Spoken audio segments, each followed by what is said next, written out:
Chapter 182. That's his gun, said the long-haired man. Because it's his gun and he knows how many bullets are in the magazine, so he doesn't want to guess, asked Fang Yan. As he spoke, he slapped the bald man in the face again and shouted, "If you know the answer, why don't you tell me? You think my question is too simple, don't you?" The bald man clenched his fists and his bones cracked. "Pa!" Fang Yan slapped the bald man in the face again and scolded, "Look, I know you're not convinced. If I ask you why 1 + 1 = 2, do you think you can solve it?" The bald man was stunned. He wanted to find an opportunity to fight back, but the slaps had shattered his momentum. The long-haired man didn't dare to act rashly. His right arm bone had been cut off by Fang Yan's knife. His combat power had been greatly reduced, and his gun had fallen into the enemy's hands. If he fought back, would he blow up the bald man's head? "Pa!" Fang Yan slapped the bald man in the face again and said, "Answer my question. How many bullets are in the magazine?" "6," said the bald man. He knew that answering this question would be very shameful. Even his companions would ridicule him for having no backbone. But was this the time to talk about backbone? This guy was simply a mad dog who didn't play by common sense. If he didn't answer, he had no doubt that this guy would beat him to death. Yes, he wanted obedience. Absolute control over them. Only in this way could he get more useful information from their mouths. The bald man had studied criminal psychology and knew what Fang Yan was doing. This was an extremely difficult opponent.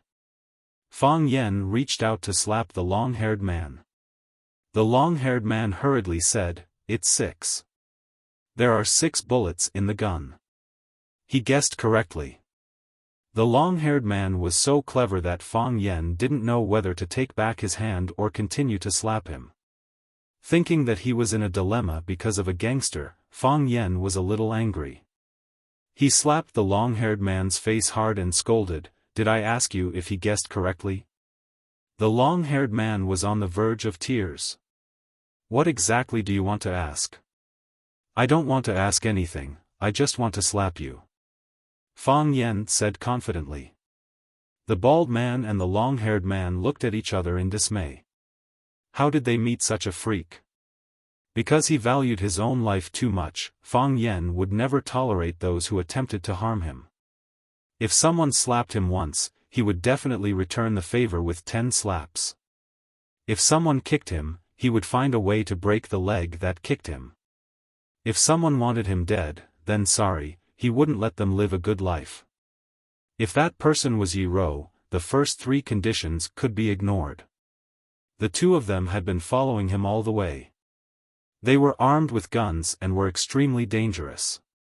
Naturally, Fang Yan wouldn't be polite to them. "I won't kill you," Fang Yan said, "I know better than anyone that killing is a crime." The bald man and the long-haired man were relieved at the same time. As long as they could keep their lives, it was fine. They were afraid that this idiot would not care and directly beat them to death.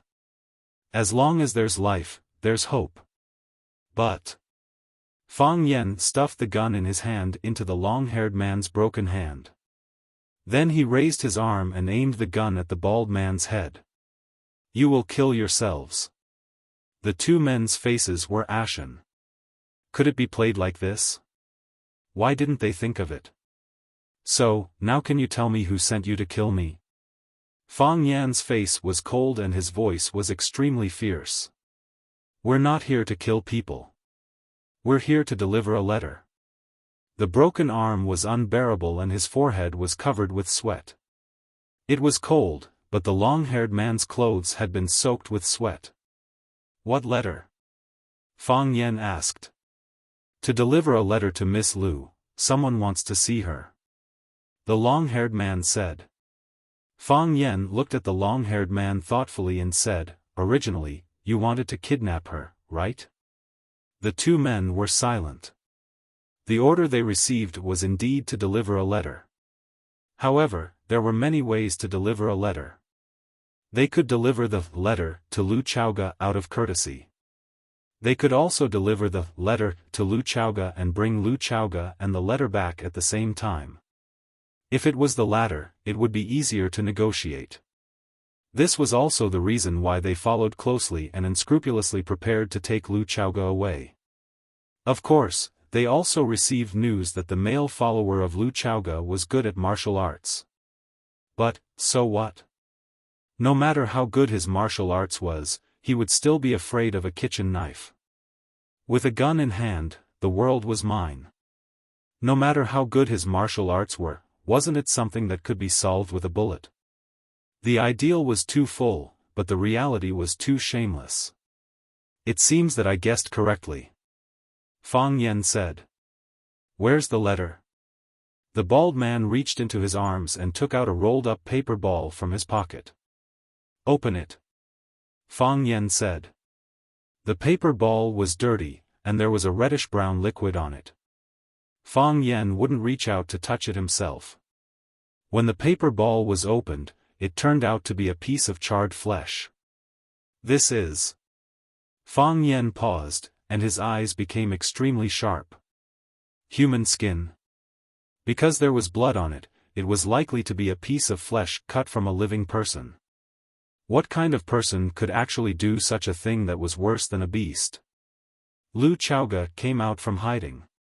She had been hiding in an abandoned container not far away. As soon as the car stopped, Fang Yen drove her out and asked her to immediately find a place to hide. Then he magically disappeared from her field of vision. When Lu Chaoga saw the piece of flesh wrapped in white paper, her expression changed greatly, and she asked anxiously, "Where is she?" The criminal used this piece of flesh to invite Lu Chaoga, which proved that the person had a close relationship with Lu Chaoga. But what kind of person was it? Fang Yen was full of doubts. "Come with us. Someone wants to see you," the bald man said. Fang Yen slapped the bald man's face and scolded, "You think we'll go just because you say so? A captive should have the awareness of a captive." Fang Yen didn't like the bald man's tone and way of speaking to Lu Chaoga. It was too aggressive. "I'll go with you," Lu Chaoga said straightforwardly. The bald man glanced at Fang Yen and didn't dare to speak rashly.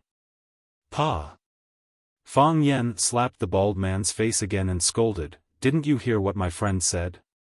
She said she wanted to go with you.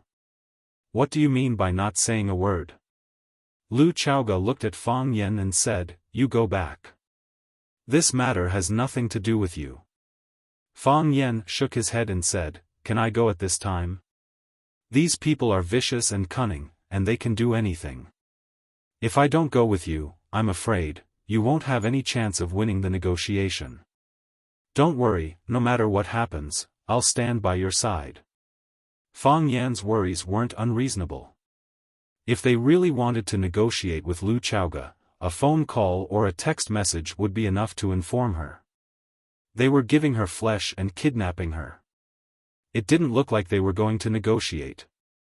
Now, someone very important to Lu Chaoga had been taken hostage by them.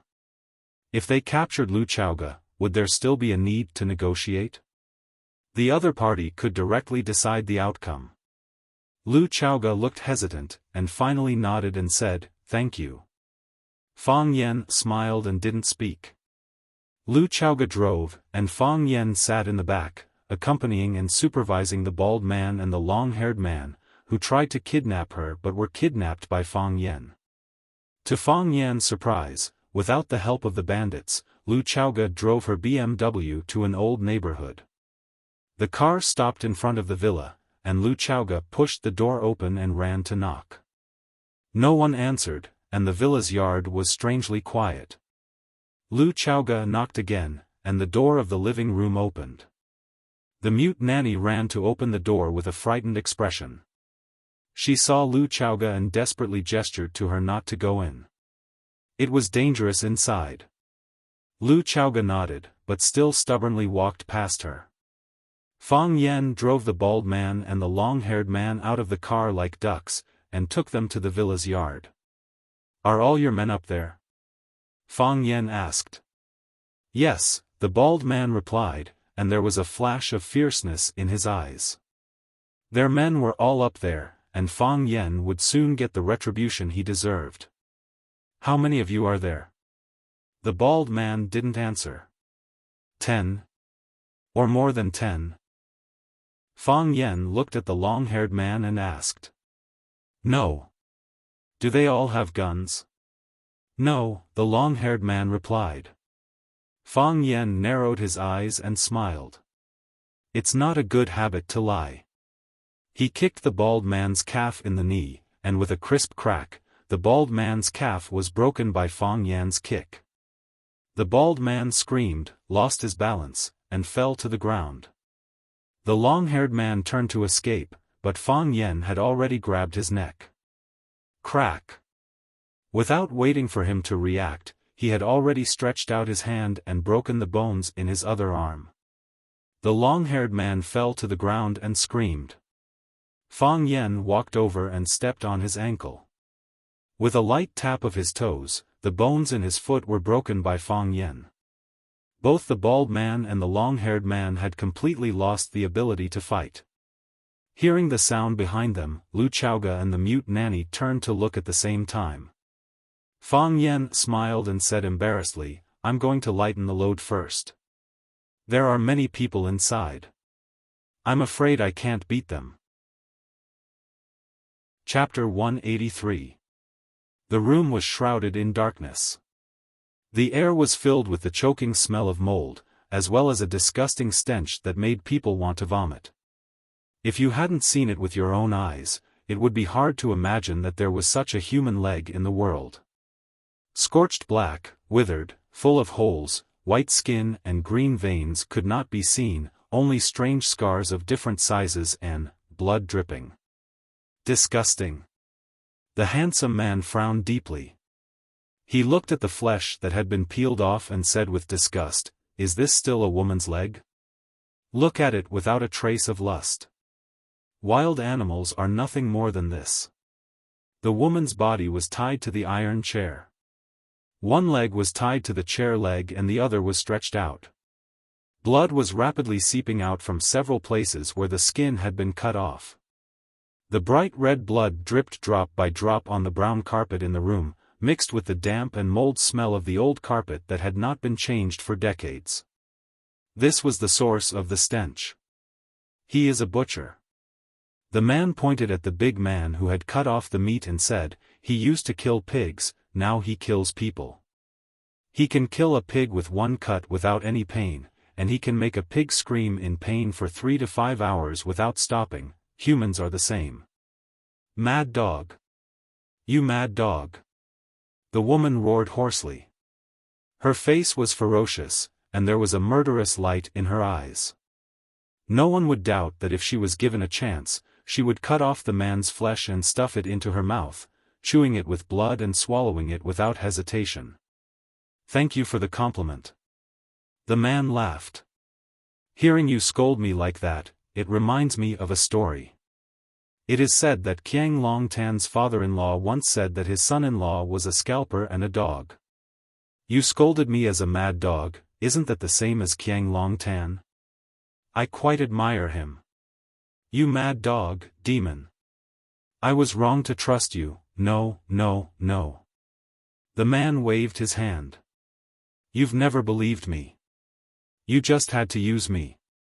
If not for me, if not for us, would Qiang Longtan return the fat piece of meat that he ate to you? Impossible. You're even more cruel and disgusting than him. I've never denied that. The man said, but, so what? Verbal attacks are also a form of attack, but that's too weak. All these years, you've been cursing and spitting at Qiang Longtan every day, but haven't they been living a good life? The man gave Butcher a look, and Butcher raised the blade and stabbed the thigh. Ah! The woman struggled desperately. The man sat on the chair, enjoying the woman's screams and ugly expression. He said, to be honest, your only value to me now, is to make your beautiful niece listen to me. You don't know her at all. The woman's body was shaking in pain, and her teeth were chattering. She won't give in. No one can change what she has decided. Really? The man held the teacup in his hand and gently blew on the tea leaves. I don't think she has the capital to bargain with me, he said. Dong dong, there was a knock on the door.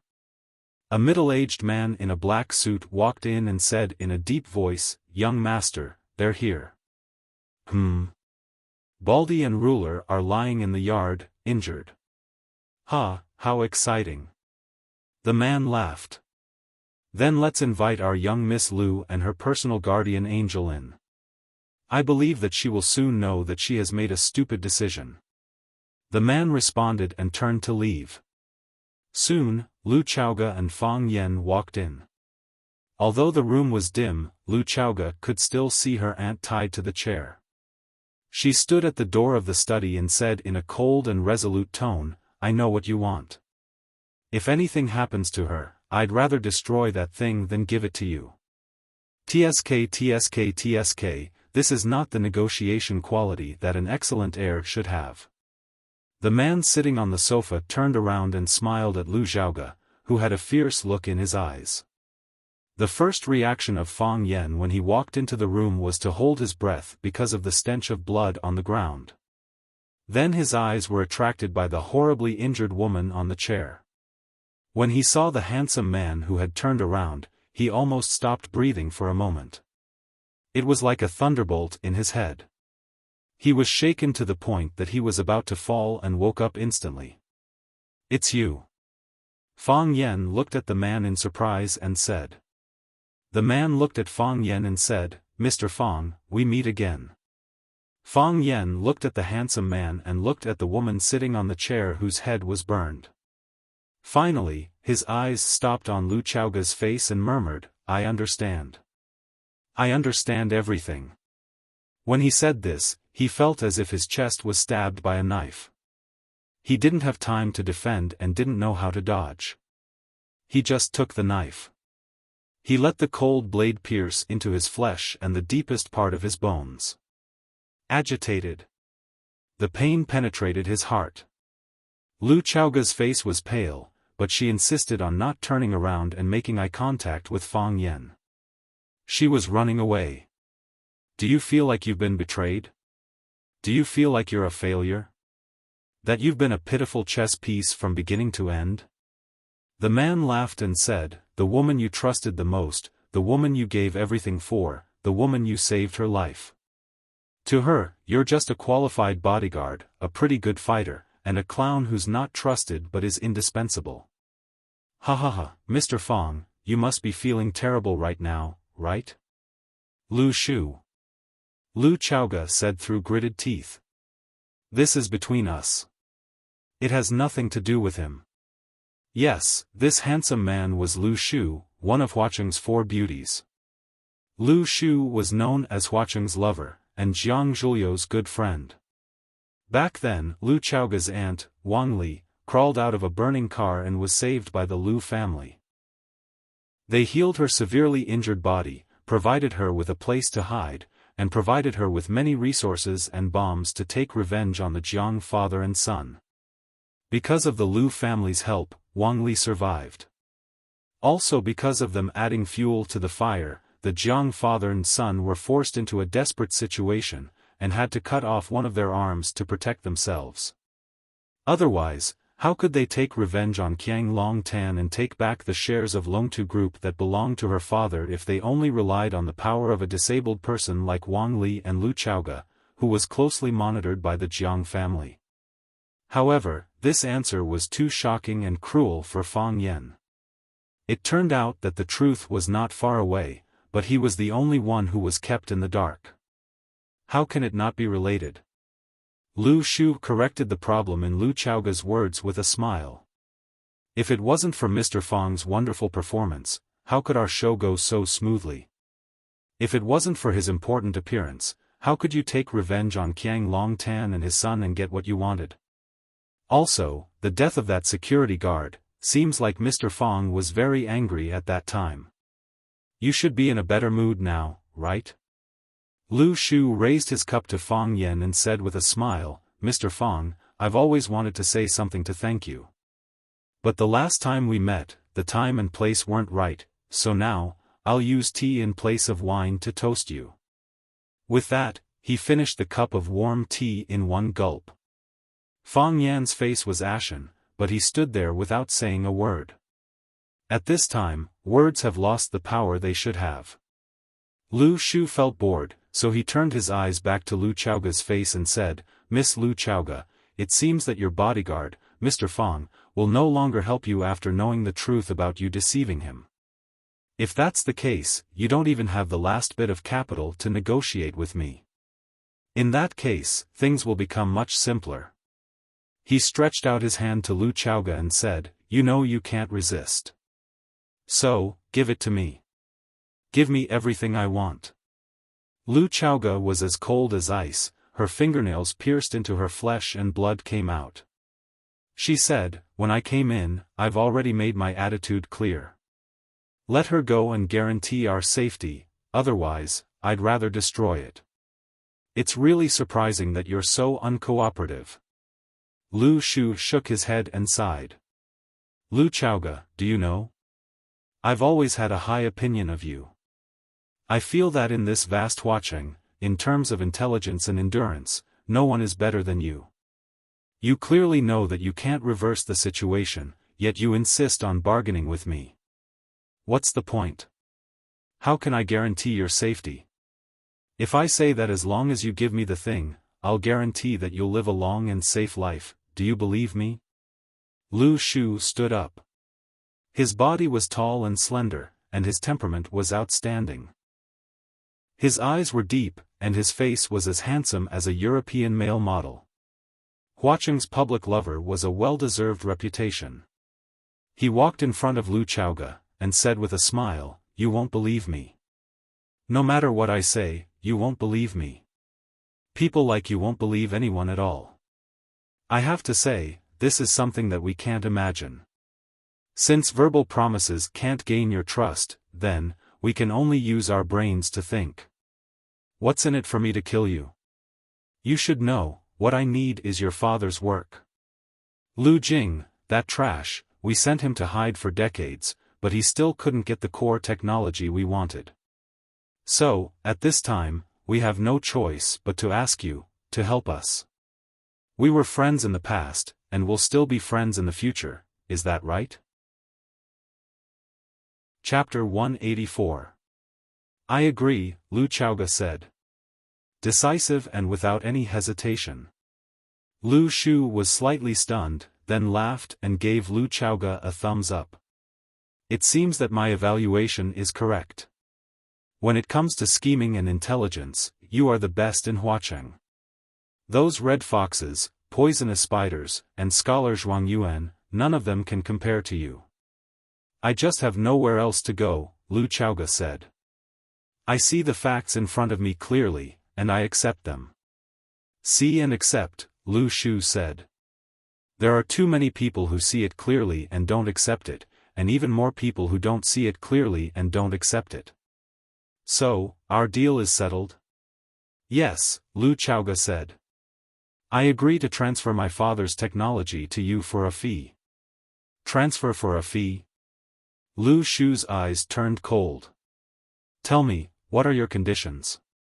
You should know that my father used his technology to buy shares, so he could get 49% of the Longtu Group's shares.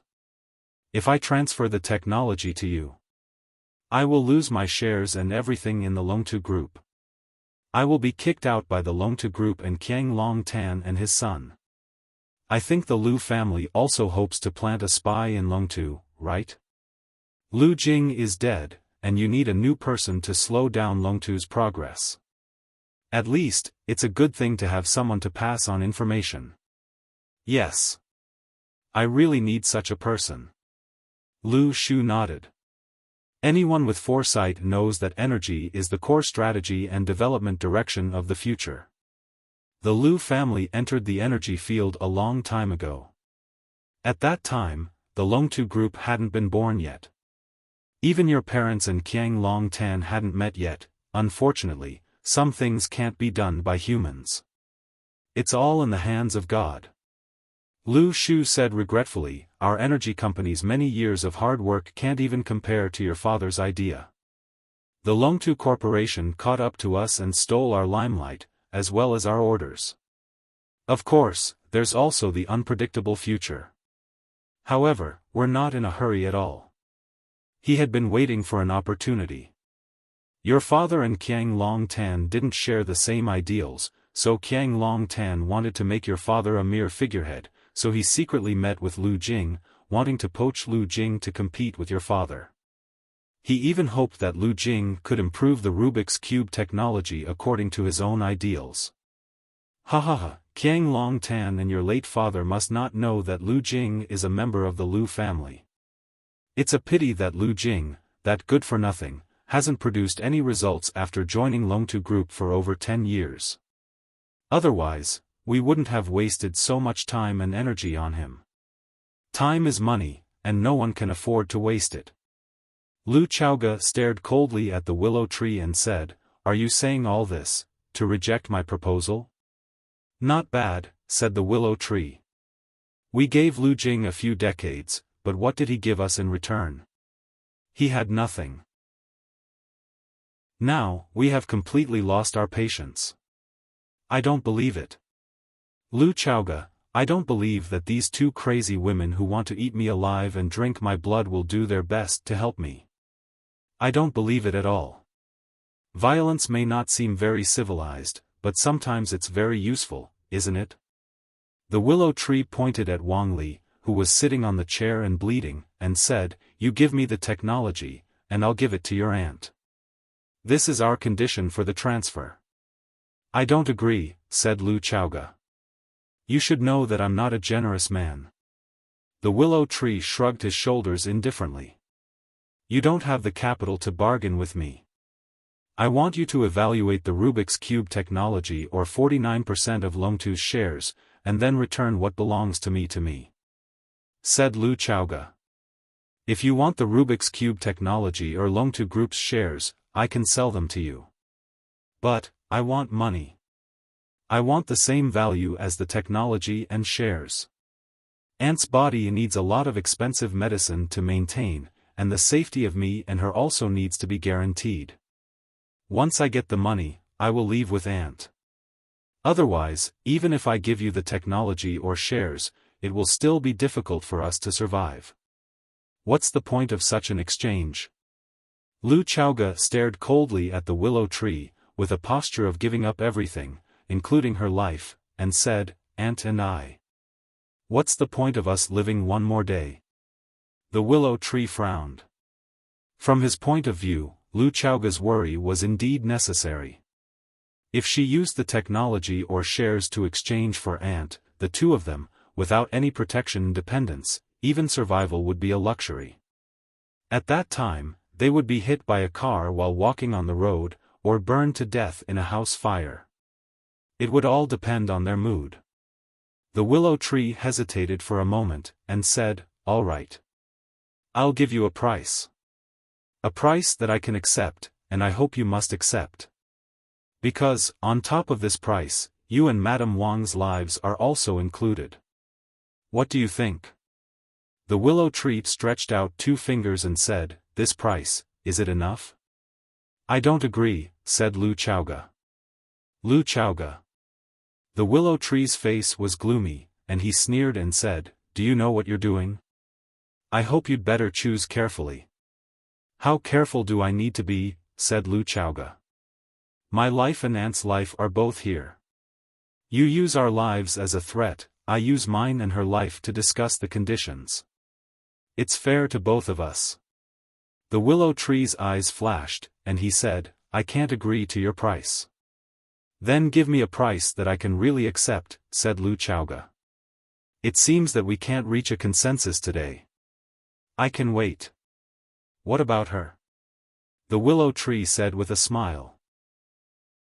He looked at Wang Li with a smile, and said, although our butcher's method of killing pigs is very clever, and he can at least let her bleed for 5 hours without dying. But, now, more than half of the time has passed, right? Are you sure you want to continue waiting? Lu Chaoga looked at Aunt Wang Li and asked, "Aunt, are you willing to continue waiting?" "Yes," Wang Li shouted. "I am willing. Ha ha ha, I'm already a dead person. I should have died long ago, what's there that I'm not willing to do? I'm already burned like this, my body is almost burnt to charcoal. What's there to be afraid of when you use a knife to cut my flesh? Good cut ah. Good cut ah. I've long wanted to cut it to see. See if the flesh inside is red or black like the outside. Good cut ah, cut open so that I can see that my flesh is also red, my blood is also red. Just like you guys." Wang Li's whole body was covered with scars, and her mind had entered a state of madness. She laughed out loud, as if it wasn't her flesh that was being cut, and it wasn't her blood that was flowing, and the pain was even more so not her body. The spirit and imposing manner that this woman displayed, as if she was facing death with equanimity, made everyone present feel deeply shocked. This woman who didn't even have the strength to truss a chicken, this woman who would fall with one push, this woman who could die at any time. She actually made these murderous fellows feel a chill down their spine. Lu Chaoga. Don't agree to them. Even if I die, don't agree to them. They're a bunch of mad dogs, they're demons. They'll get what they want, and then they'll kill us all. I've long known that such a day would come. I've been guarding against them. What you have now, is what your parents left for you, they exchanged their lives for it. As long as you have those things, you can live, they won't be willing to touch you. Whether it's Qiang Long Tan or Lu Yingnian, they won't dare to touch you." Lu Chaoga's eyes were red, she pointed at her Aunt Wang Li and said, "She's willing to wait." "Lunatic." Lu Shu scolded. "Your whole family is lunatic." Lu Chaoga's face was expressionless, ignoring Lu Shu's insult, she just attentively waited for a result. If the result didn't come, she was willing to wait. The willow tree stretched out its palm and said, "Lu Chaoga, this is the highest authority I have, and also the highest price I can give you. If you still don't agree, then let's end our negotiation here." "Double," Lu Chaoga said in a straightforward tone. "This number can let Aunt take medicine to prolong her life, this number can let us not worry about food and clothing outside." Lu Shu flew into a rage and scolded, "Lu Chaoga, you stinking bitch, don't push your luck. Do you think I don't dare to kill you? Those things may not have much value in my hands, but in your hands. You know better than anyone else the profits they can bring you. If I die, you'll have nothing." Lu Chaoga said, "You just said that you're not a generous man. Since you're not generous, then you certainly won't have a conflict with the huge and limitless money. I don't believe you have the guts to ask for the Rubik's Cube from Jiang family's father and son. As for other means, do you think your IQ is worthy of playing with them?"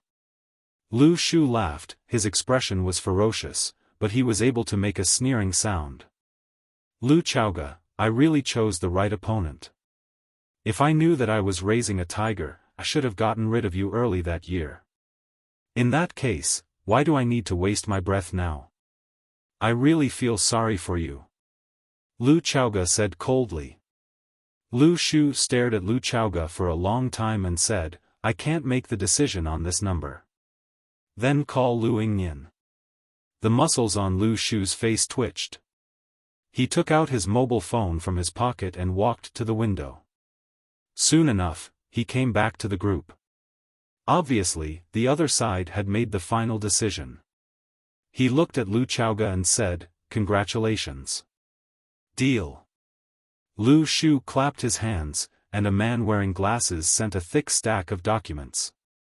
Lu Shu pointed to the documents and said to Lu Chaoga, "Sign on it, and the money will be transferred to your designated account." Lu Chaoga pointed to Fang Yan and said, "Transfer the money to his account." Fang Yan was shocked. He thought that although this woman deceived him, she was generous and loyal, a flaw cannot obscure a jade. Chapter 185. Everyone stared at Lu Chaoga, dumbfounded. Even Wang Li, who was suffering from torture, was shocked. Of course, because of her skin condition, her shocked expression was not very obvious. Lu Chaoga, are you crazy? The willow tree looked at Lu Chaoga and said, do you know how much that is? That is 1 billion. What if he doesn't admit it? What if he doesn't give it to you? Do you know what you are doing? You are playing with fire. Wang Li also shouted in a hoarse voice, Lu Chaoga, you actually believed a man. Stupid. Stupid. In this world, where is there a man worthy of trust? No, not even one. You can't do this. You will destroy everything, you will have nothing. Lu Chaoga, I won't allow you to do this. Lu Chaoga was unmoved, calmly looked at the willow tree, and said, this is my money, I have the right to dispose of it. This does not violate our negotiation conditions, right? Yes. The willow tree nodded. But, you have betrayed him, why would he help you? The willow tree looked at Fang Yen with a smile, and said, I don't think he is a gentleman. Besides, even if he is a gentleman also loves money, right? I believe him. Lu Chaoga said. In such a situation, do you think that we, 2 weak women, can leave this city with 1 billion yuan? I think, with your style of doing things, I am afraid that the completion of our transaction will be the best time for you to take action, right? No, no. The willow tree shook his head. Although I am not a generous man, I am a sentimental man. Towards women, especially the women I like, I still know how to be tender to the fairer sex. Even if you don't do it yourself, you will spread the news. At that time, all kinds of people, killers, gangsters. They will also come looking for me. How can I deal with them? What can I use to stop them? Instead of letting you or them take the money, it is better to give it to the people who have helped me. The willow tree laughed, and said, what if I don't do it and don't spread the news? Won't you suffer a great loss? If you don't do anything, then he will temporarily keep the money for me. I believe in his character. I believe in him more than I believe in you, Lu Chaoga said. As long as the money isn't with us, it's meaningless for you to kill us. It's just 2 murders on you. I don't think young Master Lu would do such a stupid thing. Wonderful. The willow tree applauded. To be honest, you woman, really bring me surprises all the time.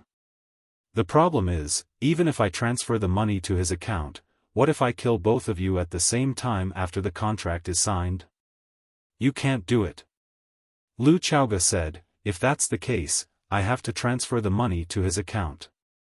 If he can take risks for me, why can't I take risks for him? That makes sense.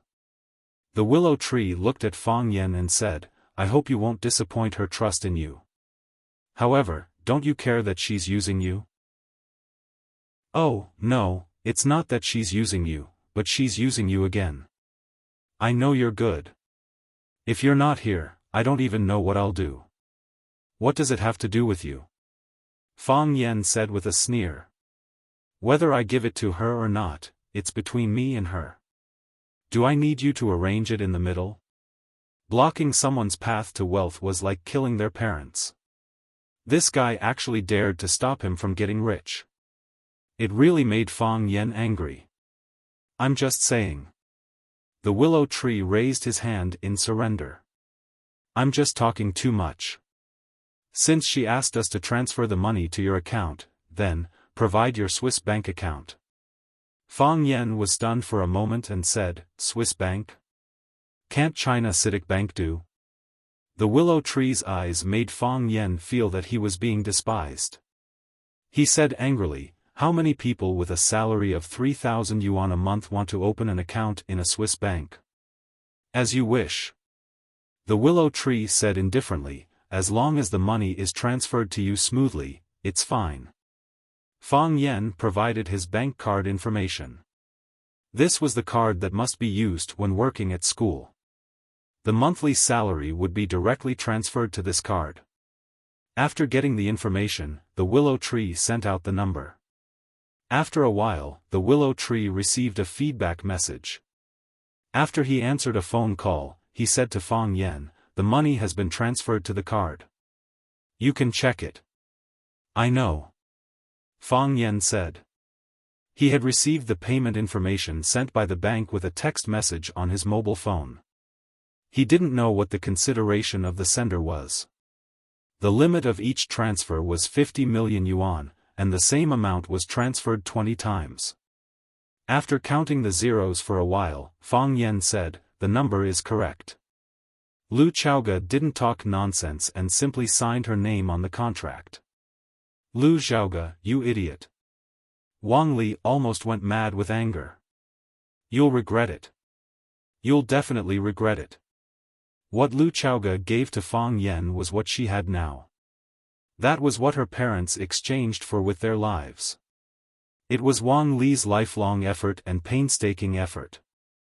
Now, Lu Chaoga gave it to Fang Yan so easily, to a man who was still quite strange to them. Wang Li's legs were bleeding, her heart was bleeding, and her body was almost about to explode. The bespectacled middle-aged man put away the contract, put it in a password box, and immediately left the scene under the escort of a few armed men in black. These people were quite professional and extremely vigilant. From now on, the 49% of Longtu Group's shares held by Lu Chaoga and the core technology related to the Rubik's Cube under these shares would be changed to be owned by the Willow Tree. They only needed to make some supplementary procedures. This was not a problem at all for the Lu family with a deep background. The Willow Tree looked at Fang Yan and Lu Chaoga and said, "It was really wonderful. This was the most unforgettable negotiation I've ever experienced. Lu Chaoga, you're really a fearsome opponent. I have to say, it was very pleasant to work with you. At the same time, it was also frightening. However, it's because of this different feeling that I'm still looking forward to our next cooperation. Thank you for your compliment." Lu Chaoga said. "I don't want to have another chance to work with you. Once in a lifetime is enough." "That's a pity." The Willow Tree shrugged and said helplessly. "Although I'm a little reluctant, there's no such thing as a never-ending banquet in this world. This big show is still coming to an end." The Willow Tree said. "We've disturbed you for too long. It's time for us to leave. Everyone, goodbye." After getting what he wanted, the Willow Tree didn't even look at Wang Li. For him, it was really something that affected his appetite. He needed good wine, he needed beautiful girls. He needed a beautiful and sexy drunkenness. "Wait!" Fang Yan suddenly shouted. The Willow Tree stopped and turned around. He looked at Fang Yan with great interest and said, "Mr. Fang, is there anything else? You've finished talking about your matters, but we haven't started talking about ours yet. Why are you in such a hurry to leave?" Fang Yan said aloud. "Oh. Really? What do you want to talk to me about? You hurt me, shouldn't you give me some compensation?" Fang Yan said. "I'm not a person without a temper. What compensation do you want?" How about giving me 1 billion? The Willow Tree laughed loudly, extremely proud and arrogant. While he was laughing, more than a dozen bodyguards inside and outside the study surrounded Fang Yan. There were also several guys holding guns, and the cold muzzles were aimed at Fang Yan's chest or head. "Are you sick?" The Willow Tree's laughter stopped abruptly, and he said in an unfriendly tone. "Mr. Fang, you just got 1 billion. That money is enough for you to squander for a lifetime. You can live in the best house, drive the most expensive car, and play with the sexiest woman in the world. Do you know that? What you did should have been done by me. I also thought about killing all of you after the contract was signed. It should be mine, and no one can take it away. You're afraid of failure. You don't dare to take risks." Fang Yan said. "If you don't want to give me 1 billion, then I'll take one of your legs." That's not too much, right? The muscles on Lu Shujun's face twitched twice, and he said in a sharp voice, "The reason why I didn't do that is because I just think." What was that sentence again? Leave a line in life, and you'll meet again in the future. I've been using this sentence to encourage myself, and I'm also giving it to you to learn. Afraid? That's a big joke. This room, including this courtyard, are all my people inside and outside. My people have guns in their hands, and every muzzle is aimed at you. Why would I be afraid? Why would I be afraid? Lu Shu looked at Lu Chaoga, and kindly reminded her, "I don't mind wasting time, but I think your aunt can't hold on any longer." Lu Chaoga looked at her aunt, Wang Li. Her body was getting weaker and weaker. After the madness, her physical strength was overdrawn, and it seemed that she really couldn't hold on any longer. "It's just a leg, I don't need too much time," Fang Yan said. "Shoot!" Lu Shu shouted. The bodyguards received the order, but before they could pull the trigger, Fang Yan had casually pulled out a book from the bookcase behind him, tore off a stack of pages, and threw them toward the bodyguards in black. The soft paper was infused with the power of Tai Chi, and it actually split into pieces, and each piece was as hard as a knife. They seemed to have eyes, and with the whistling sound of the wind, they charged toward all the enemies in front of them. Whoosh whoosh whoosh, the bodyguards in black were cut one after another, and the guns in their hands were scattered on the ground. Flowers and leaves could hurt people, but paper was like a knife. Chapter 186. Victory or Defeat, in a Breath's Time. Fang Yan was right, the time he used was very short. Very, very short. He didn't even have time to blink his eyes. This battle that Lu Shu thought would be fierce, long and cruel was already over. The truth was too cruel. Apart from Lu Shu, none of the bodyguards who stood in front of him were spared. Some people's noses were cut off, some people's fingers were cut off, and some people's faces were cut open, revealing the white bones inside. They lay on the ground, screaming and wailing in pain. They had completely lost their previous awe-inspiring ferocious appearance that made people's hearts beat rapidly. "He's a monster. He's a monster." A bodyguard in black who was not very knowledgeable was lying on the ground, pointing at Fang Yan and shouting in horror. He used witchcraft. If it wasn't for the fact that he didn't know witchcraft, how could he hurt them like this with just a few pieces of paper? Monster? Fang Yan sneered. That was only because their starting point was too low, and they saw too little. There was a saying that the ancients scattered beans to form soldiers and crossed the river on a reed. Fang Yan didn't see it with his own eyes, nor did he hear of such a master from his family or elders. Just like the rest of the world, he thought it was a made-up myth. But, flying flowers and leaves to hurt people, flying on roofs and walls, flying on water, these really do exist. Fang Yan saw with his own eyes, the Lingnan wild crane Zhang Shizong only used 2 pieces of bark from a tree to cross the river. The Shaolin Temple Scripture Hall's elder Zhi Zhi's lion roar could break wood and split stone, injuring people's bones and organs. The Changbai Eagle King's iron claws could break through steel, from strength to qi, from qi to dan. This was a necessary path for those who pursued martial Tao. Zhang Chen was at the stage of using strength, while Fang Yan was at the stage of using qi.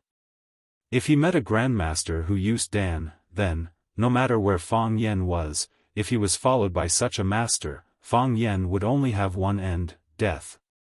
But, in this big world, how many grandmasters could practice immortal dan?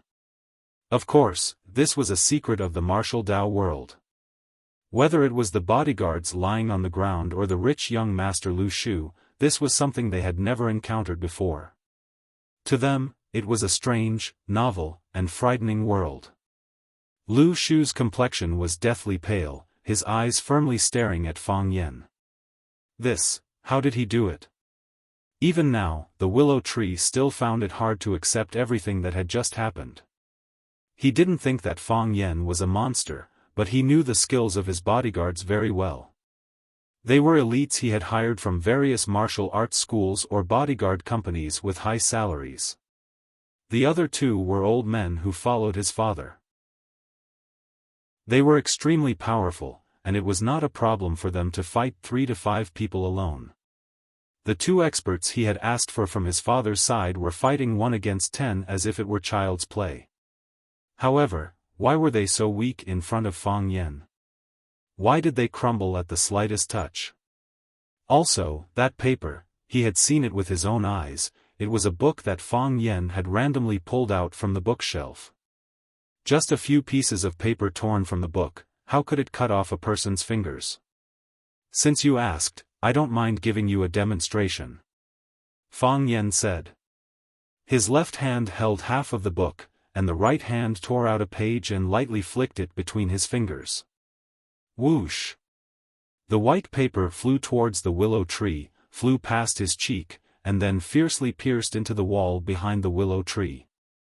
A thin red line appeared on the willow tree's face, and then the red line began to thicken. As the blood around the red line gathered more and more, it began to flow downwards. Thus, the willow tree's face became bright red. The willow tree stretched out his hand to touch it, but another piece of paper flew over. Whoosh! 2 of the willow tree's fingers were cut off. The severed fingers fell to the ground, but they were still slightly trembling. Don't move. Fang Yen said. Don't move. What are you trying to do? The 10 fingers were connected to the heart, and the willow tree was trembling in pain. Negotiate. Fang Yen said. Negotiate what? What do I have to negotiate with you? What's there to negotiate? The willow tree was furious. The wound on his face grew larger, and the blood flowed faster and faster. The blood flowed down his face, nose, lips, and then into his mouth. He couldn't wipe it, and didn't dare to move. He could only let it flow freely, and his mouth was filled with blood. Fang Yen tore out another piece of paper, and lightly flicked it. Whoosh! The other side of the willow tree's face was cut. Just like before, a red line appeared where the white paper had cut, and then it spread into a small river, and finally flowed all over his face, mouth, and body. Both his cheeks were injured, and both were bleeding. This was the willow tree's most embarrassing and unlucky moment. Don't be angry, Fang Yen said. Anger won't solve the problem. Fang Yen, I'm warning you, don't, whoosh. This time, the white paper cut between the willow tree's eyebrows. The paper knife made a small cut between his eyebrows. I don't want to warn you, Fang Yen said. I don't like people warning me. The willow tree felt wronged and sad. Didn't you warn me just now? You said if I didn't give you 1 billion, you'd take away one of my legs. Why can you warn me, and I can't warn you? I'm warning you, I'm warning you. If you don't hit me, I'll definitely warn you. What do you want? The willow tree asked. I told you. 1 billion in compensation, or one of your legs. Impossible. No rush. We can talk slowly, Fang Yen said. Just like how you forced Headmaster Lu to sign the agreement, you said she didn't have any other choice. I don't think you have any other choice. You don't dare to kill me, the willow tree sneered. Fang Yen, you don't dare to kill me. Even if you kill me, do you think you can kill everyone in this house? Just now, someone sent out the contract. They're all witnesses. If I die, you won't be able to escape either. When that time comes, no matter how big the world is, there won't be a place for you. You'll lose your reputation and everything you have right now. You'll have to hide everywhere under the name of a murderous demon. Fang Yen, don't take the risk. Whoosh! A paper knife slashed across the willow tree's face, then flew into the study's door. With a bang, the paper knife pierced through the wooden door and disappeared without a trace. Honestly, you're really not a likable person, Fang Yan said. You're always acting like you're above everyone else, like there's no one you can't defeat, and there's nothing you can't do. Of course, I can't kill you openly. How can a good person casually kill others? I can't kill you, but I can destroy you. Don't you call yourself Huaqing's public lover? What kind of shameless person would give themselves such a nickname? Although Fang Yan hadn't torn the paper, the willow tree already felt that he had been stabbed. This time, it was a stab to the heart. Please, public lover is a nickname given to me by others, what does it have to do with me? How could I do such a thing? I don't like it, Fang Yan said. Seeing the smile and evil look on Fang Yan's face, the willow tree shouted warily, Fang Yan, what do you want to do? Destroy you, Fang Yan said. Fang Yan began to tear the paper. 1, 2, 3, 4, 5, 6. The willow tree was scared out of his wits, and his legs trembled. This guy tore so many pieces of paper, how many knives did he prepare? He turned around and wanted to escape, but wouldn't it be too embarrassing to escape in front of his opponent? He thought again, at this time, if he didn't run, he would lose face, thus, the willow tree turned around and wanted to escape from this study, which was no different to a slaughterhouse. Fang Yan raised his hand. Swoosh swoosh swoosh, the stack of paper turned into flying knives, flying towards the willow tree's face and body. Thump! The willow tree couldn't dodge in time, and fell to the ground. His clothes were in tatters, cut by the paper knives, and his clothes were in tatters. What was even more shocking was his face. His face was covered in wounds. Countless wounds seeped out countless strands of blood, the blood strands crisscrossed and connected, like a strange red electric net. With such injuries, even if the Dr. King Qin Luo personally treated him, it would be difficult for him to recover. The elegant young master of Huaqing yesterday had become the ugly Spider-Man of today. The willow tree lost his public lover title. And Fang Yan had moved up one place on the Huaqing handsome man list. Fang Yan used his strength very cleverly, destroying his appearance, making it difficult for him to be treated, but not letting him bleed to death. Even now, the willow tree was still conscious. He felt an unbearable itch on his face, as if there were countless ants crawling and biting his face, but he didn't dare to touch it. His eyes were blurry, and his eyelashes were stained with blood. Fang Yan walked over, squatted in front of the willow tree, and said, "Your heart is too dark, you should take it out to bask in the sunlight." As Fang Yan spoke, he grabbed the willow tree's collar. He used a bit of force, and dragged the willow tree's body up from the ground. He dragged the willow tree to the window of the study, and suddenly pulled open the thick and stale curtains. Large amounts of light poured in, illuminating the damp and moldy study without any dark corners. The room was filled with a fragrant smell, it was the dead bodies of mite and mold. Wang Li painfully closed her eyes. She couldn't get used to this kind of light, she hadn't opened the curtains for decades. Never before. Fang Yan opened the window, and lifted the willow tree's body out of the window. The willow tree's body hung in the air, and could fall at any time. What are you doing? The willow tree was really scared. He asked in shock. You can't kill me, you said, you only want one of my legs, I did say that. Fang Yan was a bit embarrassed, as if he had lied to someone before, and patiently explained, I was worried that if I said it too seriously, you would resist too fiercely. Fang Yan's fingers loosened, and the willow tree's body fell. Bathed in the sunlight, the wind by his ears. Chapter 187. All dead? The young man sitting on the sofa asked in a deep voice. Gloomy. Handsome. He held a glass of whiskey with ice in his hand, the amber liquid swaying in the transparent glass. A Poland vs. Argentina football game was playing on the big screen. The TV was silent, like a pantomime chasing after intense skills. An old man in a suit stood behind the sofa and said softly, "All dead." "Did you find the bodies?" "Found them." The old man said, "They were not treated badly. They all died well." The young man raised his head and drank the glass in one gulp. He turned the empty glass in one hand and said sarcastically, "They really cherish heroes. That Fang Yan's strength is indeed unfathomable. He is not someone ordinary people can deal with." The old man said, "They are too weak. Still too impatient." The young man said, "If we wait a little longer, maybe we won't be so passive."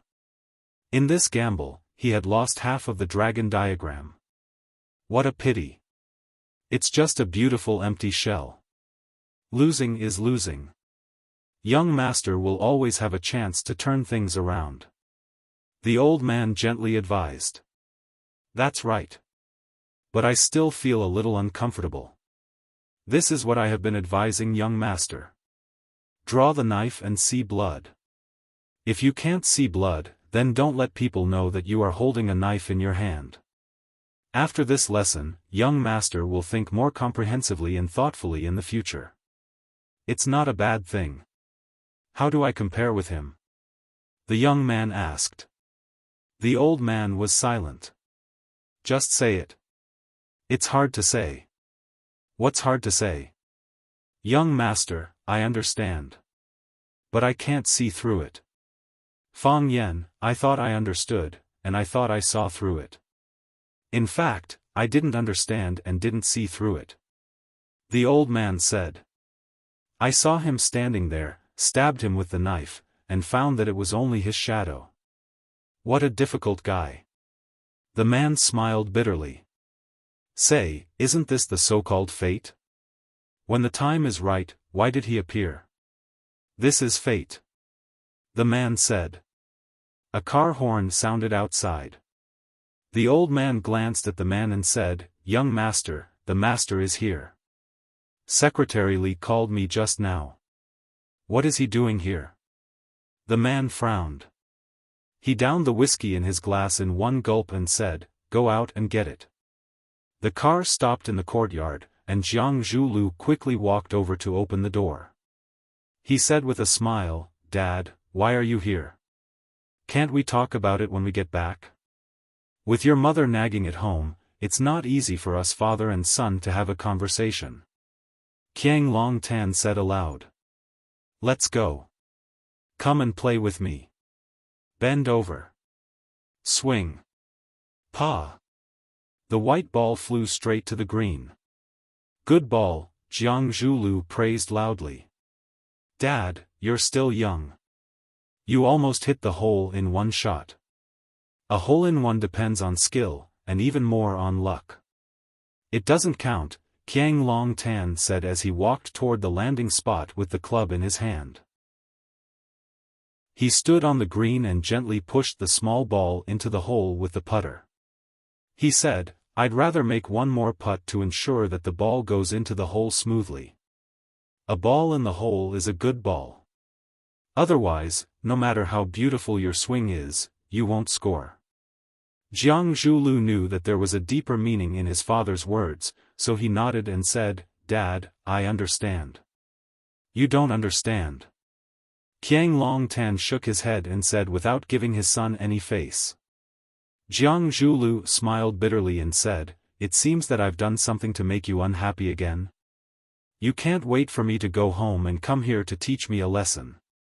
Do you know who has been hiding behind the scenes and going against our Jiang family?" Qiang Longtan handed the club in his hand to Secretary Li behind him, took the towel to wipe his hands and asked aloud. "Dad, if I don't even know this, you must be quite disappointed in me, right?" Jiang Zhulu said with a smile. The Lu family established the earliest energy company in Huacheng, and our Longtu group came later to take over. It's natural for them to play some tricks behind the scenes. We've also given them a lot of tricks, haven't we? We all know each other very well. Then do you know that they have far more information than we think? Qiang Longtan said. What do they have? Jiang Zhulu asked. Lu Mingtu. Qiang Longtan said these three words in a cold voice. What? Jiang Zhulu was shocked. Looks like we father and son should have a good chat. Now that the situation has changed, the Jiang family's winter has come. That incident happened overseas without anyone knowing. How could he know the truth of this matter? Jiang Zhulu said. Moreover, the ones who did it were all foreigners, and now all of them are dead. Even if they investigate, they won't be able to find you. Qiang Longtan's expression was cold as he said, what if Wang Li didn't die? Lu Chaoga's aunt? Wang Li didn't die. How could she? Where is she? Jiang Zhulu looked at his father in surprise and said, You failed? I was too careless. If I had used another method, this wouldn't have happened. Qiang Longtan said with slight regret. However, it's fortunate that she escaped death and came back to life. If she died, there would be no more hope. Those things would forever be a secret. What a pity. I don't understand. Jiang Zhulu said. I have to admit that Lu Mingtu is a genius scientist. 20 years ago, his research in the field of energy was already at the forefront of the world. Even now, the Rubik's Cube technology is still a difficult problem that energy research labs around the world are working hard to solve. At that time, my views and his were divergent. I hoped to use the Rubik's Cube technology for military use. In that case, we could get a lot of orders from the military. But he wanted the Rubik's Cube to be used for civilian use. He didn't want the thing he created to become a tool to kill people or participate in war. What a smart and pedantic guy. My views and his were opposing, and the contradiction grew bigger and bigger. The work of the research lab could only be temporarily put on hold. Later, I found Lu Jing to replace him. Lu Jing is a member of the Lu family. He has a mistress who gave birth to a son for him. His Swiss bank account often receives large amounts of money. I found a hacker to track it, and the money came from an import and export trading company under the Lu family. Jiang Zhulu said. I warned you before. How could I not notice such an obvious spy? Jiang Long said. There must be something wrong when something is out of the ordinary. After Lu Mingtu died, Lu Jing and I never contacted each other. The strange thing is, he obviously hated me, but he didn't want to leave Longtu. So, isn't it easy to guess what he was plotting? Then why didn't you replace him? I didn't replace him because I wanted my opponents to watch me, so they could see what I was doing, Qiang Longtan said. If a spy's IQ isn't high enough, then who can be sure that he won't be used by us? He's dead, his death has nothing to do with me. Qiang Longtan sternly interrupted his son's words. This is part of their plan. Lu Chaoga had just been killed in a car accident. Everyone was pointing their fingers at me. Just when countless people were blaming and attacking me. Lu Jing suddenly jumped out and made a scene, and was smashed to death by a pot of water as soon as he left the house. This really put me in a dilemma, and it's hard to clear my name. The Lu family controlled Wang Li, so father didn't dare to push Lu Chaoga too hard all these years? Jiang Zhulu asked curiously. I always thought that she should have disappeared a long time ago. What good does the existence of such a person do us? I was fishing, Qiang Longtan said. If you want to catch a big fish with delicious meat, you need to have bait that the big fish likes. Lu Chaoga is the most suitable bait, and I've been using it for 20 years. Just when the fish was about to bite, you smashed it away with a stone. Wang Li.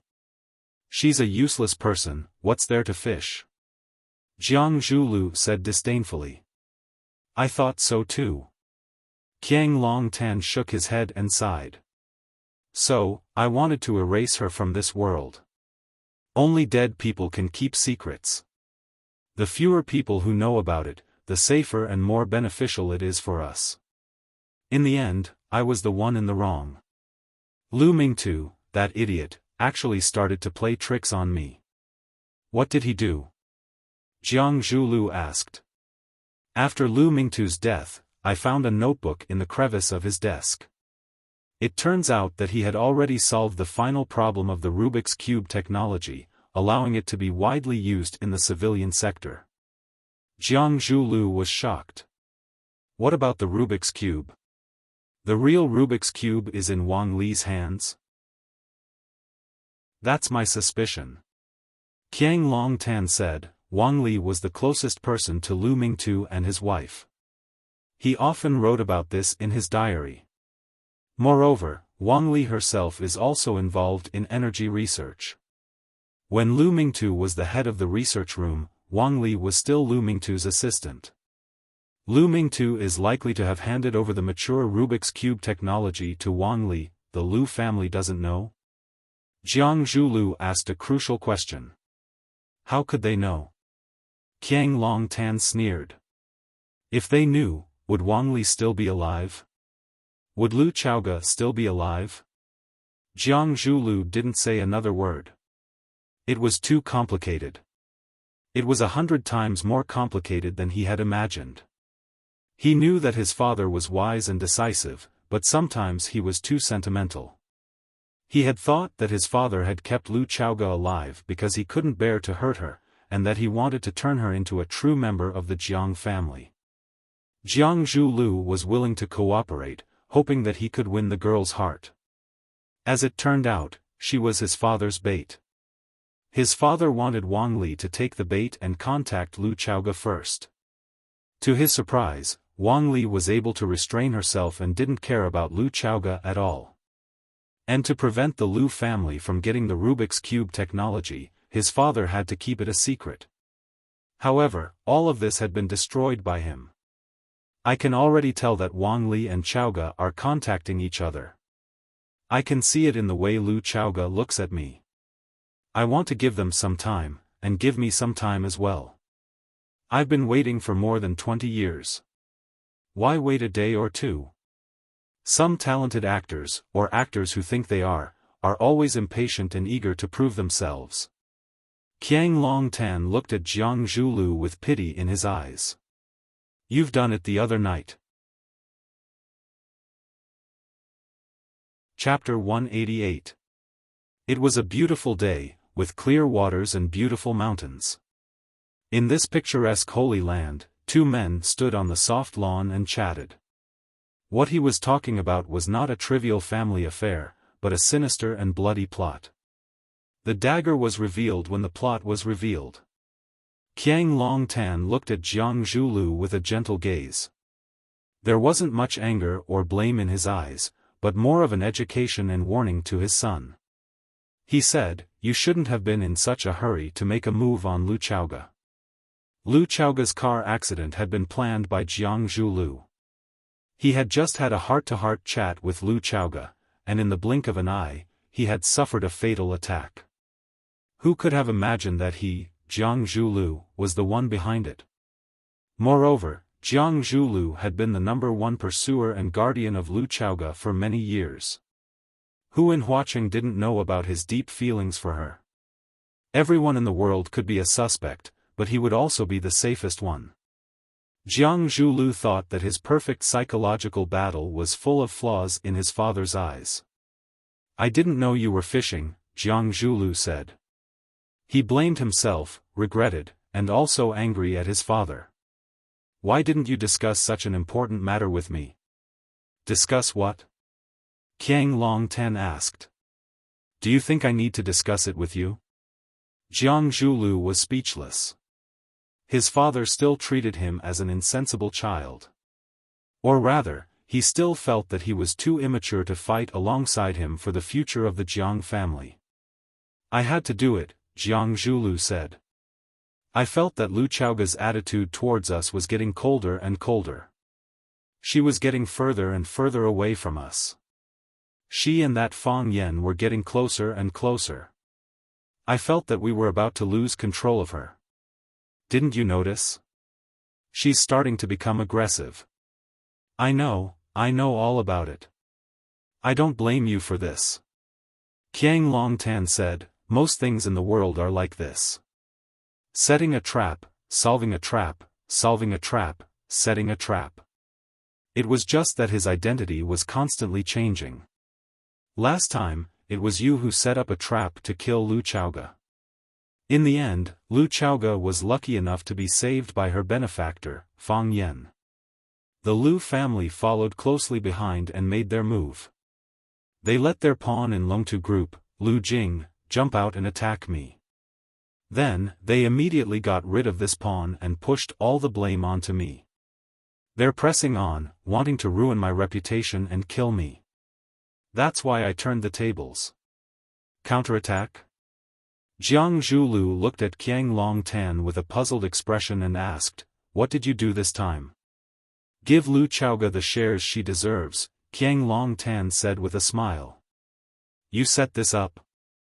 Jiang Zhulu was shocked. Wasn't this the last resort that the Jiang father and son had to make in order to prove their innocence after being repeatedly pressured? That was how the outside observers interpreted it. Even Jiang Zhulu himself thought so. It was also for this reason that Jiang Zhulu felt guilty towards his father.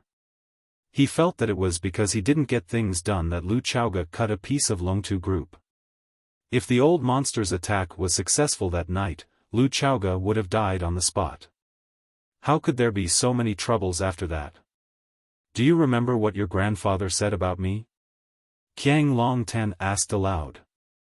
To be honest, even though it was his father standing in front of him, Jiang Zhulu still felt that this question was quite embarrassing. He didn't know how to answer it at all. Usually, everyone avoided talking about it.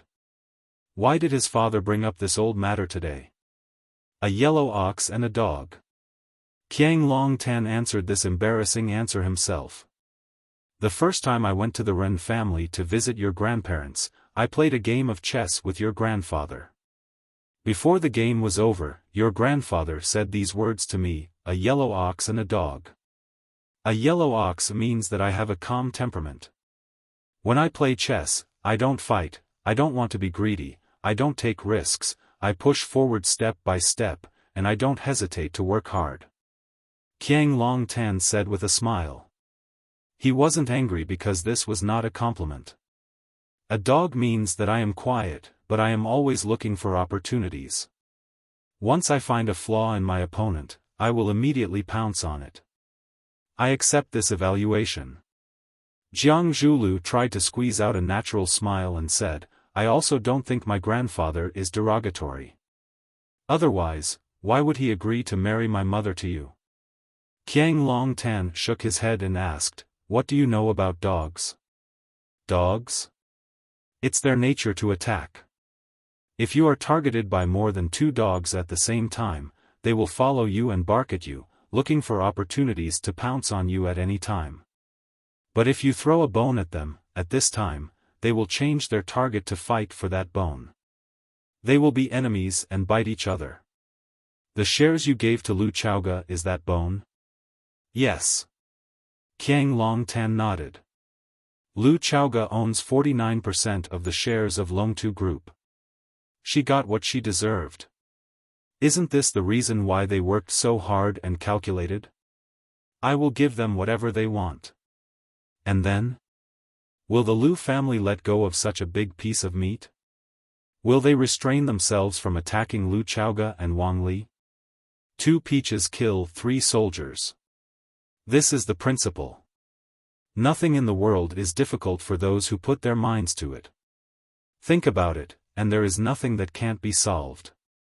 Jiang Zhulu was deeply shocked. He had always thought that he was a genius, one of the few smart people in the world. He was praised by everyone as one of the 4 prodigies of Huacheng. He was young, strong, and compared to his father, he was more ruthless. Father is old. This was not the first time he had thought this. Now, he finally understood how deep and powerful his father was. The difference between him and his father was like the difference between heaven and earth. My prediction was right. The Lu family couldn't help but make a move on Lu Chaoga. They held Wang Li hostage and wanted to force Lu Chaoga to transfer her shares and the Rubik's Cube technology to them. Jiang Zhulu was shocked and asked, "When did this happen?" "Just now," Qiang Longtan said. "I got the news on my way here." "And the result?" Jiang Zhulu asked. "We really met a rare opponent." Qiang Longtan smiled bitterly. This round was solved by Lu Chaoga, or Fang Yan, who was by Lu Chaoga's side. "Solved? I just got the news that Lu Shu accidentally fell from a building and is now hospitalized with serious injuries. We don't know if he's dead or alive," Qiang Longtan said. "We don't know if he's dead or alive." Lu Shu's face became very serious. Fang Yan made a move on them. He dared to beat Lu Shu to the point where we don't know if he's dead or alive? Is he crazy? He's not crazy, Qiang Longtan said. He calculated that the Lu family wouldn't dare to make this matter public. That's why he dared to be so heavy-handed. The Lu family's reaction was just as he guessed. They explained to the outside world that Lu Shu accidentally fell from a building. How did he fall? They didn't say a word about who made him fall. It seems that their deal failed. Jiang Zhulu sneered. The Lu family is really funny. They planned for so many years and spent so much time and energy. What did they get in the end? Not only did they not get anything, but they also lost Lu Shu. I hope that Lu Shu can't be saved. If that's the case, will that old fox Lu Yingnian let it go? No, the deal was successful. Qiang Longtan corrected Jiang Zhulio's point of view and said, although I don't know the specific conditions for now, but according to the report from the ants I left in the Lu family, they did get the transfer contract signed by Lu Chaoga. This is what I'm really worried about. Lu Shu was injured, but the deal was successful? Jiang Zhulu couldn't understand at all. Lu Chaoga and that Fang Yan. What did they want to do? Yes, Lu Shu's life and death are unknown. None of his bodyguards were spared. But, they signed a contract with Lu Shu. Is it just for money? I don't think it's that simple. What do they want to do? Jiang Zhulu asked. He felt dizzy from his father's train of thought. No, he was completely confused by this matter. Although I was forced by them, if I didn't want them to kill each other, I wouldn't have given away the shares of Longtu Group so easily. Although we control Longtu's core assets, Longtu itself is still a powerful existence. Just this brand alone is worth a lot. If it's not necessary, we definitely won't give up this beautiful shell. Think about it, if the Lu family used a very high price to get the transfer contract from Lu Chaoga, then, would they be willing to give it up so easily? No. Jiang Zhulio's thoughts instantly became clear. He exclaimed, in other words, the current Longtu Group actually belongs to the joint ownership of the Jiang family and the Lu family? That be *tch Lu Chaoga didn't want to play anymore and quit? Yes, she quit. She took a huge sum of money and the real Rubik's Cube technology and left. Qiang Longtan's face showed deep worry. We and the Lu family will reveal our true intentions on the battlefield of Longtu Group. We will fight in close quarters for the core assets and business of Longtu. If that part of the shares is in Lu Chaoga's hands, no matter what we do in secret, even if she knows, she can't do anything. But if our opponent is the Lu family, do you really think that the things we transferred earlier are foolproof? That be *tch. Jiang Zhulu gritted his teeth and cursed. What a deep scheme. She used the conflict between the Jiang family and the Lu family to play all of us in the palm of her hand. Driving the tiger to swallow the wolf, Qiang Longtan said with a sigh. Driving the tiger to swallow the wolf, what a good move. Zhulu, you're not as good as them. Now, Lu Chaoga has set up a trap and is waiting for the Jiang and Lu families to solve it. Chapter 189. Since ancient times, there has been a saying, medicine and martial arts are inseparable. Fang Yan is a first-rate martial arts master and a third-rate doctor. Who wouldn't be stabbed in the martial arts world? Giving yourself some emergency treatment after being stabbed is the key to saving your life. If you have to crawl to find a doctor after being seriously injured, you won't be able to survive even if you have 9 lives. Even those who sold dog skin plasters in the market shouted that after you hit me, you hit me, you hit me, you hit me, you hit me, you hit me, you stick on the plaster. After 3 to 5 minutes, the scars would disappear. A plaster was only 10 yuan, buy 3 get 1 free, the price was reasonable, and there was even free shipping included. Because Wang Li was seriously injured, not only her skin was burned, but even her internal organs were also severely weakened due to the invasion of the fire. For so many years, she relied on the expensive medicine provided by the Lu family to maintain her life. Wang Li's body was weak, plus she was seriously injured and lost a lot of blood. After seeing Fang Yan throw Lu Shu downstairs, she directly fainted. Fang Yan took the whole medicine pot from the kitchen, put the medicine into a bowl to cool, then spread out a piece of sterilized gauze, poured the hot medicine dregs into the emery cloth, put the medicine pot in place, and carefully wrapped the gauze. Fang Yan personally used a pair of scissors to cut open Wang Li's pants, revealing her charred, pitch-black skin that was too horrible to look at. There were also several fresh wounds, which were just cut by Lu Shu's subordinate, Butcher. Lu Chaoga's eyes were red, clenched her fists, and didn't say a word. Fang Yan wrapped the gauze with the medicine dregs around the wound on Wang Li's leg. Wang Li's body suddenly twitched, and the upper half of her body bounced up from the bed. Because of the pain in her legs, she also woke up from her unconscious state.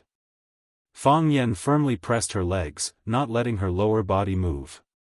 Until Wang Li was able to adapt to the heat and stimulation of the medicine dregs, and when she gradually calmed down, he wrapped her whole long leg again. After tying up one leg, Fang Yan proceeded to tie up her other leg.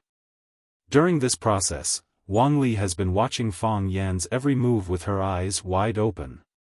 He did not speak, nor did he resist. Fang Yan finished the exercise on his legs and turned around to pick up the bowl of warm medicinal soup. He held Wang Li's back with one hand and placed the soup in her hand. He smiled and said, "Drink it." Wang Li took the bowl of medicine and drank the black liquid in one gulp. Fang Yan took the bowl and said with a smile, "Your body is very weak. You need to drink Chinese medicine for at least half a month to recuperate. As for the dregs on your leg, just change them once every 3 days. You don't have to change them too often. Don't worry, they'll get better." Wang Li still did not speak.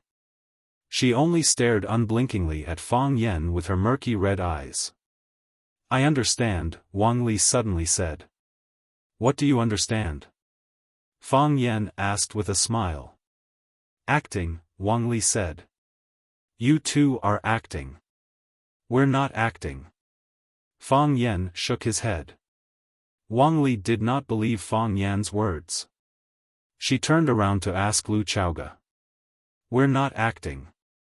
Lu Chaoga said, "Before he came, I didn't tell him that you were still alive." Wang Li's eyes flashed. "You didn't know about my existence before?" "I didn't know." "You didn't know about my cooperation with the Lu family?" "I didn't know at all," Fang Yan answered with absolute certainty.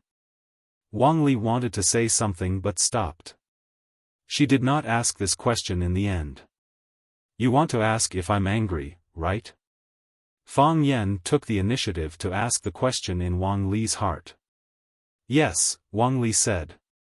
"I know you. I know you're close to Lu Chaoga. I also know, you've helped her a lot. She hid my existence from you and hid my cooperation with the Lu family. I think you must be very angry, right?" "Of course I'm angry," Fang Yan said very frankly. "To tell you the truth, the moment I entered the study and saw you and Lu Shu, I felt like my heart was stabbed by a knife. I felt that I was betrayed by Lu Chaoge.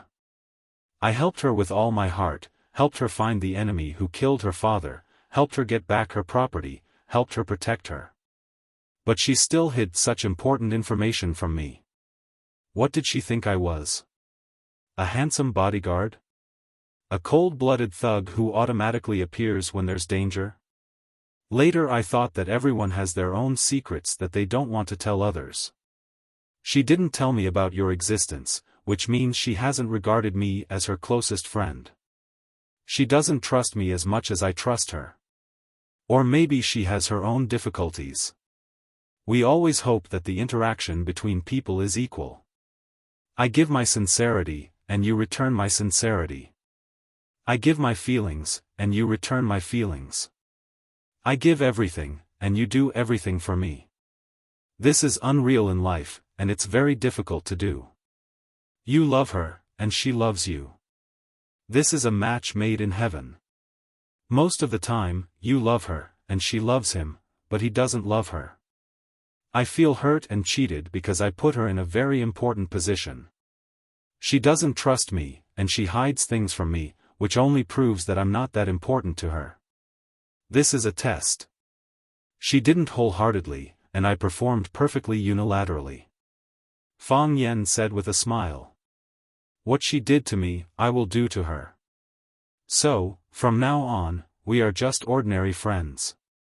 If we redefine our relationship in this way, my heart will feel much better, and those secrets and betrayals will have no meaning. Because, no one will expose all their secrets to an ordinary friend.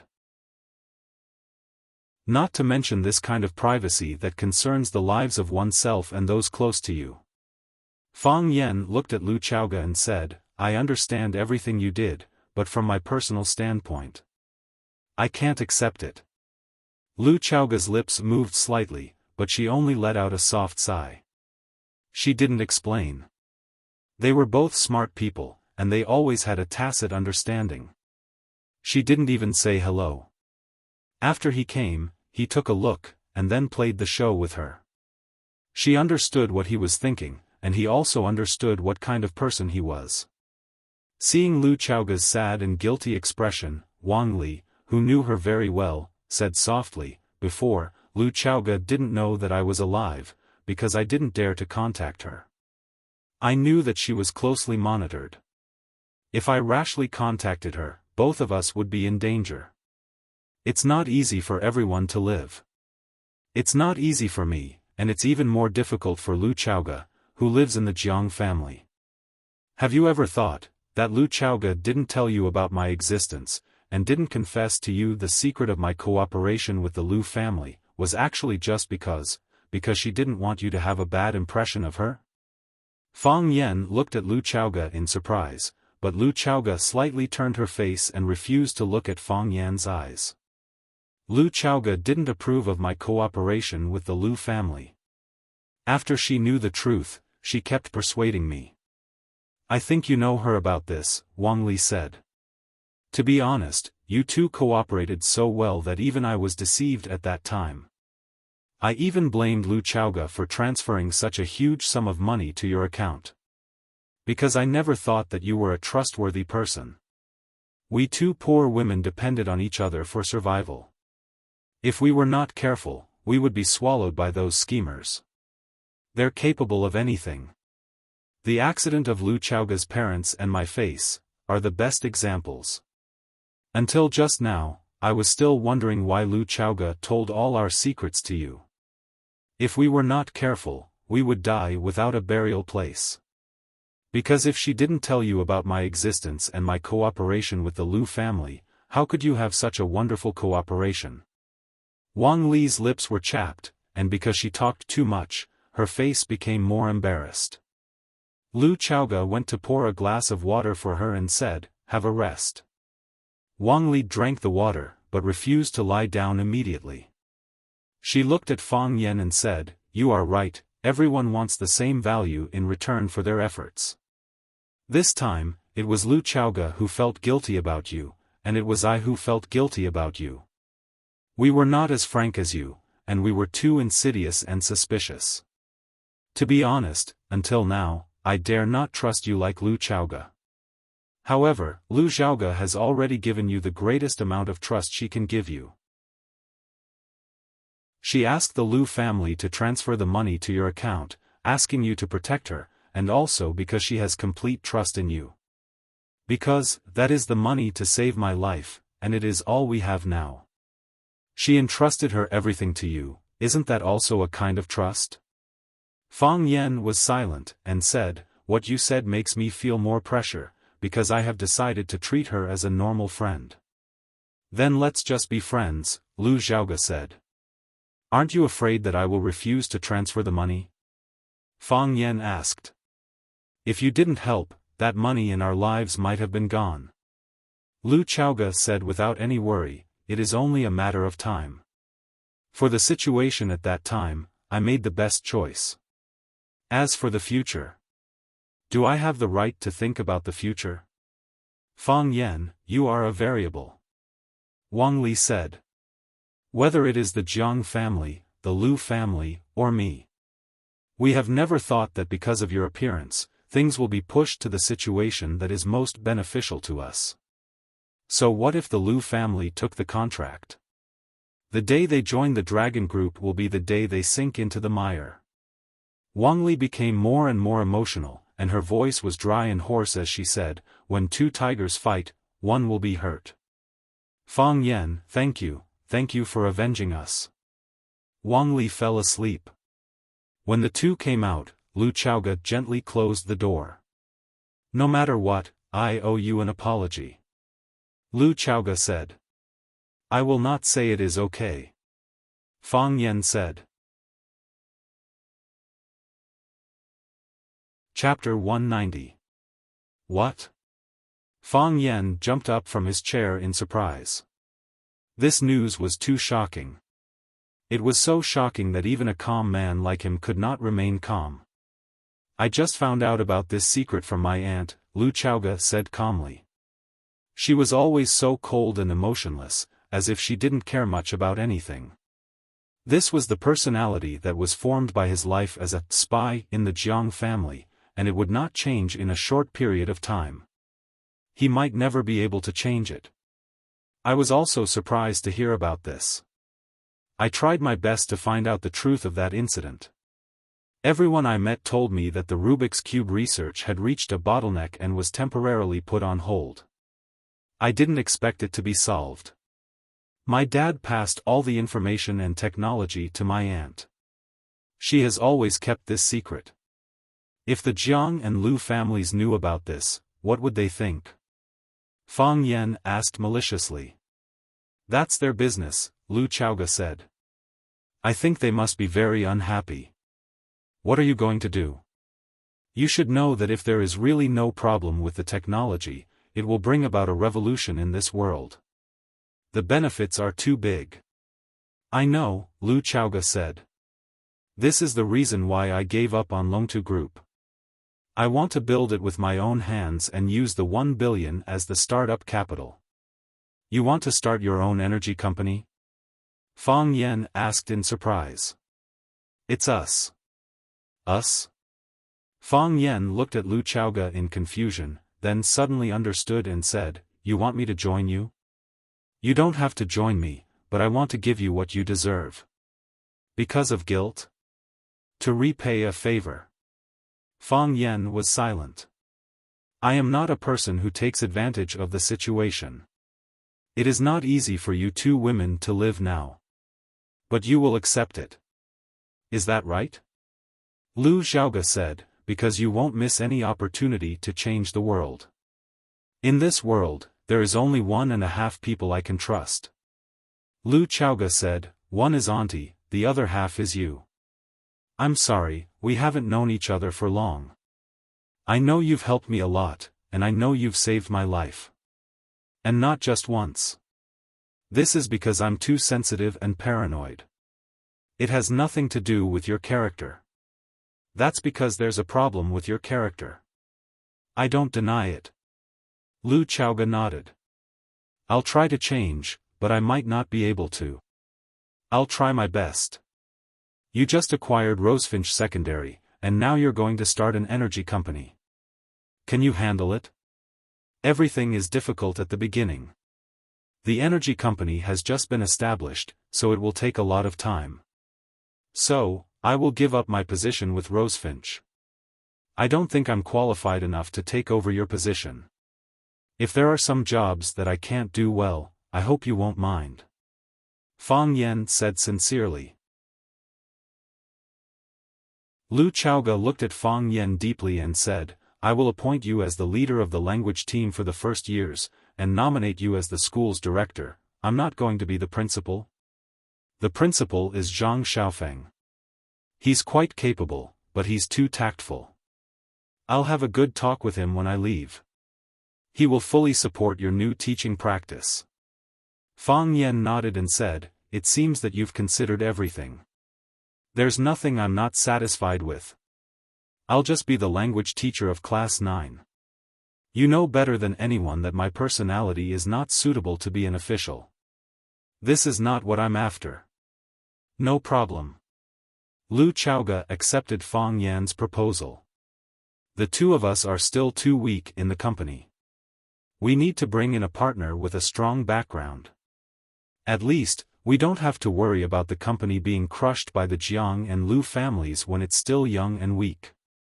You have to know that in this world, it's not just talent and technology that can lead to success. Lu Chaoge nodded and said, I have a candidate to recommend. In the vice principal's office, Lu Chaoge and Qin Etian sat opposite each other.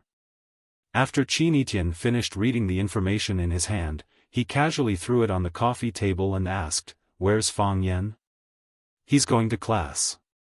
Lu Chaoge said. I think it's better for the two of us to talk alone. Why me? Qin Etian asked. I think you're the most suitable candidate.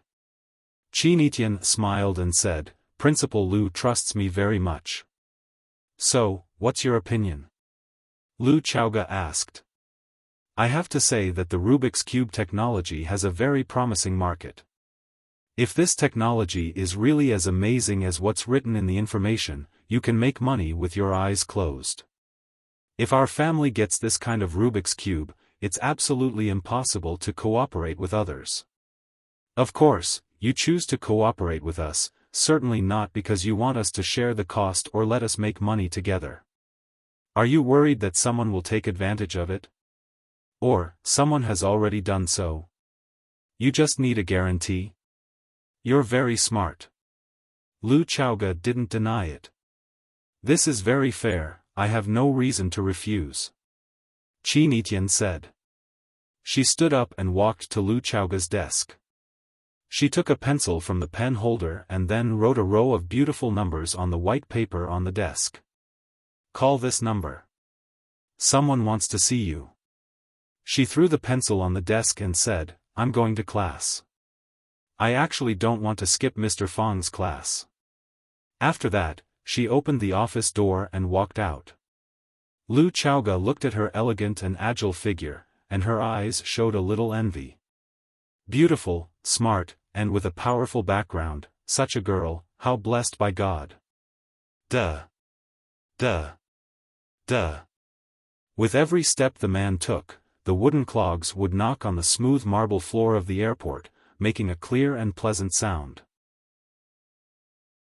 He wore a long leather shawl, a white Taoist robe, and wooden clogs.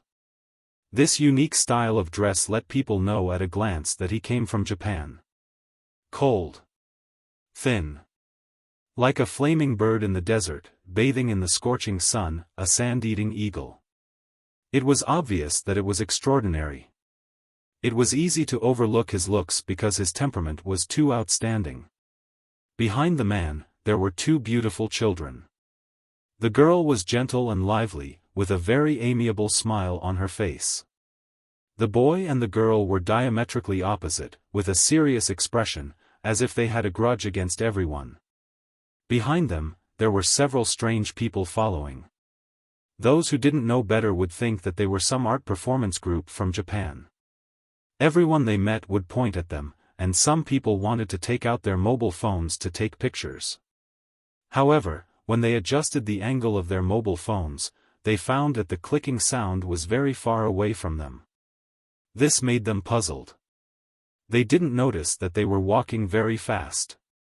Why couldn't they catch up? However, no one wanted to turn around and chase after them. Because they always felt that there was something blocking their footsteps and their determination. They're here again. Chiba Kaori stood outside the airport gate and said with a smile, I didn't expect it to be so fast. Chiba Hamu snorted, very dissatisfied with Chiba Kaori's behavior. Chiba Kaori smiled and reached out to touch her brother's hair, but Chiba Hamu dodged her. I know you didn't want to come. But since father made this decision, then, he must be doing it for your own good. Don't you think so? After a pause, the girl said happily, besides, I like Wuxia very much. This is a very mysterious country. Before coming here, I never thought that I would meet so many outstanding people. Qin Etian. How could there be such an outstanding girl? As a girl myself, I was also impressed by her aura. This is a hypocritical country. Every single one of them was very hypocritical. They are full of hostility toward us. Chiba Hamu finally couldn't help but lose his temper. I really don't understand. Why did we come back? Is it just to witness my humiliation again? Thud. The sound of wooden clogs suddenly stopped. The sun was shining brightly in the sky. He raised his head and let the sunlight shine on his face. He squinted his eyes and gave off a lazy and comfortable feeling. What was even stranger was that his pale face seemed to be strangely transparent. Even the tiny blood vessels could be seen clearly. No matter where you go, you must love the land beneath your feet, the man said softly, but his words were heard by everyone behind him. Our strength comes from the sun, from the land, and from ourselves. You repel the sun, and the sun repel you. You don't love the land, and the land doesn't love you. How can you defeat the enemies who have the right time, place, and people to rely on yourself? How can you defeat the enemies who are supported by the sun and the land? If your heart is warm and peaceful, then every swing of your sword will also be warm and peaceful. You love everything around you. Every time you swing your sword, the wind will help you, the rain will help you, the sun and the leaves will help you. A true swordsman needs to become one with the sword. And when you become one with the sword, you also need to become one with nature. That way, you will have an aura, and the sword you swing will have an aura. What is the way of the sword? Everything is the way, and the way includes everything. The man turned to look at Chiba Hamu, then at his son, and said, the sun and rain, the land, and everyone you meet, are all the way of the sword. Chiba Hamu was the inheritor and promoter of the one blade of the North Star. He was the number one swordsman in Japan known as the Light of the North Star. Chapter 191. Lu Chaoga went to Yanjing and went to Rosefinch's principal, Zhang Xiaofeng's office. Are you really leaving? Zhang Xiaofeng looked at Lu Chaoga, who was sitting across from him, and asked in a very emotional voice. I'm really leaving, Lu Chaoga replied. What a pity, Zhang Xiaofeng said. You have the ideas and the ability. You've returned with honor and pride. However, you still don't understand the situation in Wuxia. There are some things that you know are right, and I also know are right. However, it doesn't mean that this can be done. What everyone thinks is right may not be carried out. Only when everyone thinks it's right will there be a chance. It's a right word and a good word. At first glance, there's really no difference. However, if you think about it carefully, you'll realize that there's a lot more to it. You have ideals and ambition, so you choose to do the right thing. I'm the principal, I'm old, my ideals are gone, and I have to consider the big picture, so I choose to do the right thing. Therefore, during your time at Rosefinch, I didn't give you much support. They would even pour a bucket of cold water on you from time to time, trying to wake you up and let you know whose territory this is. You see, us old men can't get rid of the landlord's consciousness of occupying a mountain and making ourselves the king. Principal Zhang, you're exaggerating, Lu Chaoga comforted. Principal Zhang is a good teacher and helpful friend, I've benefited a lot. To be honest, when I heard that you accepted Rosefinch, I was ready to retire. When you walked into my office just now, I was still thinking. Little Lu is here to have a showdown with me. I've already prepared to leave, but I didn't expect that the one leaving is you. Where are you going? Zhang Xiaofan smiled helplessly. I like students, and I like education. Lu Chaoga said, I want to change too many things, and my ability is limited, so I hope that my students can stand on the same side as me in the future. However, I have more important things to do now. So, I'll have to trouble Principal Zhang in the future. Zhang Xiaofan waved his hand and said, what trouble?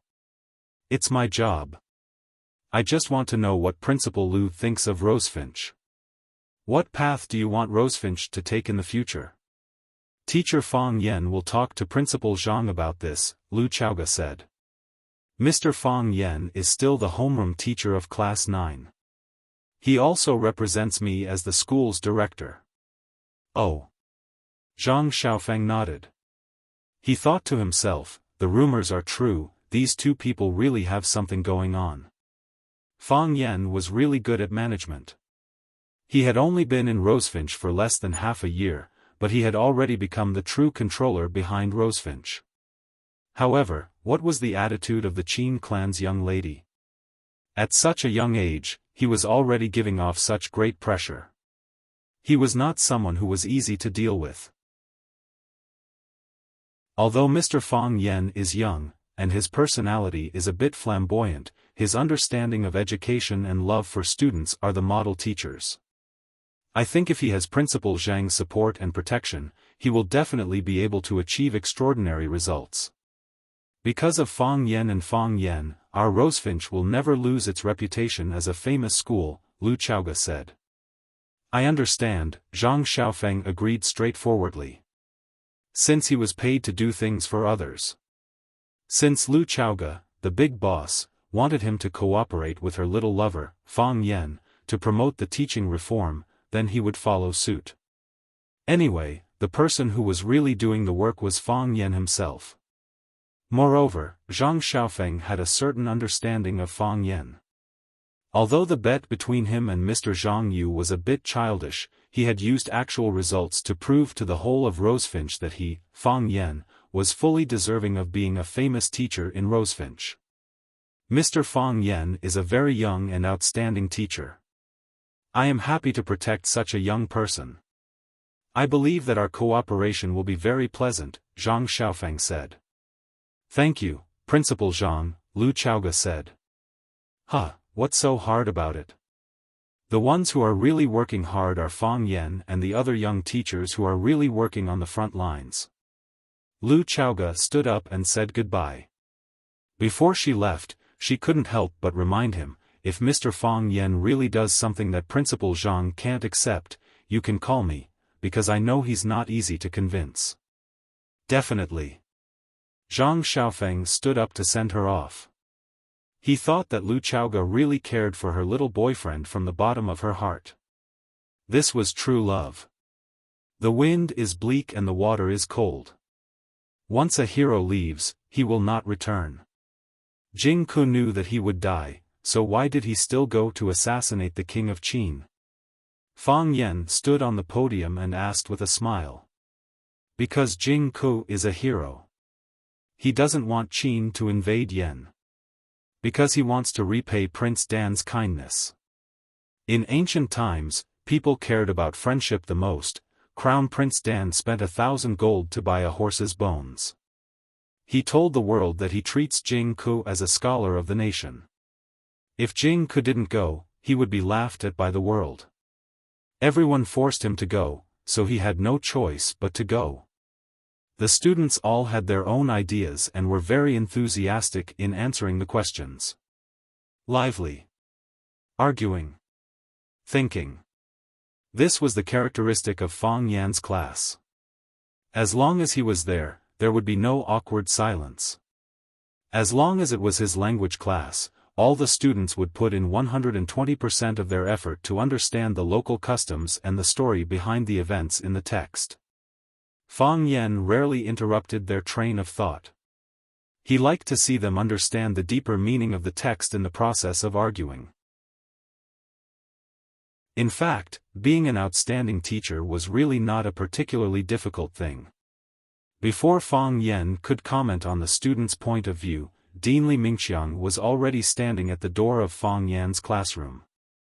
Fang Yan let the students continue to argue. He walked out of the classroom and asked Li Mingxiang, "Dean Li, are you looking for me?" "Huh, Mr. Fang, are you busy?" I can hear the students' voices in the classroom from afar. In my opinion, Mr. Fang's class is the most lively class in the whole of Rosefinch. Li Mingxiang said flatteringly. Ever since he changed schools and joined Lu Chaoga, he and Fang Yan had become grasshoppers in the same boat. This was Li Mingxiang's real thought at the beginning. He used to be Zheng Tiancheng's man, the school director, and lived a comfortable life. Later, his son was immature and fell out with Director Zheng's son. What was worse, Li Yang also handed over the evidence of Zheng Guodong's crimes to Fang Yan. Li Mingxiang knew that he was about to face a disaster, so he hurriedly ran to hug Lu Chaoga's thigh. At that time, he just held the attitude of treating a dead horse as a living one, thinking that he could avoid it as long as possible. He did not expect that things would take a 180-degree turn. Director Zheng Tiancheng did not retaliate against him and almost completely treated him as an invisible person. And his position in the school was still as stable as Mount Tai. What surprised and excited him the most was that his new thigh bought the shares of Rosefinch from his former thigh. He became a direct descendant of the royalists again. He felt that he must have done a lot of good things in his previous life. If it was not the Black Cat Sheriff, then it was Ultraman. Otherwise, why would God be so kind to him? With this thought, he respected Lu Chaoga even more. Because Lu Chaoga was too cold and always gave people the feeling that she was 1,000 miles away, he targeted Lu Chaoga's cohabiting partner, Fang Yan. Yes, he saw with his own eyes that Fang Yan and Lu Chaoga lived together. As for Fang Yingying and Fang Haohan, who lived in that small courtyard at the same time, he automatically ignored them. If I didn't know it was the truth, would really think that Director Li was complimenting me, Fang Yan said with a smile.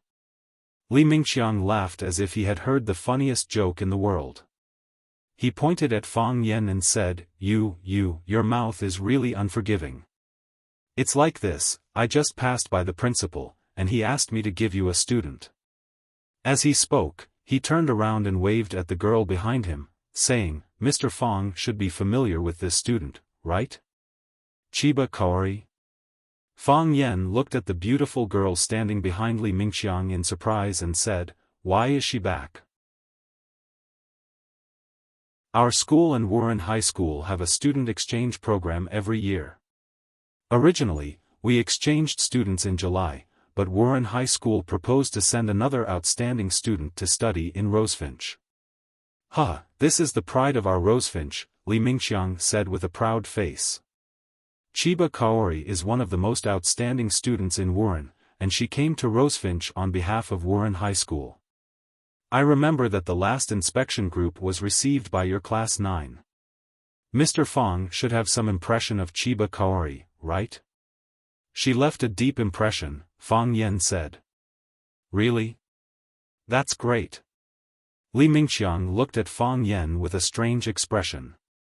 According to the agreement between the two schools, Chiba Kaori was supposed to study in the first class, but she took the initiative to ask to study in the 9th class that Mr. Fang is in.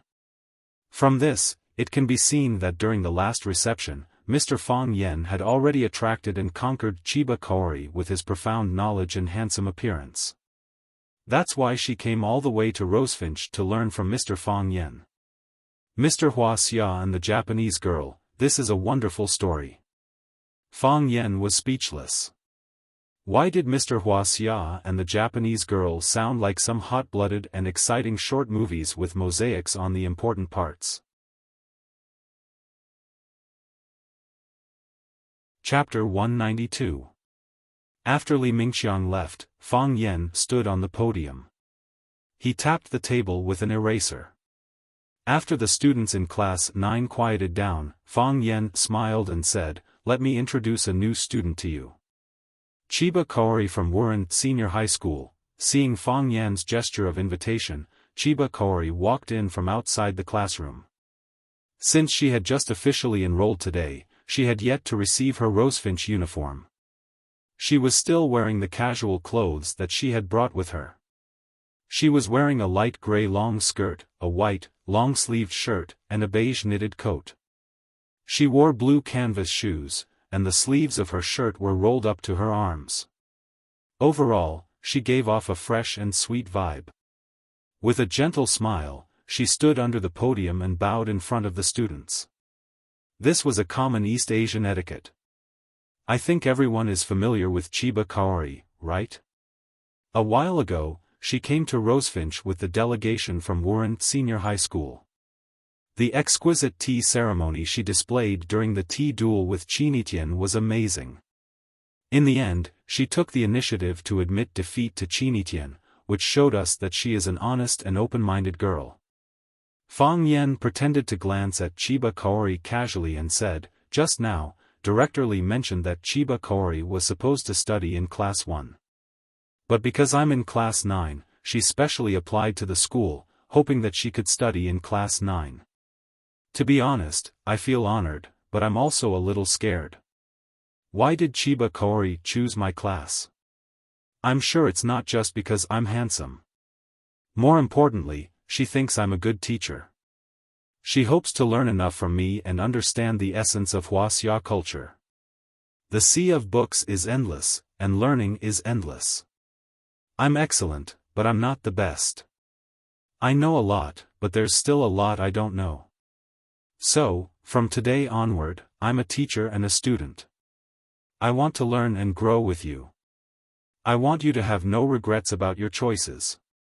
I want you to be proud to have a teacher like me." Fang Yan applauded first and said, "Let's welcome Chiba Kaori with a warm round of applause." Pa pa pa, the applause was resounding. For the sake of welcoming Chiba Kaoru, and also for Fang Yan's touching confession, Fang Yan gestured for Chiba Kaori to stand on the podium and said in English, "Chiba Kaori, do you have anything to say to your classmates?" Fang Yan had been speaking in Wuxia language earlier, so Chiba Sun couldn't understand him. Now that Fang Yan was speaking in English, it was easy for her to understand. Her foundation in English was pretty good. She nodded and bowed to the students below the stage again. She looked gentle and cute as she said with a smile, "I'm Chiba Kaori. Nice to meet you all." "Hua la la," the students applauded again. "Chiba Kaori, we're honored to meet you as well." "Chiba Kaori, you're so beautiful." "Chiba Kaori, let me teach you the Wuxia language." "My Wuxia language has passed the 8th level." Chiba Kaori smiled sweetly and let her classmates joke around with her. She couldn't understand them anyway. When the classroom quieted down again, Chiba Kaori looked at Chinitian, who was sitting in the last row of the classroom, and said with a smile, "The reason why I came to Wuxia and Rosefinch again is because I lost to Chinitian in the tea contest. He's an expert in the tea ceremony that I lost to. During my days in Japan, I've been thinking about this question. How can there be such a girl in this world? I thought, I must come here, I must come here. I want to be her opponent, but I also want to be her friend." She looked at Chinitian with a burning gaze and said, "Chinitian, I'm here. I'm here for you." Silence. The classroom was dead silent. Everyone's eyes were on Fang Yan, but Fang Yan didn't know where to look. A slap in the face. This girl was slapping him in the face. Fang Yan just said in front of the whole class that Chiba Kaori was here for him, and that he would study hard and make progress every day so that Chiba Kaori wouldn't be disappointed in him. Yet, in the blink of an eye, Chiba Kaori said that she was here for Chinitian, to be her opponent, and to be her friend. Have you ever thought about Mr. Fang's feelings? Chiba Kaori looked at Fang Yen blankly, and then looked at the students sitting below the stage. Shouldn't there be applause? Pfft, someone couldn't hold it in and burst out laughing. Then, the whole class roared with laughter. What are you laughing at? Fang Yen flew into a rage and shouted, "We're in class. Be serious, everyone." Everyone laughed even more happily after Fang Yan's outburst. Fang Yen couldn't help but laugh as well. He said, Chiba Kaori doesn't understand Wuxia language, so it'll be hard for her to study in the future. Which student is willing to? Before Fang Yen could finish, a student shouted, "I'm willing." Me too, Chiba Kaori, let's sit together." Seeing the boy's enthusiastic response, Fang Yen sneered and said, "Chiba Kaori, you sit with Chinitian. Ho Xiaolong, you sit with Wang Dong." Just now, those boys were the most unbridled laughing. Now, Fang Yen wouldn't let them get what they wanted. Chiba Kaori laughed, while Chinitian's desk mate, Ho Xiaolong, cried. Tianyi Hotel. When Fang Yen rushed over, the private room was already full of people. Zhang Xiaofan waved his hand and said with a smile, "Mr. Fang Yen, we've been waiting for you." Fang Yen apologized profusely and said, "I'm sorry to have made all the leaders wait." Fang Yen was right. All the people present were the leaders of Rosefinch High School. The school president, Lu Chaoga, the principal, Zhang Xiaofan, a few vice principals, and the dean of academic affairs, Li Mingqiang. This means that Mr. Fang Yen is working hard and didn't skip work early, right? Li Mingqiang took advantage of his closer relationship with Fang Yen, so he stood up and led Fang Yen to sit on his left. Sitting on his right was the dean of academic affairs, Zhu Jian. He knew that Zhu Jian and Fang Yen were close, so he called Zhu Jian over. Fang Yen greeted Zhu Jian and said with a smile, "I'm late. I'll pour wine for all of you as an apology later." Mr. Fang Yen, that's not right. Our main target tonight is Chairman Lu. Don't make a mistake and attack the wrong person, Zhang Xiaofan said with a serious face. That's right. Chairman Lu is going out to do big things, and you have to stay and continue to serve our Rosefinch. Our relationship will be closer. The only female vice principal, Huang Mi, winked at Fang Yen. A woman in her 40s was also charming. Then let's assign tasks.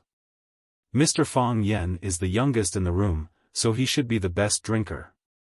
Tonight, he will accompany Chairman Lu to drink. What do you think?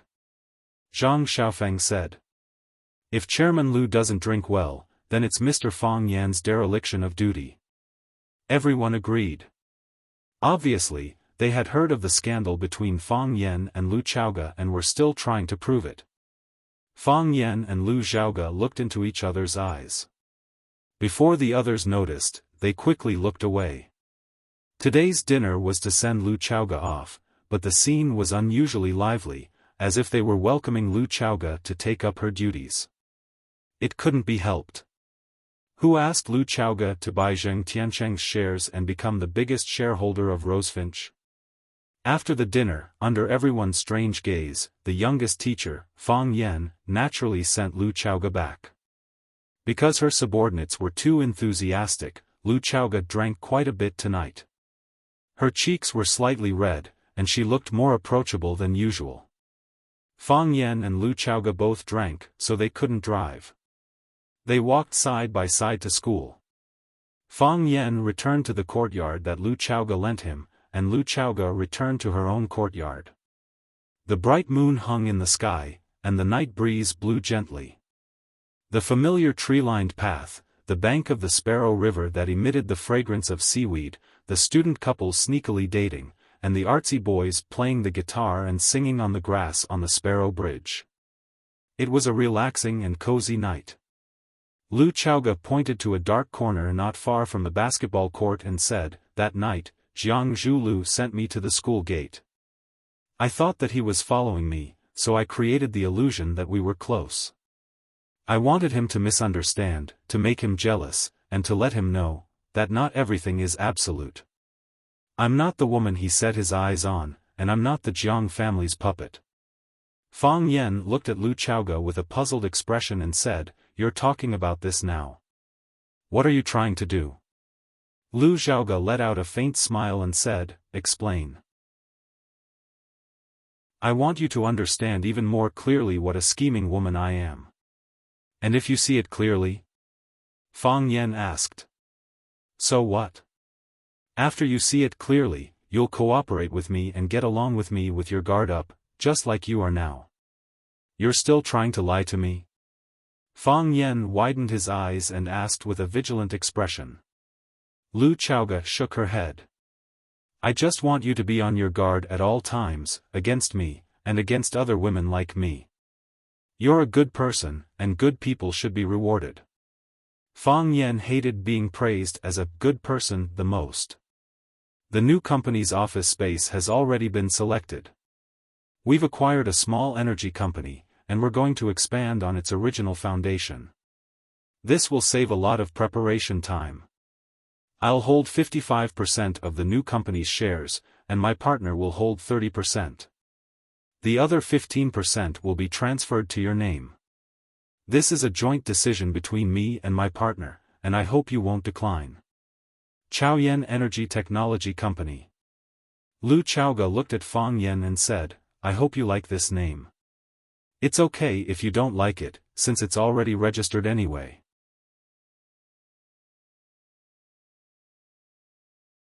Chapter 193. The irises outside the window were in full bloom. The purple-blue petals were like beautiful butterflies. The wind blew, the petals rose and fell, and the butterflies spread their wings. This was a row of luxurious villas, which was also the Lu family's private sanatorium. The door of the sanatorium opened, and a black Bentley slowly drove in. A group of people stood at the door of the villa, waiting. The man in the lead had thick eyebrows, big eyes, a wide mouth, thick lips, and a square face. His hair was combed back like an artist's, and he looked very dignified. He was the head of the Lu family, Lu Yingnian. People called him the Butcher of Shanghai. The Lu family was an old aristocratic family in Huacheng. They had deep connections and many industries. They were one of the richest families in Huacheng. The Lu family had produced outstanding people. Generations of Lu family members worked hard, which was why they had their current prestige.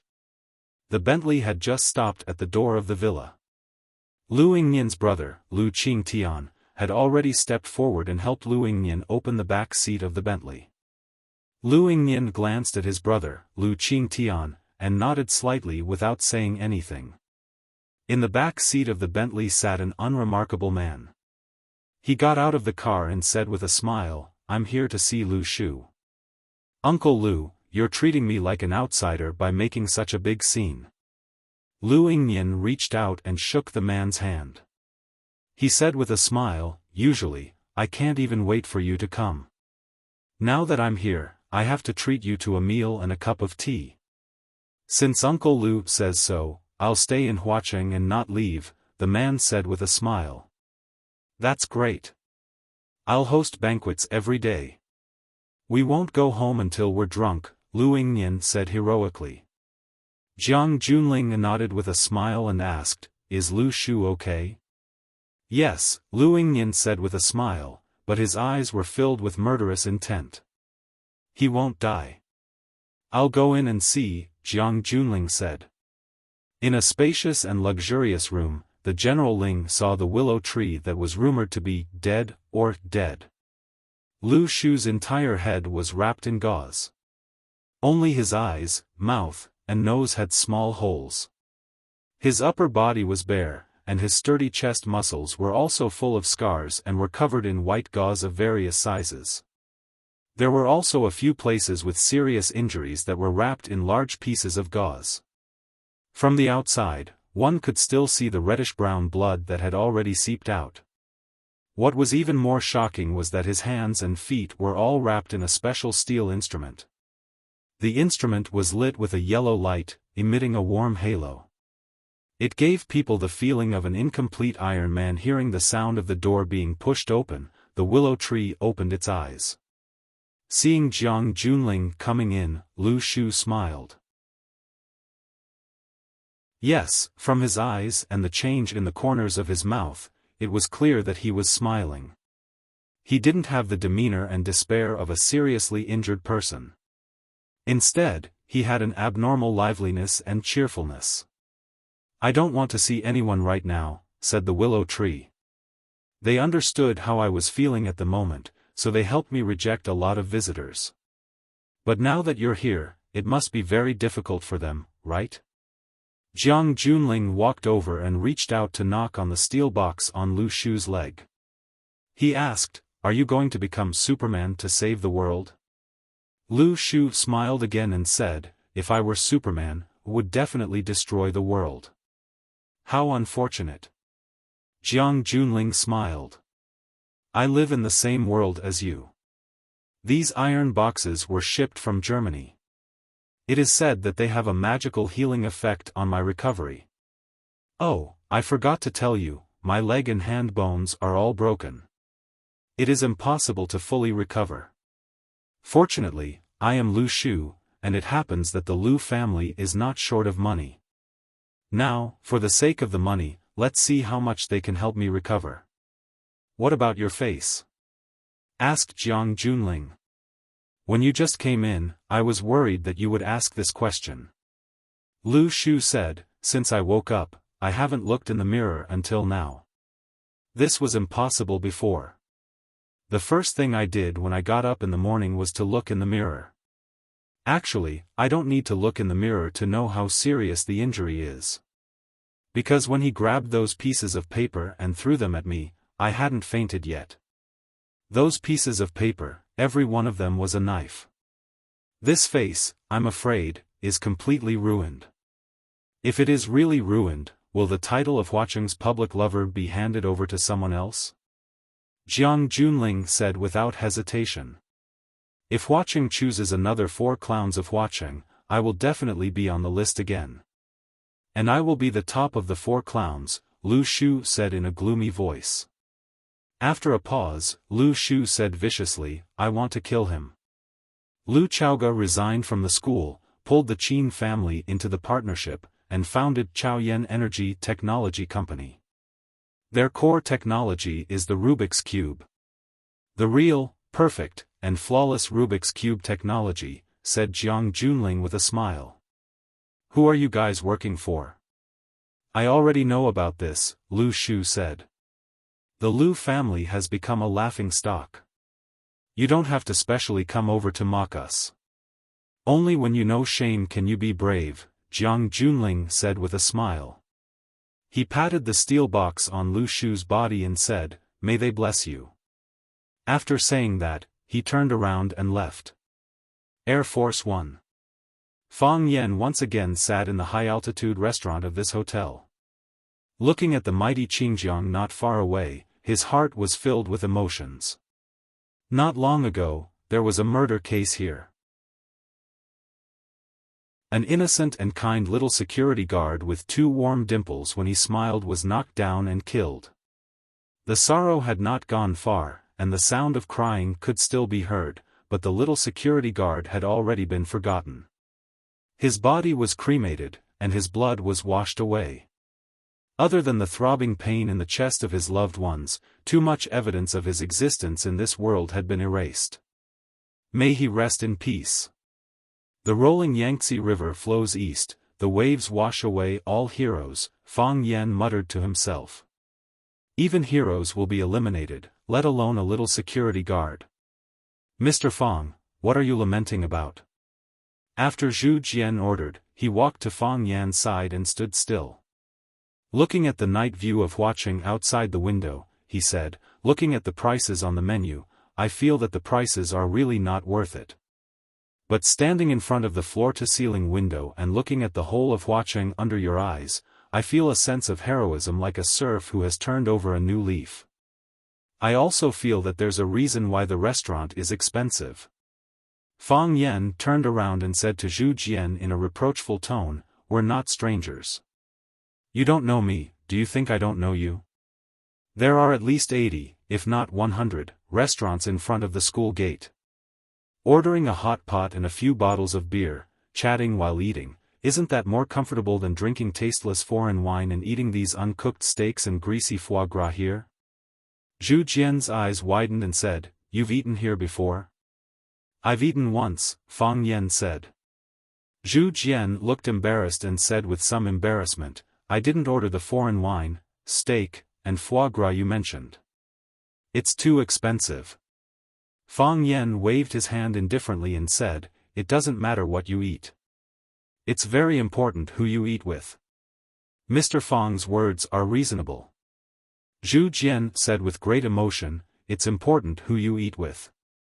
Mr. Fang, you can't understand how I feel. When I was expelled from the school, everyone saw me as a snake or scorpion. Even my wife had a deep misunderstanding of me and brought the child back to her parents' home. I wanted to see the child, but I didn't even have a chance. Your own parents, wife, and child all despise you. What's the point of living in this world? To be honest, it's not that I didn't want to die. But I couldn't accept it. Fortunately, you appeared. If it weren't for you, I would still be wearing that hat and carrying that burden. I wouldn't be able to eat well, and I would wake up from my dreams time and time again. Now the bitterness is over and the sweetness is beginning. I want to repay you, but I don't know how. I've been thinking that I should treat you to a meal. Have a good meal. Find the best and most expensive restaurant in Huacheng for a meal. This Air Force One is too difficult to book." I asked Director Li for help, and only then did I get a table in a bad position. The private room is ridiculously expensive, and we don't even have a chance to use it. Although he was mentally prepared, his hand still trembled when he saw the price of the dishes on the menu. "Mr. Fang, people are still divided by class.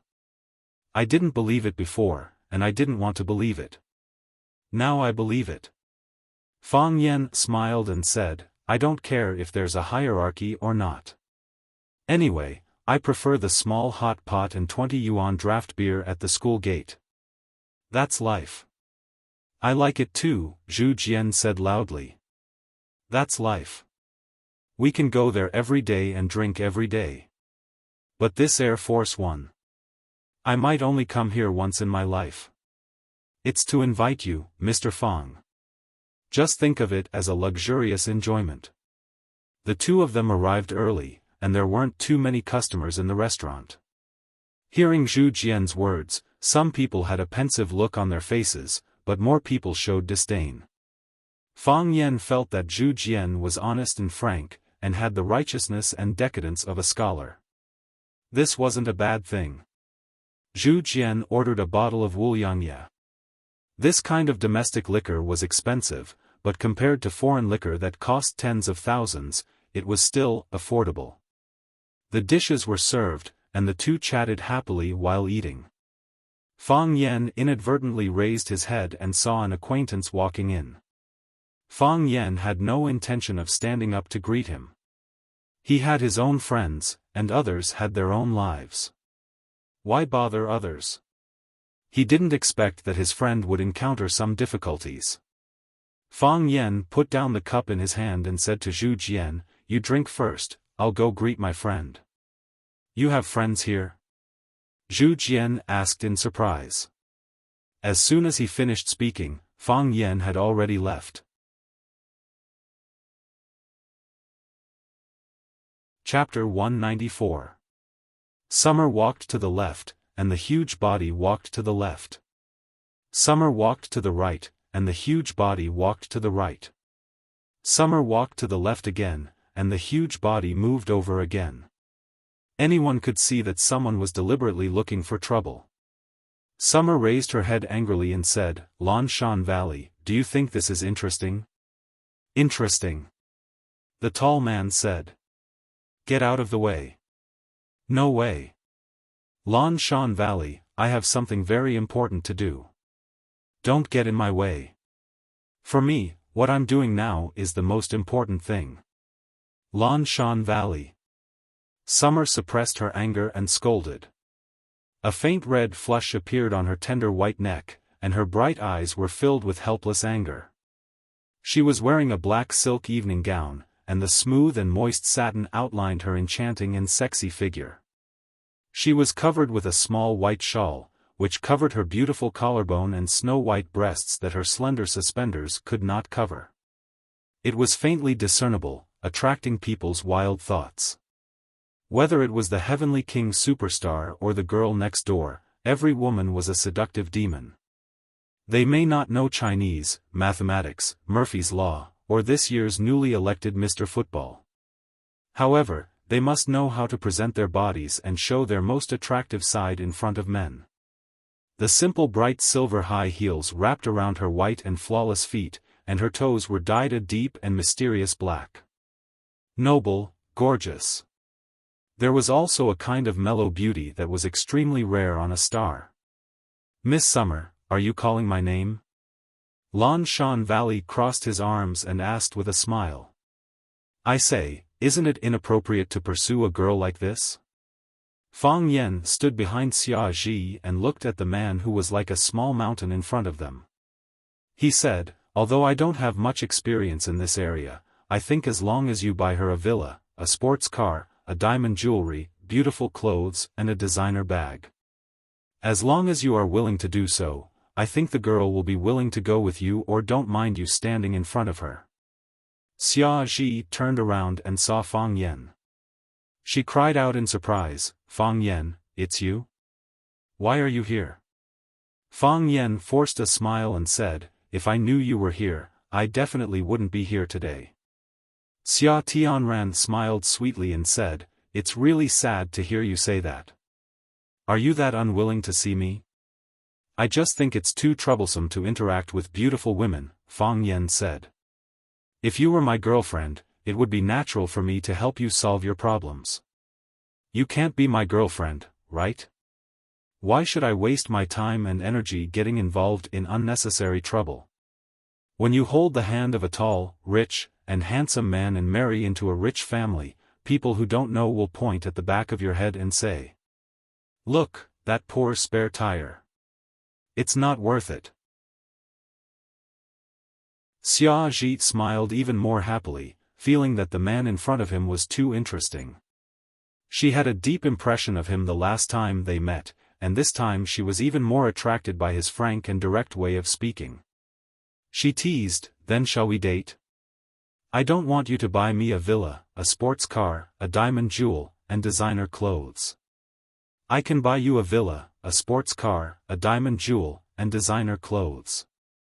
Fang Yen hurriedly waved his hand and said, you'd better go and harm others. I don't think I'm worthy of you. Fang Yen, you're really annoying. Xia Ji laughed so hard that she couldn't breathe. This is the first time I've confessed to a man. And I was rejected. You're a big star, and you're so beautiful. I'm definitely not at ease if you run around all day long.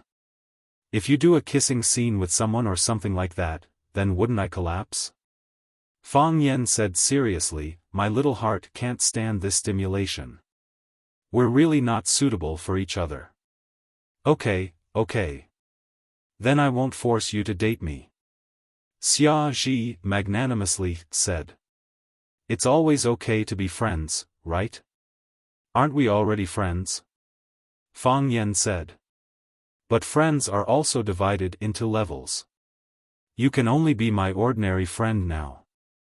Xia Ji felt that she really had no status in front of Fang Yen. He was a big star, why didn't he care about it at all? Lan Shanggu looked at Fang Yen, who was laughing and chatting and completely ignoring his existence, and said, it looks like I'm redundant standing here. Xia Ji waved his hand and said, you leave first. Fang Yan glanced at Lan Shanggu and said, "You go buy a house and a car first. Be patient, good food is not afraid of late." Lan Shanggu sneered and said, "What? You're going to send me away just like that? Even if you want to put on a show of a hero saving a beauty, you have to first get rid of me, this eyesore of a villain." "All right. Lan Shanggu, stop messing around," Xia Ji said helplessly. She pointed to the Lan Valley and said, "This is where I came from. We grew up in a courtyard. He often bullied me." Lan Shanggu laughed out loud. His rough face actually revealed a child's innocent smile. He said proudly, "Little Tian Tian, we meet again. We meet again." "So what?" Xia Ji said with dissatisfaction. "You came to Flower City, but you didn't even greet me. Is that right? If Uncle and Auntie knew that I didn't even treat you to a meal when you came to Flower City, wouldn't they call me and scold me? You deserve it," Xia Ji said without the slightest bit of sympathy.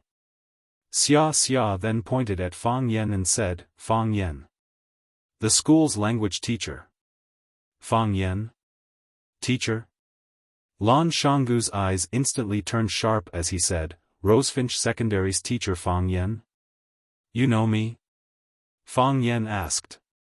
Lan Shanggu smiled and said, "There aren't many people in Flower City who don't know you now, right?" Seeing the vigilance in Fang Yan's eyes, Lan Shanggu laughed even more boldly and said, "You don't have to stare at me like that. I didn't investigate you. What happened between you and Lu Chaoga, as well as the Jiang and Lu families, has already spread throughout Flower City. The Jiang and Lu families were set up by you guys, and now they are busy killing each other. You and Lu Chaoga took a large sum of money and the real Rubik's Cube technology and ran off to set up a new company. How could we not have any news of such a big commotion this time? To be honest, I really admire you. You have to know, not everyone can take advantage of the business world's butcher and that old fox Qiang Long Tan. This move of yours is not as simple as taking advantage of others. You guys actually know each other?" Xia Ji's eyes widened.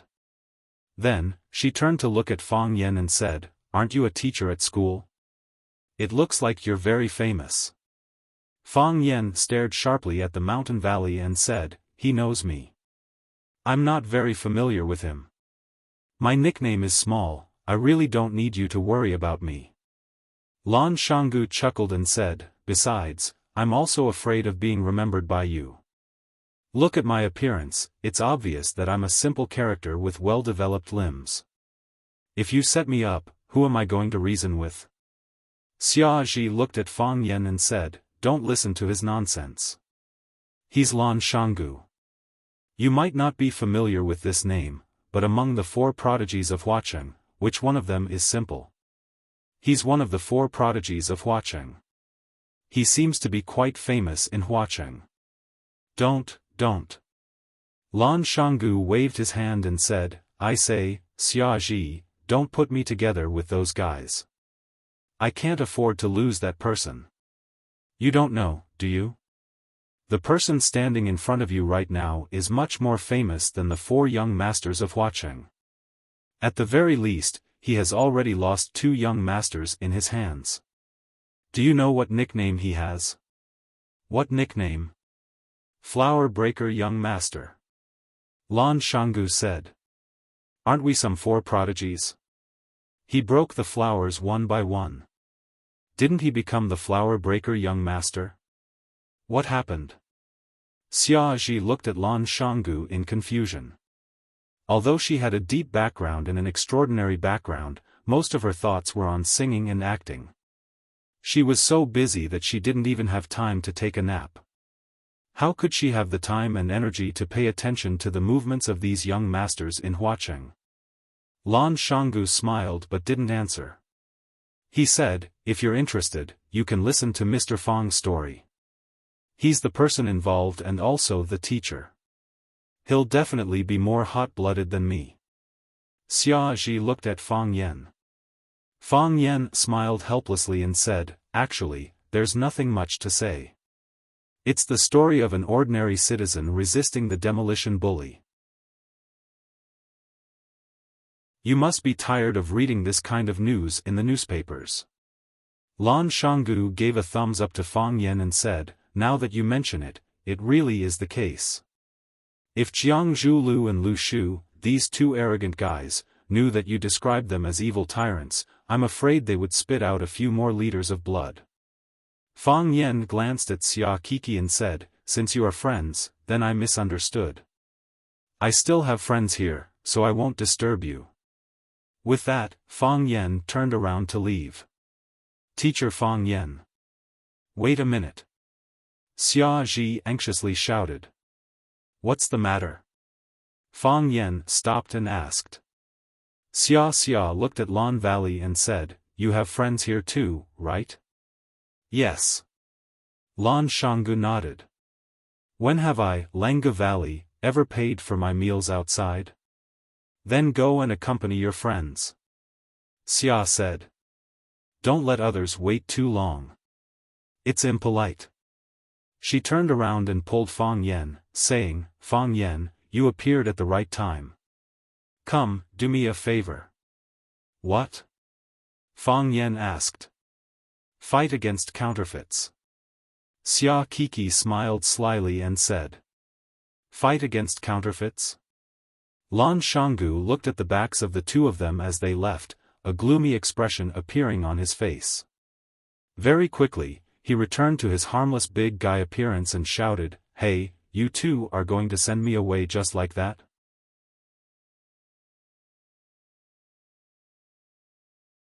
Chapter 195. Fang Yan was good at beating people up and being beaten up, but this was the first time he had done something like this. He was dragged into the private room by Xia Ji. Along the way, all the waiters who saw them bowed to greet them.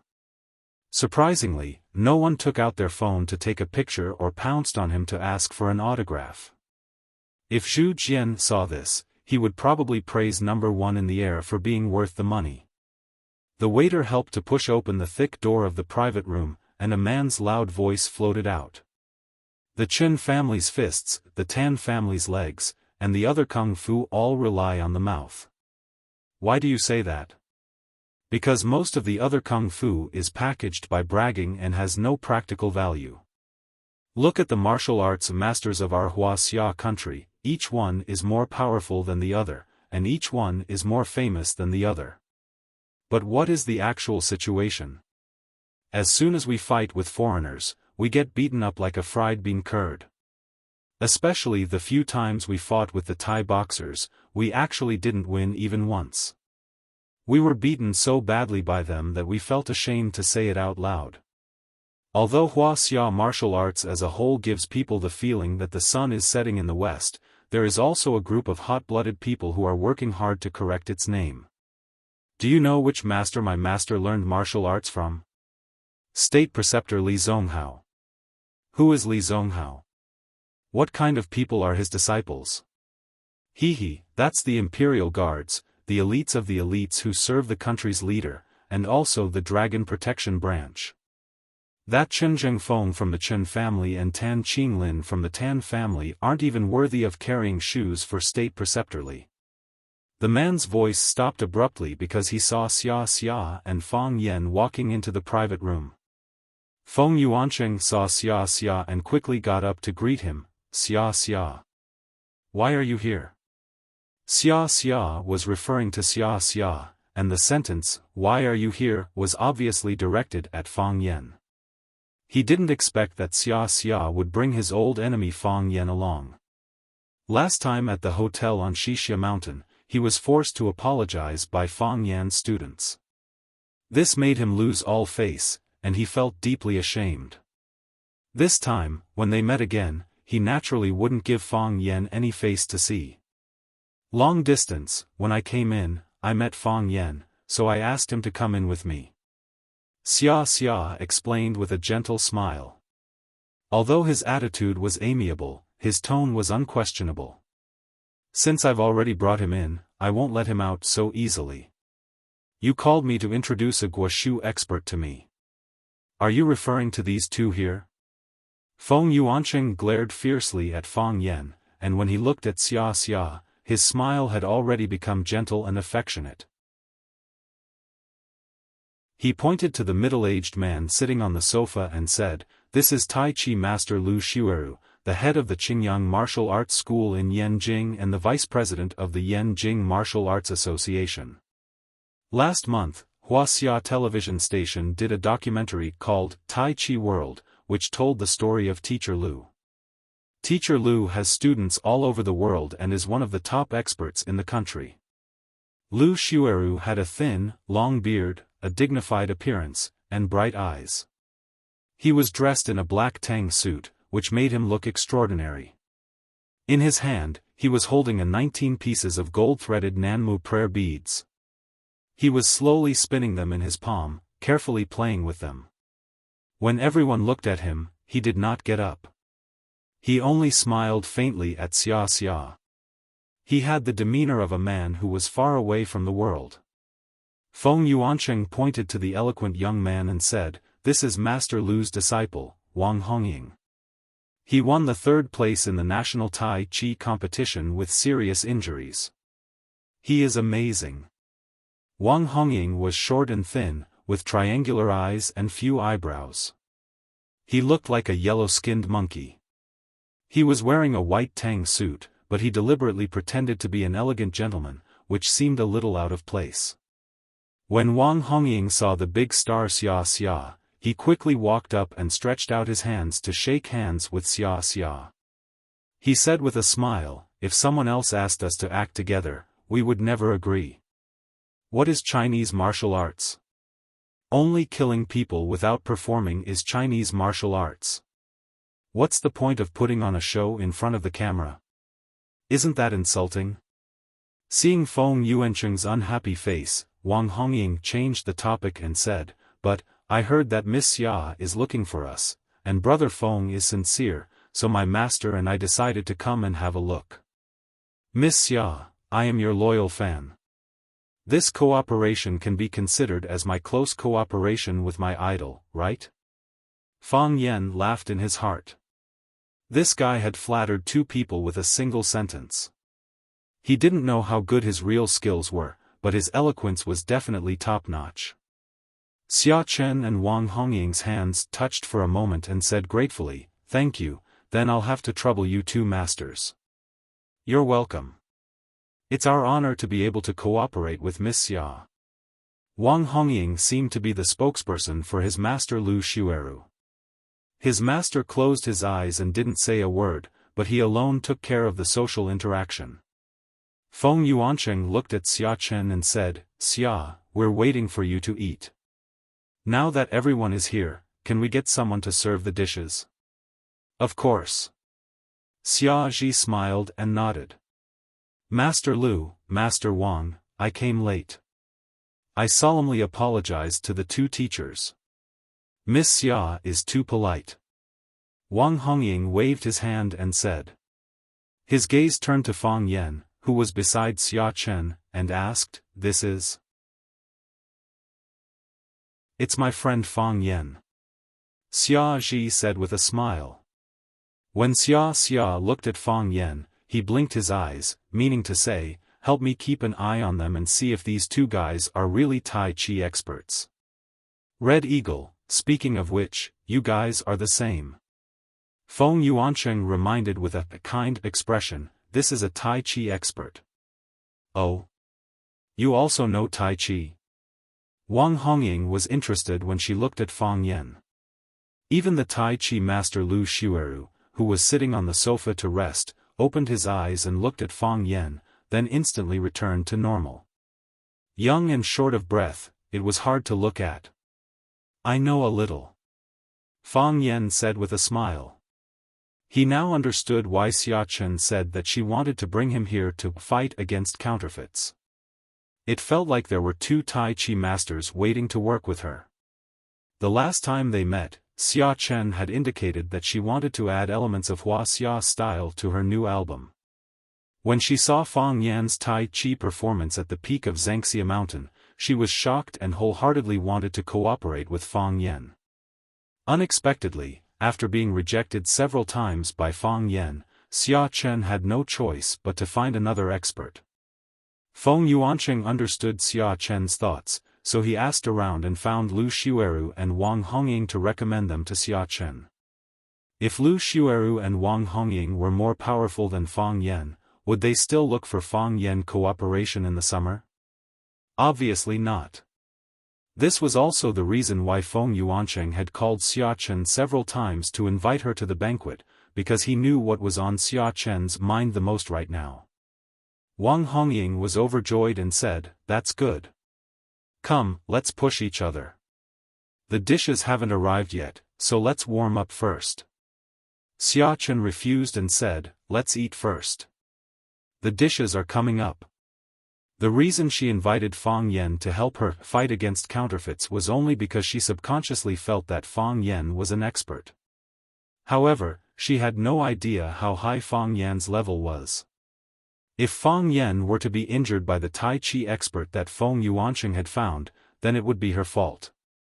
She only wanted Fang Yan to help her see if she could find any flaws in the words and actions of these people.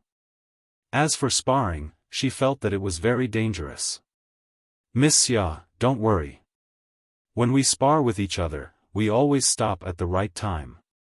It won't hurt anyone," Wang Hongying explained to Xiaofan. Fang Yan also waved his hand and said, "Forget it." "What is it?" "Brother, you're not giving me face?" Wang Hongying was unhappy. Scholars make friends through poetry, and we martial artists naturally make friends through martial arts. Only by sparring with each other and advancing together can we improve day by day. What kind of future can we have if we are stuck in a rut and don't seek to make progress? It's not that I don't want to give you face. I'm just a teacher, what do I need such brilliant martial arts for? If I use Tai Chi to hit a student, and the student sues me for corporal punishment, I still have to eat the school board, isn't that right? Feng Yuanqing looked at Wang Hongying with a smile and said, "Red Eagle, forget it. Since he's afraid, don't force him." Hearing Feng Yuanqing's words, Wang Hongying's determination to spar with Fang Yan was even more determined. If he could perform well in front of the summer goddess, he might be able to enter the eyes of the goddess and have a chance to get close to her. Men not only look at their face, but also at their kung fu. "Are you going to fight or not?" Wang Hongying said with a look of disdain. "It's annoying. How can he be as straightforward and heroic as us martial artists? Who is your master? Is that what he taught you? The next time I see him, I want to test him and see if he's a good-for-nothing like you." Wang Hongying looked at Xiaofan apologetically and said, "Miss Xia, please don't mind, we martial artists are like this. We have a fiery temper." Fang Yan was amused by the kid's performance and said, "Who is my master? With your cultivation, you definitely won't have the chance to see him. I have to say, you're very lucky." He squatted down slightly and stretched out a hand. He waved at Wang Hongying and said, "Since you strongly request it, then I'll accompany you to push your hands." Wang Hongying's face flushed with excitement and said, "That's right. A man should have some guts." He gave Feng Yuanqing a look that said, "Don't worry, I'll teach this kid a good lesson." He strode in front of Fang Yan and said, "Kid, learn a little. I'm not someone who will push hands with others so easily." Fang Yan thought for a moment and said helplessly, "You always steal other people's lines like this. Do you know that you make others speechless?" "What?" Wang Hongying put her hand on Fang Yan's wrist and looked at him in confusion. Fang Yan's right foot rushed forward, and with a flick of his wrist, Wang Hongying's body flew backward as if he had been electrocuted. Bang! His body fell heavily on the carpet a few meters away. The strength had not dissipated, and his body continued to slide forward. Clang! His head heavily hit the glass tea table in front of Lu Xueru, and only then did he stop. Fang Yan looked at Feng Yuanqing and the others and said embarrassedly, "He's right, we martial artists have such a fiery temper.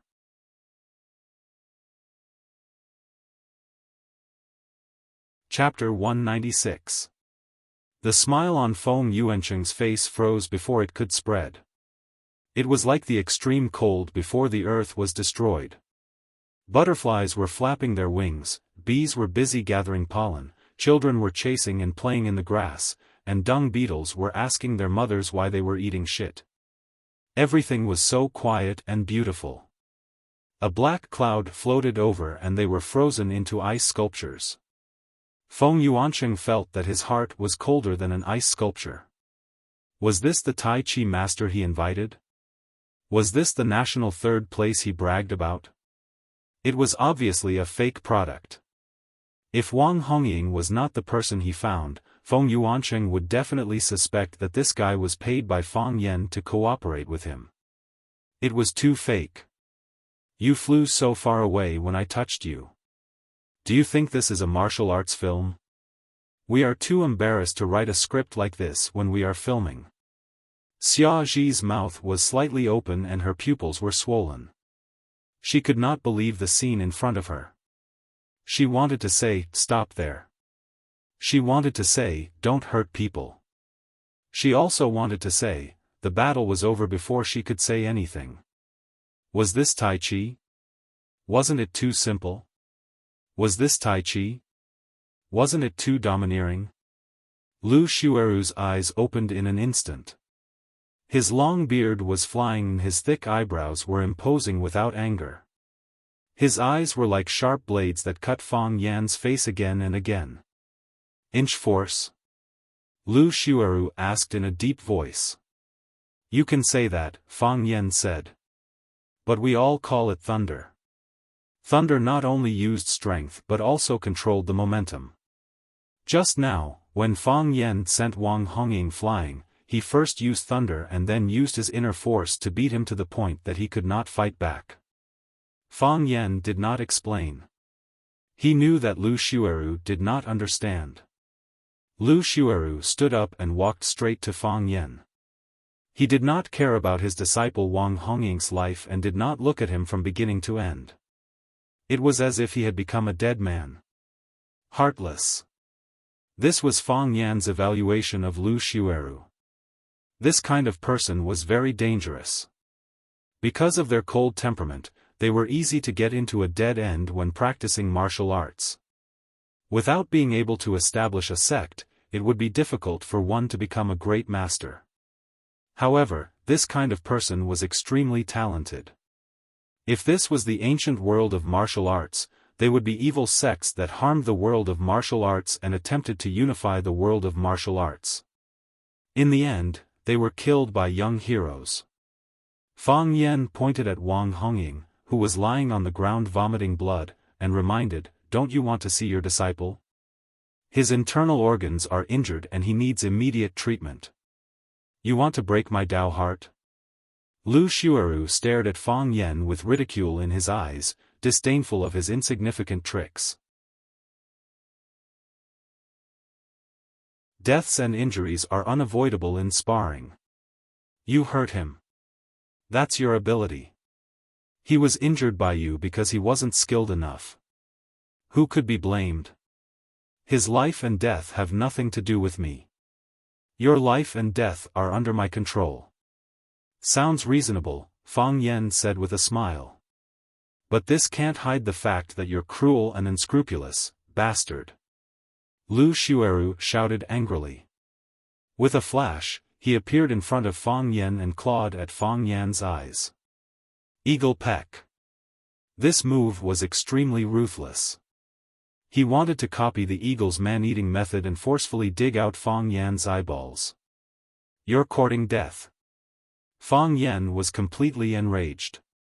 In sparring, even if Wang Hongying insulted his sect, he would only give a light punishment. This old thing's heart was vicious. He actually wanted to take someone's life and cripple them. It was really shameful and hateful. Instead of retreating, he moved forward and clawed at Lu Xueru's wrists that were grabbing at his eyes. Lu Xueru had rich combat experience and changed his move at the last moment. He changed the position of the eagle's peck and clawed at Fang Yan's wrists. Fang Yan also changed his moves, looking for traces of Lu Xueru's claws after he changed his move. The two changed their moves at the same time. Their hands didn't touch, and their clothes didn't touch. Their hands didn't touch, and their clothes didn't touch. In the eyes of a bystander, it was like an old man and a handsome young man were playing a drinking game. One hand gesture changed, and the other followed. The difference was that the hand gestures became faster and faster, and the changes became fiercer and fiercer. Finally, it became a blurry phantom that couldn't be seen clearly. However, the wind was whistling, and the atmosphere was solemn. Even if you couldn't see their moves clearly, you could feel that it was extremely dangerous. It was as if there was a big stone pressing on your heart, so heavy that you couldn't breathe. In the blink of an eye, Fang Yan and Lu Xueru had already exchanged 60 or 70 moves. This guy dared to open a dojo in Yanjing and accept disciples, so he really did have some skills. Hiss, the sound of clothes tearing came. Fang Yan and Lu Xueru's figures were like magnets with strong magnetic fields, bouncing to the sides. Lu Xueru's face was ugly, and Fang Yan's hand was holding a piece of cloth that was torn from Lu Xueru's sleeve. This time, it was obvious that Lu Xueru had lost by a bit. Good kung fu. Very fast reaction. Very strong qigong. Lu Xueru used the word good 3 times in a row, and stared at Fang Yan with sharp eyes, and said, "Who is your master? To be able to teach a disciple like you, your master must not be a nobody. You'd better say your master's name to avoid the flood rushing against the Dragon King Temple. If we meet again, I won't be able to explain it to your master's elders." Fang Yan was really angry and amused. All along, he felt that Fang Yingying and Fang Haohan were very shameless. He didn't expect that the guy he met today was even more shameless than Fang Yingying and Fang Haohan combined. I have seen a lot of TV movies, and I have summed up a few conclusions to share with you. First, generally, people who take the initiative to say that you'd better say your master's name to avoid the flood rushing against the Dragon King Temple are bad people. Because good people don't need to care about their master's name, they only care about the opponent's position, right or wrong. Second, the person who takes the initiative to say this must be the weaker side. Third, this sentence is usually said after the fight is over.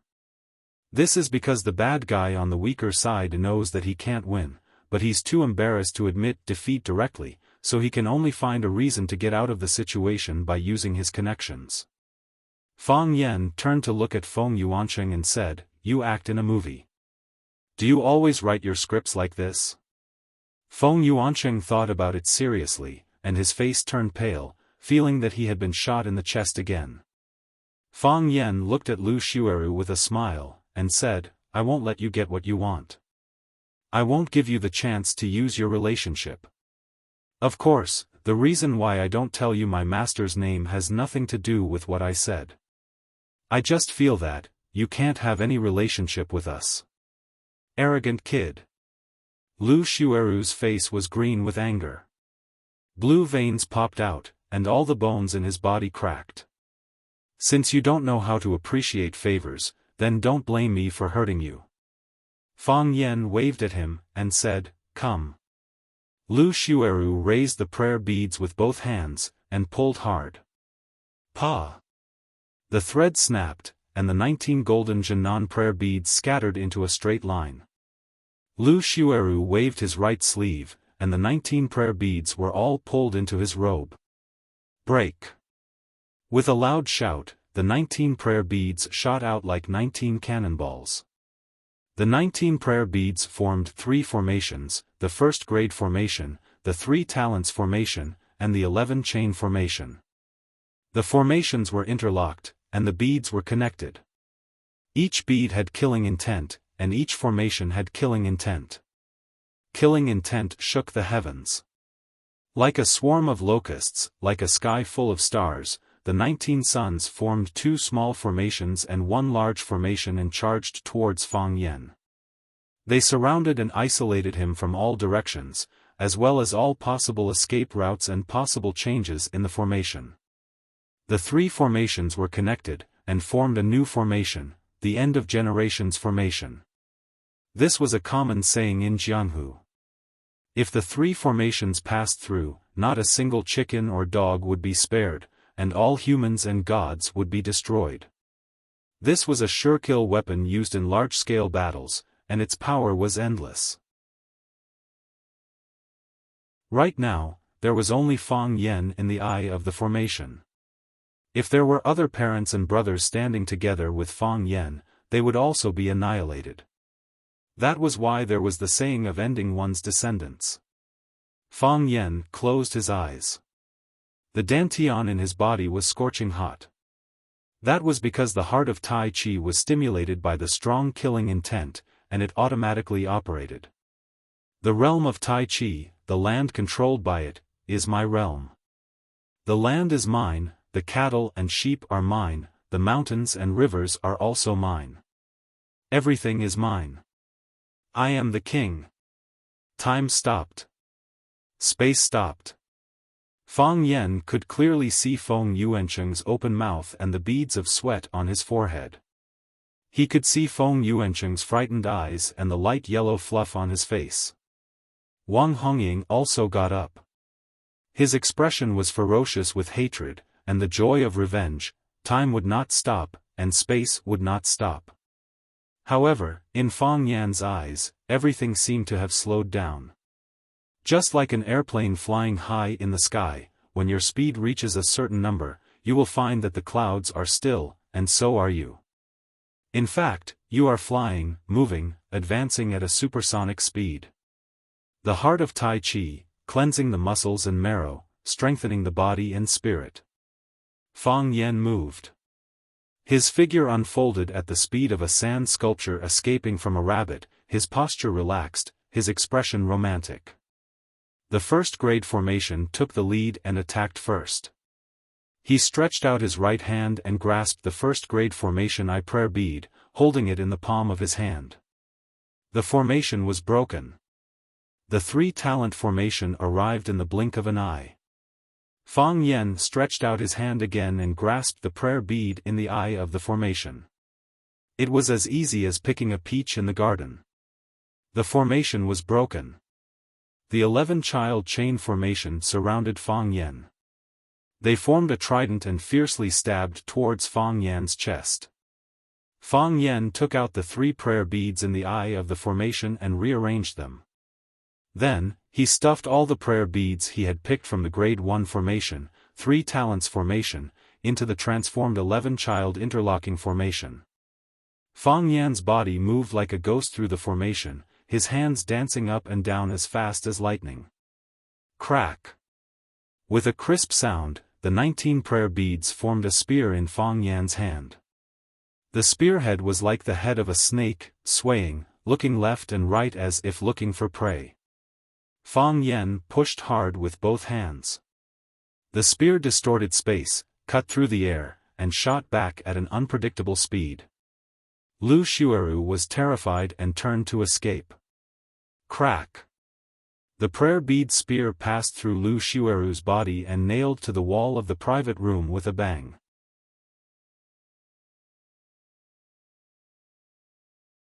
Chapter 197. Crack! Until this time, the bead at the end of the prayer bead spear fell to the ground. Crack! Another one. Pa pa pa pa, the other beads also fell to the ground. After the bead in front fell to the ground, the bead behind followed. It could be seen that even without the silk thread, the connection of these beads was still very tight. The handle of the spear was getting shorter and shorter, and finally disappeared. Except for the 3 prayer beads that crashed into the wall, the other 16 prayer beads were all intact. The most amazing and puzzling thing was that this golden nanmu was not a heavy and hard wood. Why could it collide with each other without breaking? Shoot into the wall without breaking? The energy was as hard as steel. Flying flowers could hurt people, and a leaf could take people's head. Even flesh and blood could break mountains and stones with the help of the energy, let alone wood that was harder than the palm. Everyone was stunned. Was he still a human? Was this a myth? Before the duel, Feng Yuansheng and Wang Hongying had different expressions. Feng Yuansheng was cursing and gloating, and Wang Hongying was filled with hatred and joy at the prospect of getting her revenge. Whether it was Feng Yuansheng or Wang Hongying, they thought that as long as Lu Xiuerou was willing to fight, then Fang Yan could only be beaten. There would be no second result. Although Xia saw Fang Yan practicing Tai Chi from a distance, his posture was very beautiful, which was in line with the mood she wanted. However, she didn't have an answer in her mind about Fang Yan's actual combat experience. When the battle was over, their expressions all became like this: "0. How is it possible?" Lu Xiuerou looked down at his chest, unable to accept the facts in front of him. He lost. He lost so miserably. Puff, blood was flowing. Because the prayer beads pierced through his body, the wound was neat and cylindrical. At that moment, the beads turned into a spear, which was extremely hard and indestructible. The blood soaked his clothes and mixed with the air, making the sound of blood bubbles. "Why not?" Fang Yan sneered. "Do you think you are the best in the world? How can you take my formation?" Lu Xiuerou still couldn't believe what had happened in front of him. He had 1,800 reasons for suspicion. Lu Xiuerou made a name for himself at a young age. Later on, he became Li Zonghao's disciple and was one of the top Tai Chi experts in Yanjin. Lu Xiuerou was extremely conceited. He finished his apprenticeship at the age of 30 and opened a dojo in Beijing to accept disciples. He defeated challengers from all over the world and once claimed to be invincible under the age of 40. On the other hand, his master, Li Zonghao, was already 55 years old. Obviously, he was not within the scope of his contempt. This sentence had been shouted for many years, and it had never failed before. He was the representative of Wuxia's martial arts and the leader of Li's Tai Chi. Therefore, when Fang Yan walked in, Feng Yuansheng had introduced him as the male lead of Wuxia TV's large-scale documentary, Tai Chi World. What about Fang Yan? When Fang Yan first followed Xia in, Lu Xiuerou didn't even look at him. Even if it was Xia himself, he just smiled indifferently. He didn't get up, shake hands or greet him. He had the demeanor of a peerless master. Later, when Feng Yuansheng said that Fang Yan was a Tai Chi expert, he opened his eyes and glanced at Fang Yan. Then he quickly closed his eyes again. How strong could this green-haired boy be, and how deep could his cultivation be? Besides, Fang Yan's appearance really didn't have the demeanor of a master. If you didn't wear a tang suit or a layman's robe, and if you didn't have a string of beads on your neck or hand, who would be willing to admit that you were a martial arts master? Packaging was very important in Jianghu. It was not until Fang Yan knocked away his disciple Wang Hongying with one move that he began to take Fang Yan seriously. He also wanted to take the initiative to challenge and, to save his face. No matter how bad Wang Hongying's skills were, he was Lu Xiuerou's disciple after all. His disciple was knocked away in front of him, and he didn't look good. If he didn't do anything, it would be really difficult for him to step down. But, how did he lose? His first grade, 3 talents, and 11 children chain formation was a big killer move found in an ancient book. He had practiced it for more than 17 years, and its power was extremely great. He had lost many good people, including some famous people in the whole of Wuxia. This Fang Yan, was he even 17 years old? Tai Chi to control the force, lightning to break the formation. Fang Yan said with a smile. When a person's internal energy is deep and his momentum is great, a stare at you is lightning, a roar is lightning, a punch is also lightning. Fang Yan waved his hand disinterestedly and said, "There's no point in talking to you about this. Even if I said it, you wouldn't understand. A scum like you who has evil thoughts, who easily breaks people's bones and takes their lives, is really harmful to nature, and goes against the harmony of heaven. Even if you spend your whole life, you still won't be able to achieve the great Tao. You. Lu Xiaoru was furious.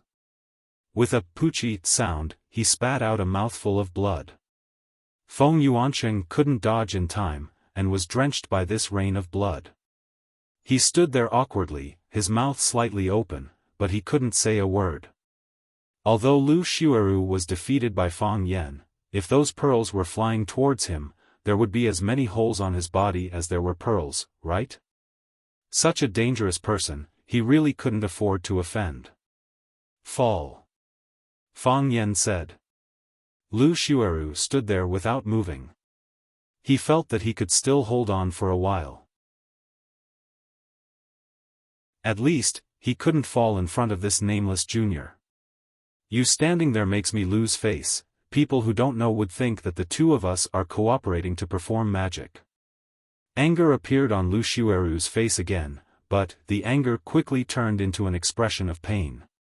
Because, when he was angry, it affected the wound on his chest. Once the wound moved, the pain pierced his heart. That forcefully held breath of qi broke just like that. Bastard! Lu Xiaoru knew that he was tricked again. Plop! Lu Xiaoru cooperated and knelt on the ground, then his body slowly slid to the carpet. Master! Wang Hongying climbed up from the ground and quickly ran in the direction of Lu Xiaoru. Master, how are you? Master, are you okay? Master! Fang Yan sighed softly. Although Wang Hongying's skills were not good, his character was not good, and he looked a bit too wretched, but he was still a very good disciple. At least, he regarded his master as his master. As for Lu Xiaoru, he didn't regard Wang Hongying as his disciple at all. People who practiced martial arts paid the most attention to the word friendship. In the eyes of Fang Yan, Lu Xiaoru was a completely unqualified opponent. Fang Yan walked in front of Xia Ji and said, "The assessment is over, these two are fake." Xia Ji finally woke up from the state of shock. After looking at Lu Xiaoru and Wang Hongying lying on the ground, he said to Feng Yuancheng, who was not far away, "Yuancheng, Teacher Lu and Teacher Wang are your friends. You treat them well for me.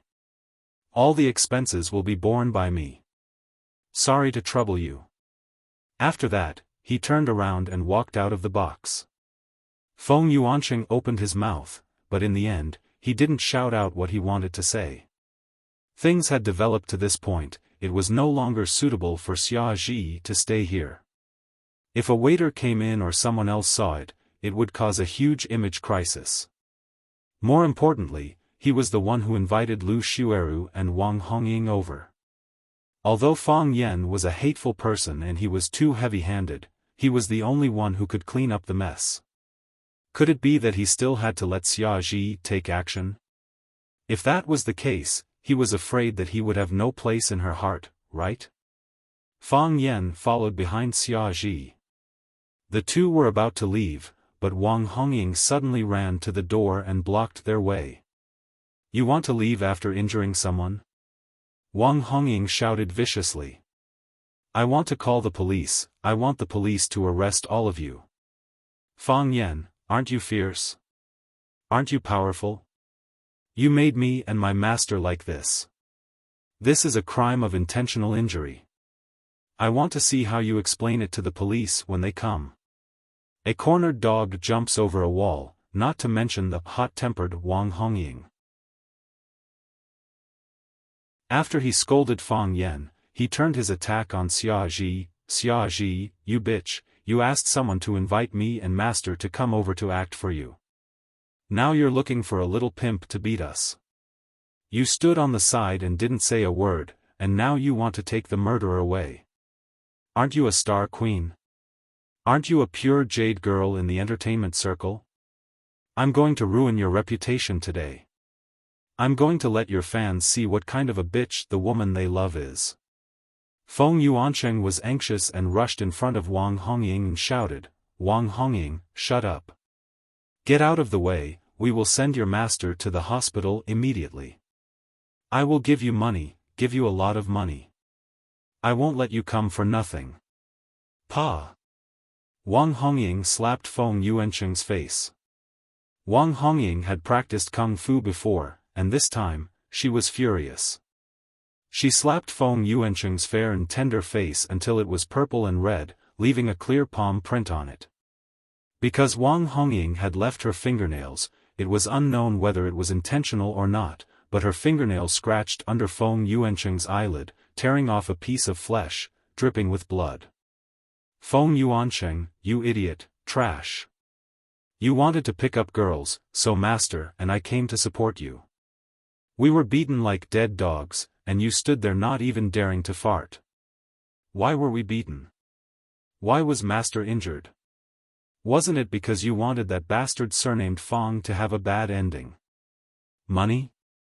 I don't fucking want money. I want you to die. I want you to lose your reputation, and become the joke of the world. Feng Yuancheng stood there and covered his face. His face hurt, and his heart hurt even more. Wang Hongying was crazy. This mad dog had lost his mind, and now he would bite whoever he caught. Wang Hongying did not open the door, but shouted through the door, "Someone come quickly, murder! Someone come quickly, bang!" Fang Yan walked over and knocked Wang Hongying out with a punch.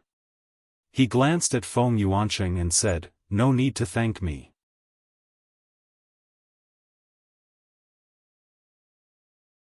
Chapter 198. When Fang Yan came out, Zhu Jian was already gone. The waiter handed him a note and said, "Mr. Fang, your friend has to leave first. He left you a note." Fang Yan opened the note.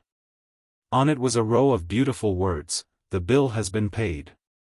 This place is charged by the hour. I'm not sure when you'll be back, so I'll go back first." Fang Yan grinned. Zhu Jian wanted to pretend to be a tycoon, but the pressure of sitting there and not ordering anything and spending money every minute and second must have made him restless, right?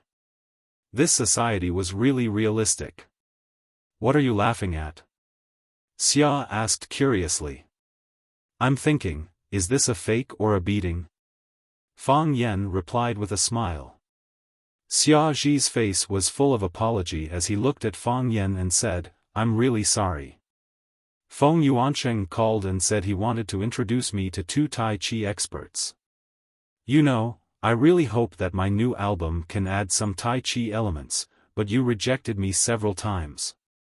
I actually don't know much about Tai Chi, so I wanted to ask you to help me take a look. I didn't expect something like this to happen. Forget it. Anyway, it has already happened." Fang Yan waved his hand and said very generously, "You just need to make some compensation." "How can I compensate you?" Xia Zhi asked with a smile. Fang Yan laughed and said, "Then treat me to dinner. I wasn't full just now." Hearing Fang Yan say that she wasn't full, Xia remembered that she hadn't eaten tonight.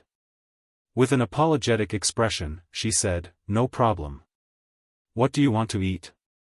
I'll see if I can book a private room here." "No need." Fang Yan waved his hand. "It's better not to eat here. Something unpleasant had just happened, and eating here would affect one's appetite. Besides, eating here. Even if I eat a lot of dishes, I still don't feel full." Xia Zhi squinted his eyes and smiled, asking, "What do you want to eat?" "At the roadside barbecue stall."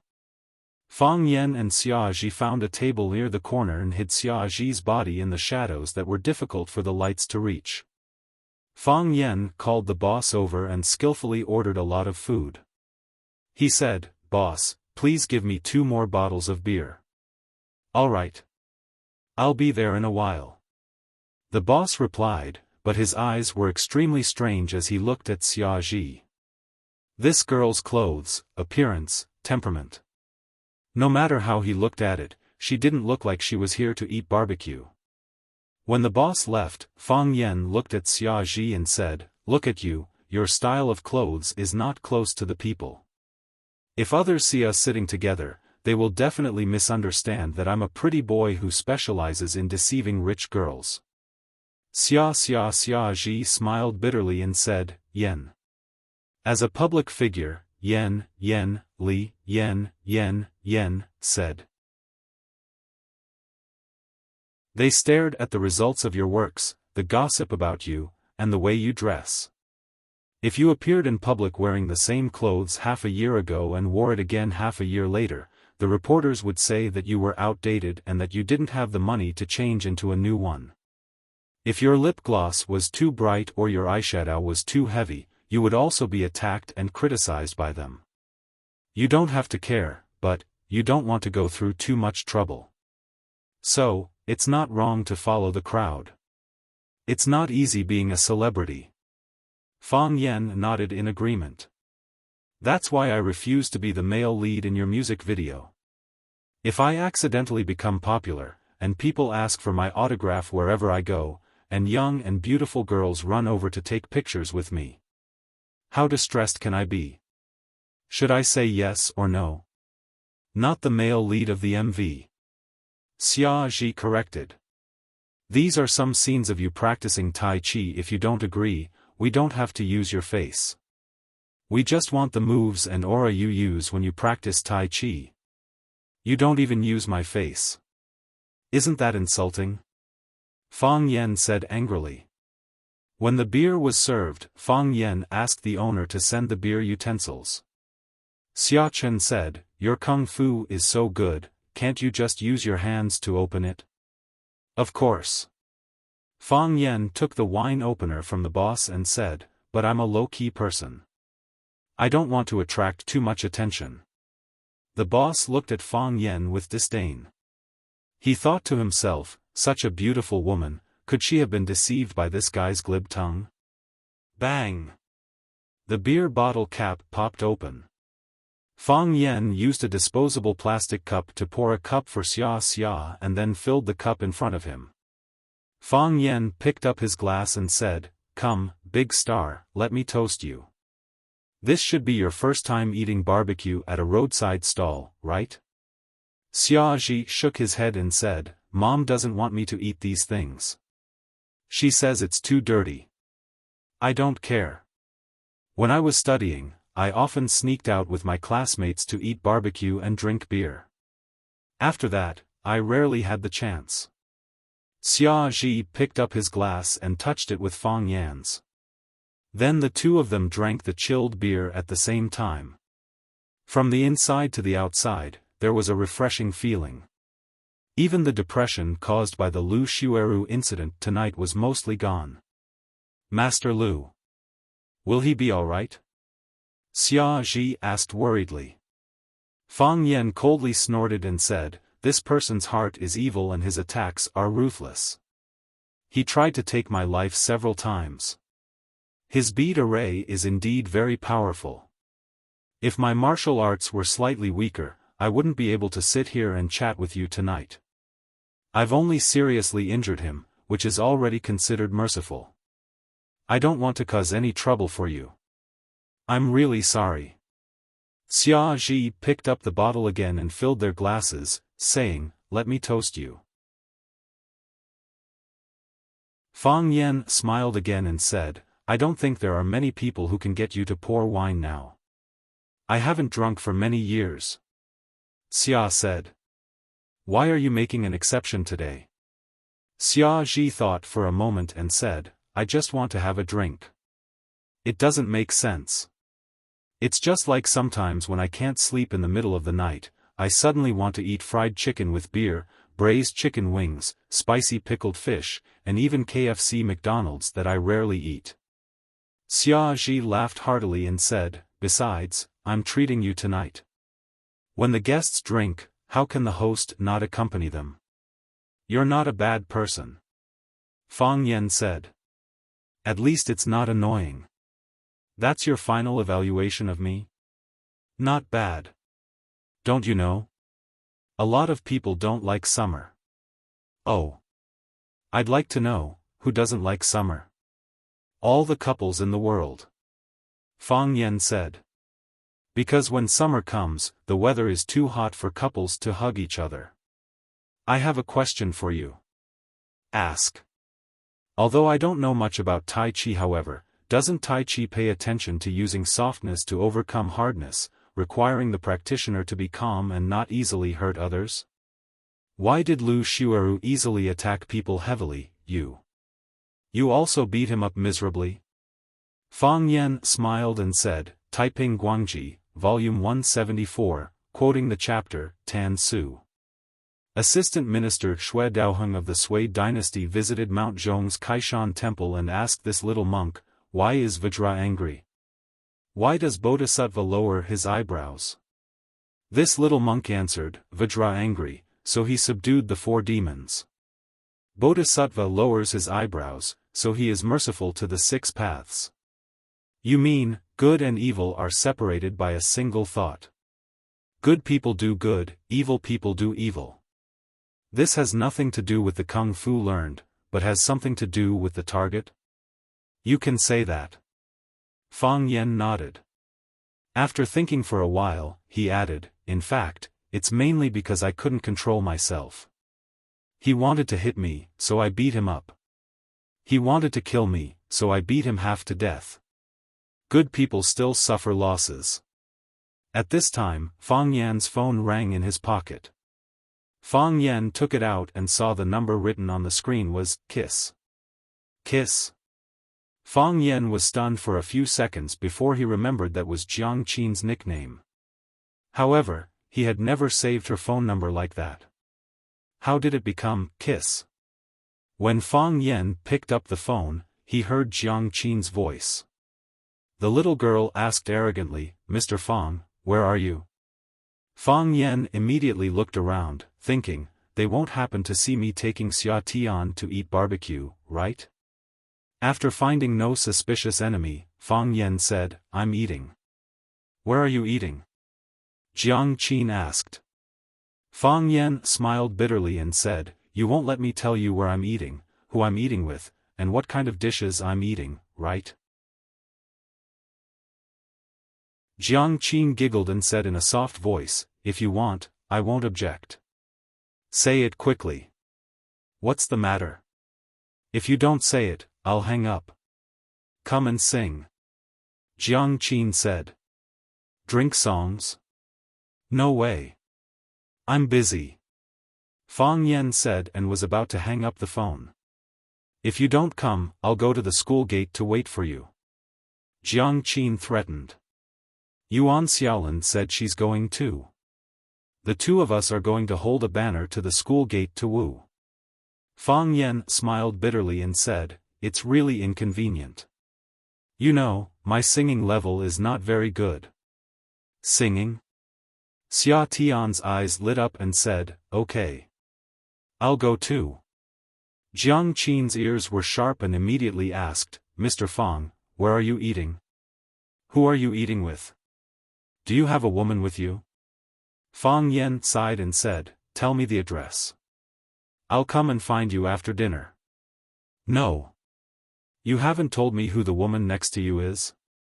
Is she beautiful? Won't you see it in a while? Fang Yan said snappily, if you don't say it, I'll hang up. At Dynasty KTV. Hurry up and come over. Jiang Qin said. Hanging up the phone of this annoying little girl, Fang Yan looked at Xia Ji sitting opposite and asked, you really decided to go singing? With a group of little brats? Yes. Xia Ji nodded seriously. All of a sudden, I want to go to KTV to sing. Would it be interesting to go to KTV and sing my own songs? It's like suddenly wanting to eat fried chicken and drink beer, braised chicken wings and pickled fish? Fang Yan asked. Yes. Xia Ji nodded very firmly. After a pause, he asked curiously, who is Dear? What a cute name. When Fang Yan took out his cell phone, Xia Ji inadvertently glanced at it.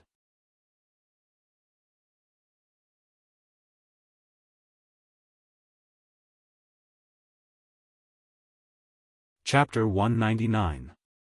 Picking up a fallen leaf, looking up at the overlapping of the old and the new green leaves peeking out from the tip ignored by the breeze. The flowers bloom and hesitate, wandering alone, waiting for you, waiting for you, waiting for everything. Yuan Lin held the microphone and sang a new campus group's classical song, Wing Chun, emotionally. Her voice was clear, and her face was round and moist, giving people a feeling of elegance and gentleness. Singing such a lyrical song with a full mood was very interesting. At the end of the song, there was a warm applause in the room. Yuan Lin threw the microphone away, turned directly to look at Jiang Qin, and asked, "Mr. Fang is coming?" "Yes," Jiang Qin nodded and said. "He's not coming alone." "I just heard you say that there's a girl with him?" Yuan Lin asked, very gossipy. "Who?" "He's a teacher, how can there be a girl with him?" "I asked him who it is, but he didn't want to tell me. He said that he would see her soon." Jiang Qin waved his fist angrily. "When he comes, I must teach him a lesson." "That's right." Yuan Lin agreed very seriously. "How dangerous is it to take a girl out to eat supper so late at night? He doesn't know how to be safe." Jiang Qin looked at Yuan Lin and asked doubtfully, "Who are you worried about?"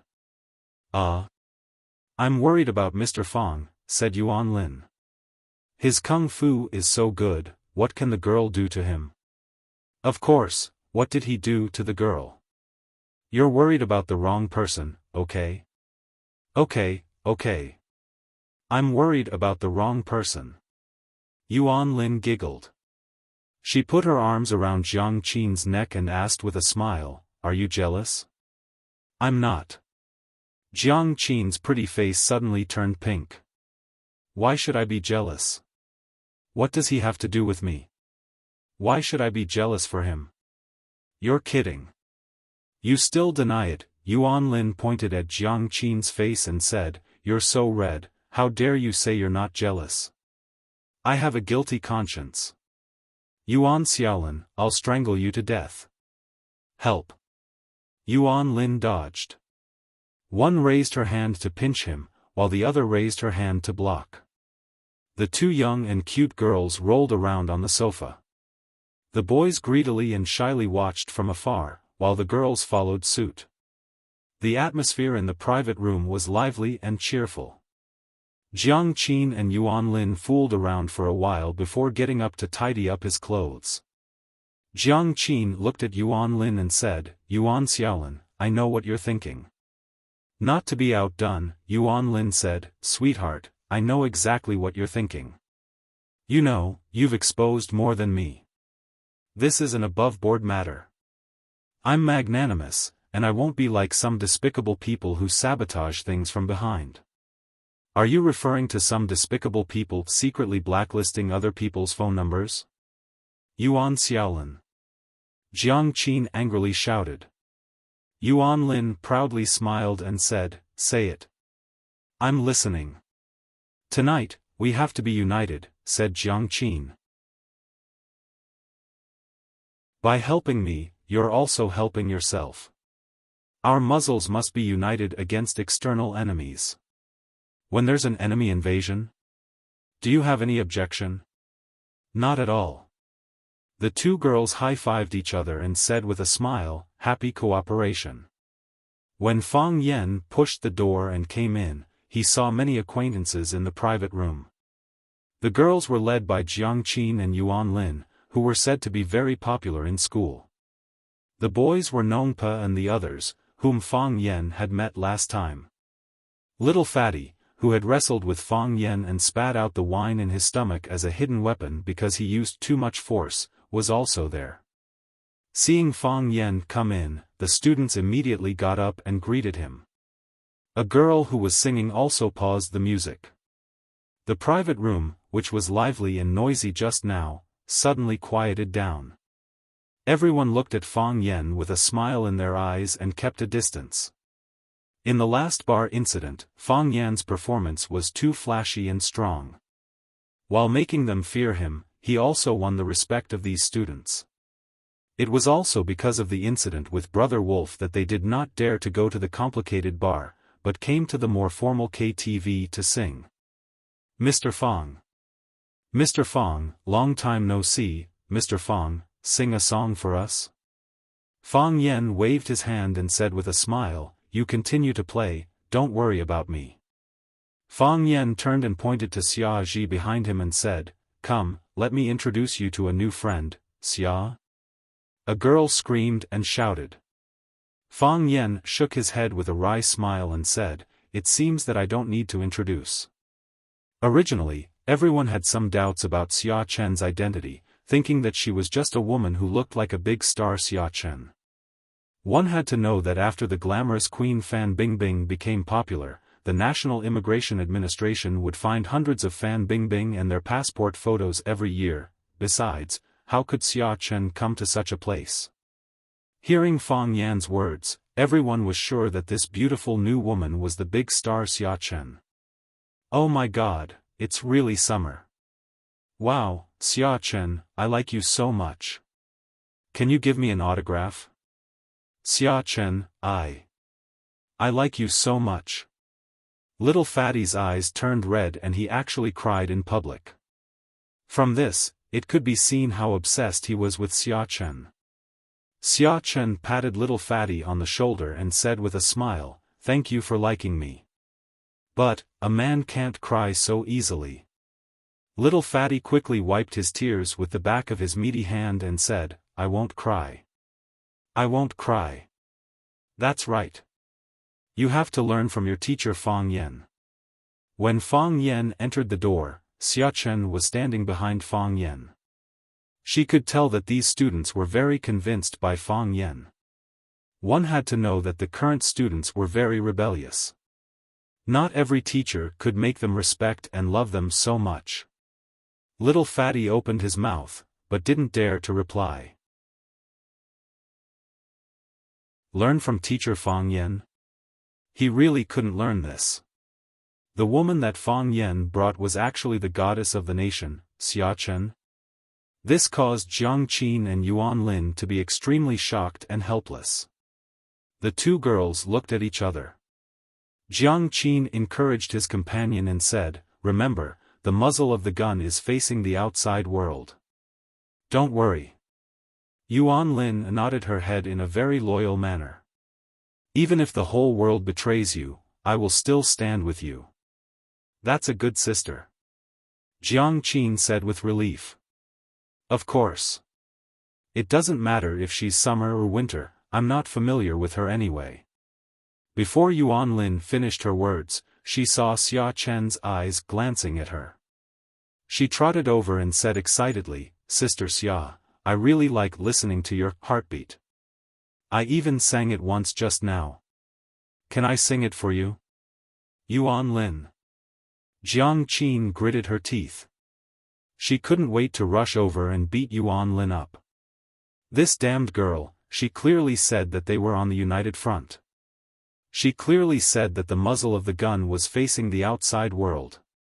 In the blink of an eye, she ran over and pretended to be a brainless fan. Is this how you treat your best friend? Really? Xia Chen said happily. Can we sing together? I also want to sing. Sure, sure. Yuan Lin was really happy.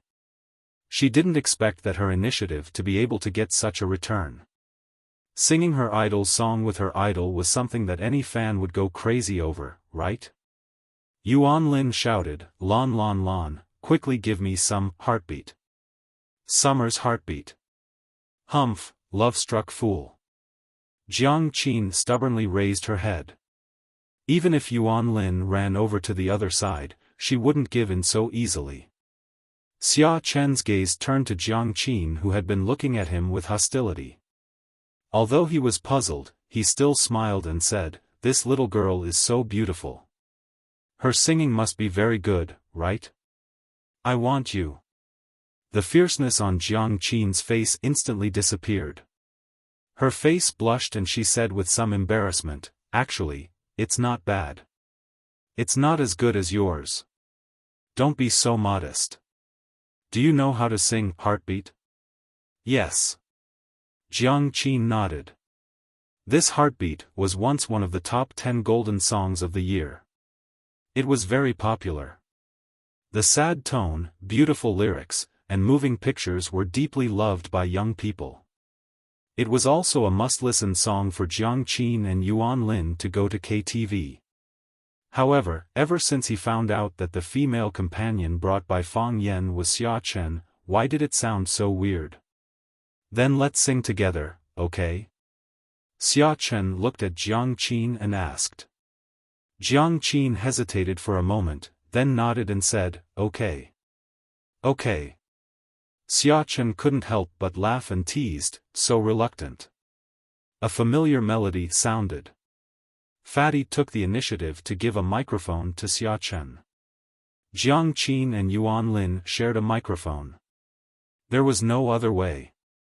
There were only 2 microphones in a private room. The rubber you borrowed and didn't return, the ponytail you fly when you walk, the happy smile you have when you eat, the cake you pout and get angry at me, every heartbeat seems to be because of you. Jiang Qin's voice was sharp and high, piercing through the sky. Her lung capacity was very good.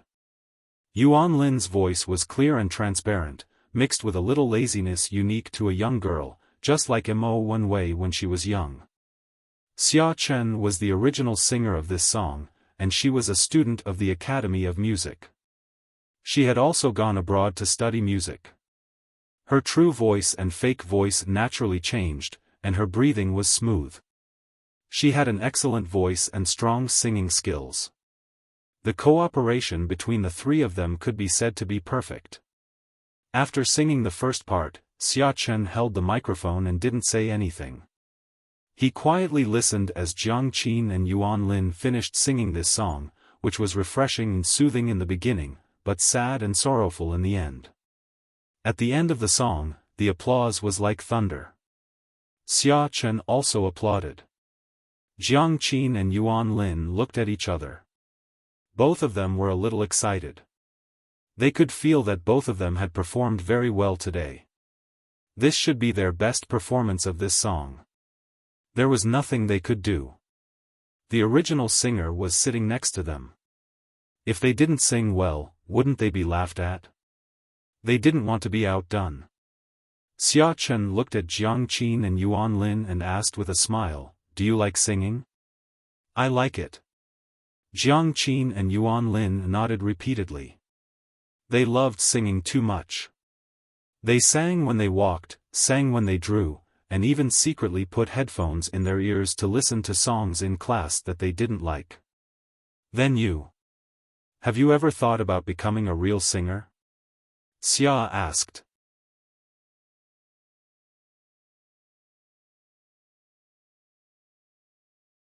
Chapter 200.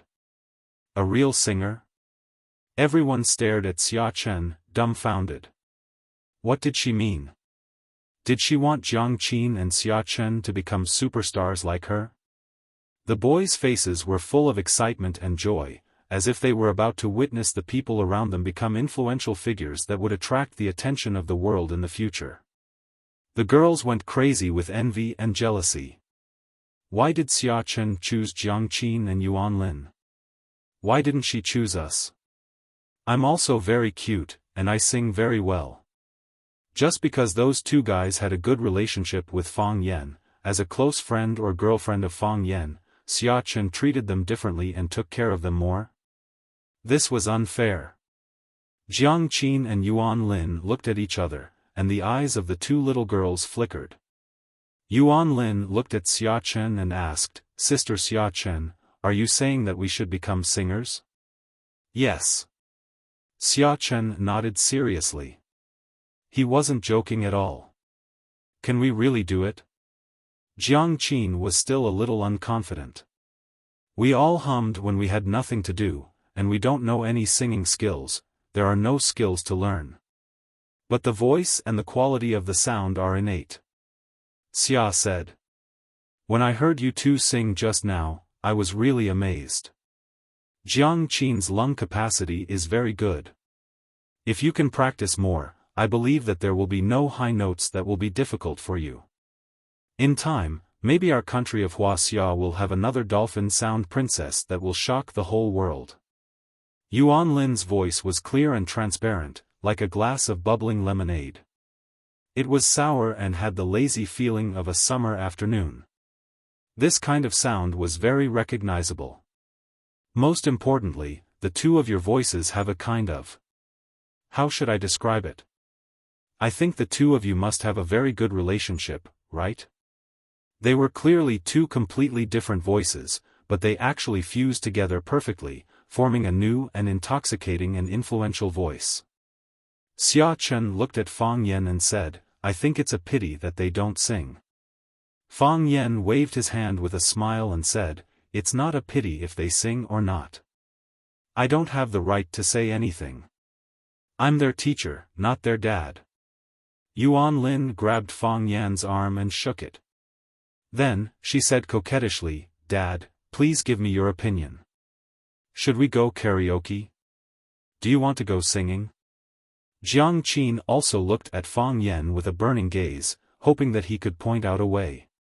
Fang Yan gently sighed and said with a serious expression, I'm not joking with you. This matter is very important. It will determine the direction of your future development, and what kind of mark your entire life will leave on this world. You should think about it carefully and listen to your heart. What do you want to do, then work hard to fight for it. If you want to become a teacher, then start studying hard from now on.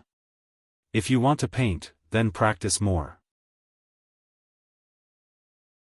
If you want to sing, the opportunity is right in front of you. Go back and find a way to convince your parents to agree, and fight for your own choice. Even if you fail, you won't have any regrets.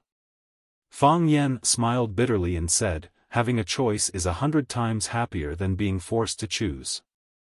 A teacher not only imparted knowledge in the classroom, but also taught students the principles of life outside the classroom. It was related to the lives of two girls. Fang Yan would not easily make a decision for them. However, he would use his life wisdom to tell them how to think and how to choose next. There was an old saying in Wuxia, people leave their names behind, and geese leave their voices behind. Life was short. Some people lived a mediocre life. Some people stood at the top of their fields and were dazzling. Some people chose to live a stable and happy life. Some people chose to fight the wind and waves and read thousands of sails. If you chose a different path, there would be different scenery along the way. Jiang Qin and Yuan Lin looked hesitant. It was difficult for them to make up their minds. It was difficult for any girl to refuse the temptation of jumping from an ordinary little girl to a global superstar. After all, it was the big star Xia who invited them. As long as she was willing to support and help them, they would be on the fast track to fame. Paying respects to famous teachers, releasing records, holding concerts, the most important thing was that they really liked singing. Jiang Qin looked at Yuan Lin and said with some uncertainty, I'm a little scared. I heard that the entertainment circle is very dark. Who dares? Xia sneered. The word, who dares, was really domineering on her gentle and elegant pretty face. It is an indisputable fact that the entertainment circle hides filth. Some people want to become famous overnight, some people want to take a shortcut, some people are insatiable, so they choose to pay. But if you can hold your bottom line, who can force you? Besides, since I invited you to sing, I will naturally keep you safe. Whoever dares to touch a hair of yours, I will make him pay a heavy price. Of course, I don't mean that you must come in. Teacher Fang Yan is right.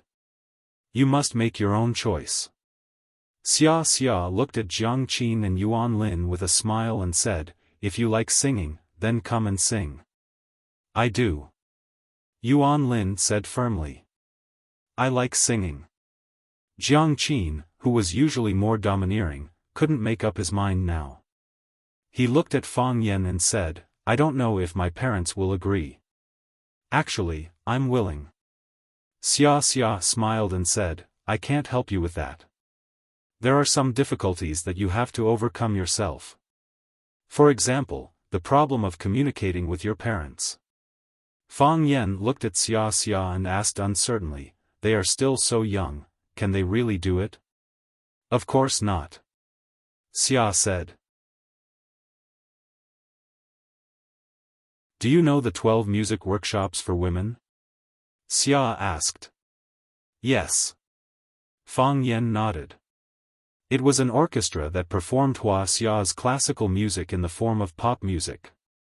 Their works Glory, Lulan Maiden, High Mountains and Flowing Water, and other works were very classic and were very popular around the world. Fang Yan would sometimes listen to their music when he was practicing Tai Chi. Their music was light and passionate, and often gave him a lot of inspiration. This is a very great group. They used pure music to conquer Japan, Korea, Europe and the United States. They used Huaxia's classical culture and music elements to the world. What they are doing is also what I want to do. For a long time, it was the celebrities from other countries who came to conquer Huaxia. Although they were far away on the other side of the world, as long as they released a record or a single, it would spread all over the world. Hollywood movies, European and American music, Japanese anime, Korean idol dramas and idol groups. Whether we admit it or not, this is a kind of cultural invasion and also a kind of cultural conquest. And they also rely on this kind of cultural victory to bring great influence and profits in Huaxia. They use this to conquer us. What do we use to counterattack them? Can our music counterattack Europe and America? Can our cartoons counterattack the Japanese? Can our idol drama and idol team counterattack Korea? Can our movie be a global hit? Summer, who had always given people a gentle impression, suddenly became sharp. She looked at everyone with a soul-stirring aura. This was ambition. This was spirit. Fang Yan thought in his heart. Once a person had spirit, their temperament would undergo a completely different change. It turned out that the legendary queen of purity and low-profile heavenly queen was not really quiet and low-profile. Her heart was filled with Huaxia's heritage and the struggle for culture. Fang Yan felt that such a woman was worthy of admiration. Just as worthy of admiration as himself. Sometimes 1 + 1 doesn't equal 2. It equals 10. In the long run, our cultural situation will be even more difficult.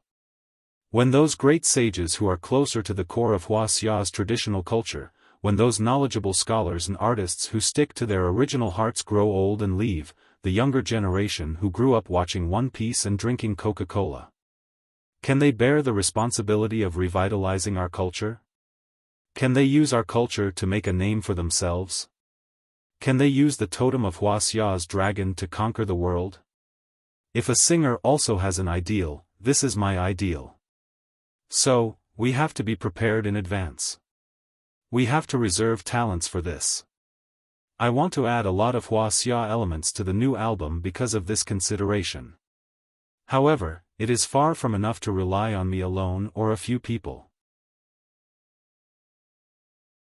We need a large number of such talents, such musicians, or real artists.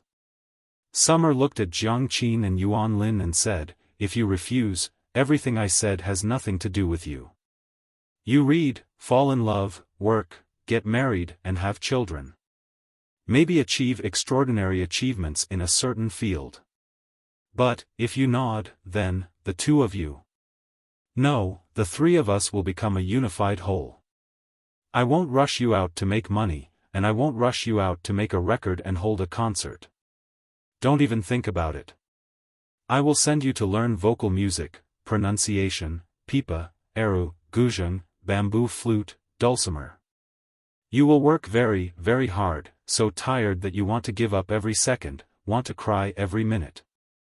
But, if you can persevere, if you complete all these courses, when you are full of skills, when you are protected by Huaxia culture, I think it won't be too difficult for you to trample the world under your feet, right?" Summer's expression was full of confidence and satisfaction. Her eyes were shining like the bright moon in the sky. She looked at Jiang Qin and Yuan Lin and asked in an extremely bewitching voice, "Are you willing to become the gods of this world?"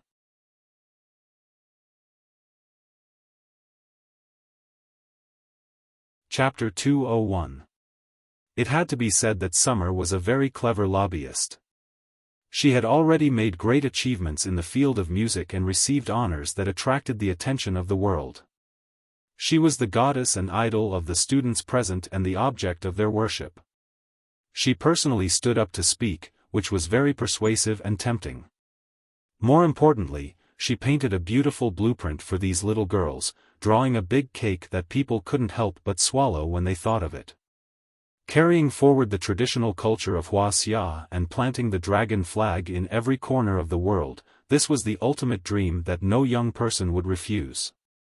Standing in the madness of the world and becoming a god in the eyes of countless people. This sounded so stupid, but why was it so exciting to think about it? Your song can be heard by everyone with ears, and your beauty can be seen by everyone with eyes. How much prestige and achievement was this? Hearing this explanation, not to mention the two girls, Jiang Qin and Yuan Lin, couldn't control themselves, even Fang Yan felt. Should he also consider developing in the entertainment circle? A Tai Chi master who could sing, this would be unique in the entertainment circle, right? I'm not afraid of hard work. Yuan Lin said with a firm look, I can play the piano, I can draw. I'm willing to learn Guzheng and Eru.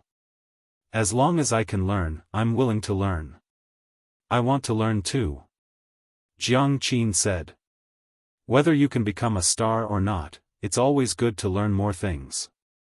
The other students also wanted to learn and also wanted to follow Summer to save the world. However, they hesitated several times and didn't know how to speak. They were not familiar with Fang Yan, and they were even less familiar with Summer. Why should Summer help them? Fatty's brain suddenly lit up and said, I want to sing Echo for Summer. Help me order Echo. Echo was also a classic old song of Summer.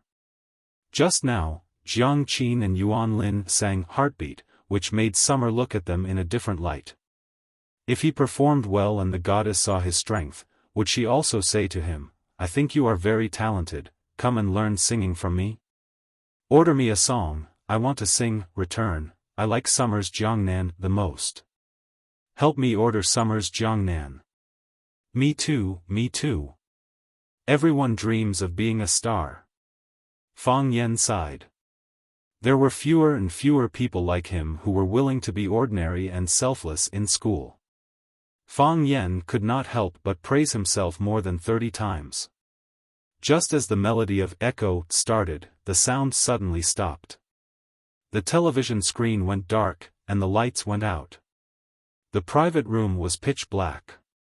Ah! Everyone cried out in alarm. A power outage? Someone asked. Don't move, Fang Yan shouted. Sit there and don't move. The students panicked. Their first reaction was that it was a power outage, but Fang Yan didn't think so. The small window in the middle of the private room's door had been sealed shut, allowing a tiny amount of light to penetrate through the gap under the door. The out-of-tune singing of, I'll love you even if I die, could still be heard coming from the private room next door. This was an attack. What was even more terrifying was that the killer might have already entered the private room and become one of them. Obviously, the power and lights in the private room were cut off from the inside. The light outside and the private room were not affected at all. A person could sneak into the private room and cut off the power inside without anyone noticing. How strong was he? Jiang Qin and Yuan Lin brought more than 10 students to sing, so they asked for a big private room. As for how many students there were, Fang Yan didn't count them carefully after he came in. What was worse was that after there was no light in the private room, all the students were either standing or sitting in different directions. Fang Yan had no way to find the attacker among the black shadow. Mr. Fang. Jiang Qin, who was sitting next to Fang Yan, wanted to ask what had happened and why Fang Yan's voice was so nervous and anxious. Don't speak, Fang Yan shouted in a deep voice. So, no one dared to speak again. Everyone kept quiet out of fear. Some were sitting, some were standing, and some were maintaining a fixed posture, not moving at all. This private room had become an independent, dark, and dangerous world. Some people were breathing rapidly, some people were swallowing saliva, and even the heartbeats of the people in the room could be heard. The atmosphere was strange and terrible. Fang Yan didn't say anything. He just sat there and didn't move.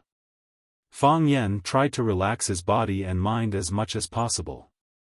The way of Tai Chi paid attention to nature. Only by being natural could one spy on the way of heaven and the growth of all things. Fang Yan felt his existence. He breathed naturally, and his heartbeat was light and slow as usual. His body was relaxed as if he was at home.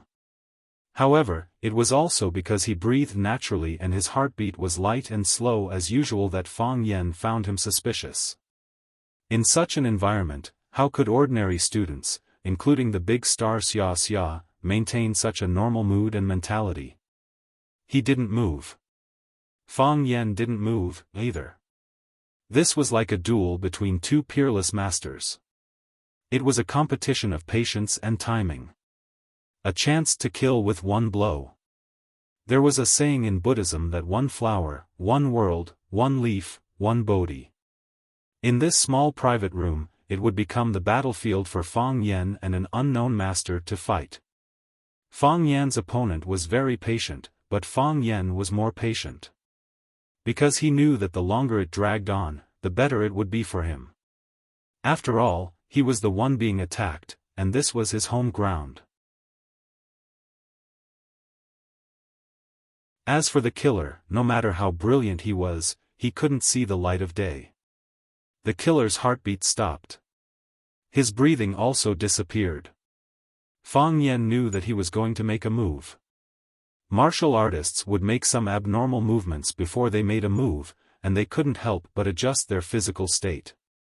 This killer was no exception. Swoosh! A silver light flashed. A knife cut through the darkness and stabbed straight at Fang Yan's eyes. The knife energy was overflowing, and the killing intent was overwhelming. Before the blade arrived, the strong wind had already cut through people's clothes, making people feel burning pain. It was like being roasted by a long column of fire. The smooth flow of air was distorted and crackling sounds could be heard. Fang Yan expected him to make a move, but he didn't expect him to make a move so quickly.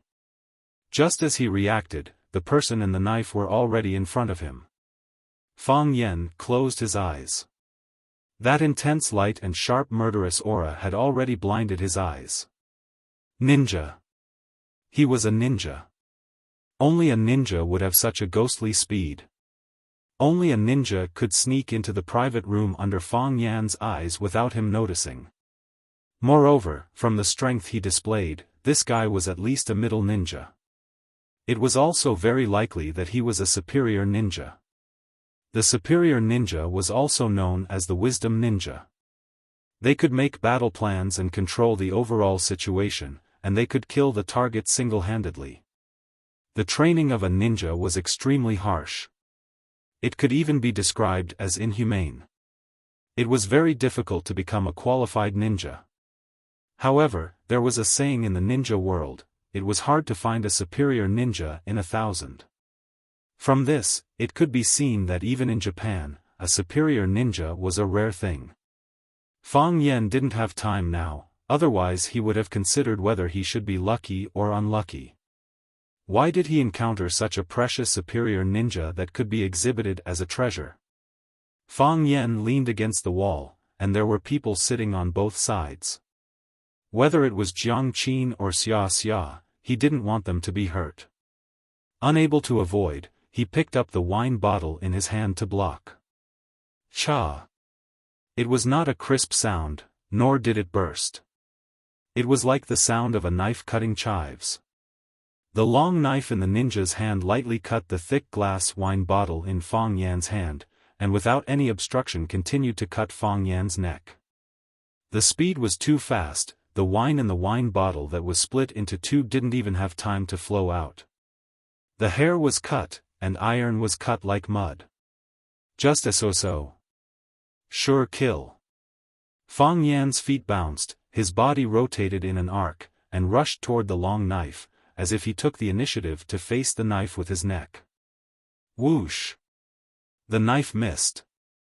The long knife slashed on the sofa chair in the KTV box, and with a crisp sound, a deep hole immediately appeared on the sofa.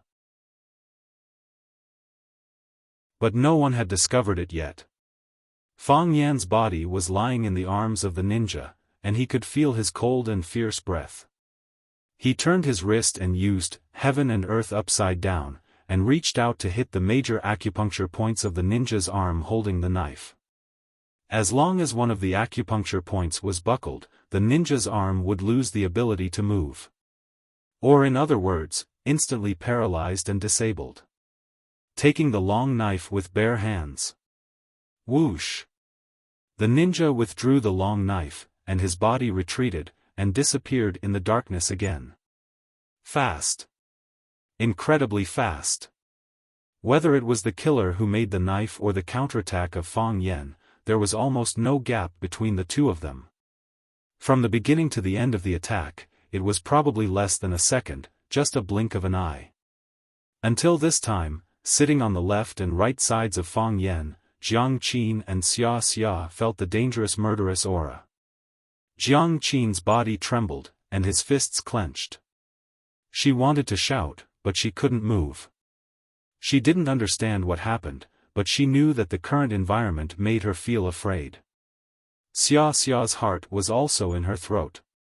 She sat very close to Fang Yan, so she could see the black shadow approaching. Although the killer only used one knife from beginning to end, the white light that appeared out of nowhere still illuminated her eyes. She didn't speak, nor did she move. She completely handed her safety to Fang Yan. Because she knew that if she moved, she would die. Whoever moved would die. Fang Yan sat back in his original position, and the ninja retreated to a corner of the box. Everyone kept their previous positions, and they looked around with wide eyes, but they saw nothing. Silence returned to the private room, as if nothing had happened.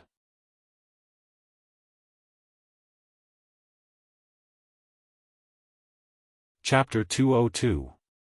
Ninjas weren't immortals or ghosts. They were also human beings.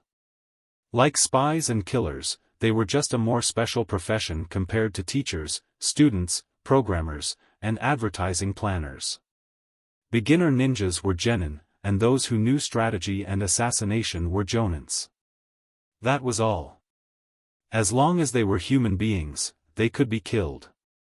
Therefore, Fang Yan wasn't afraid.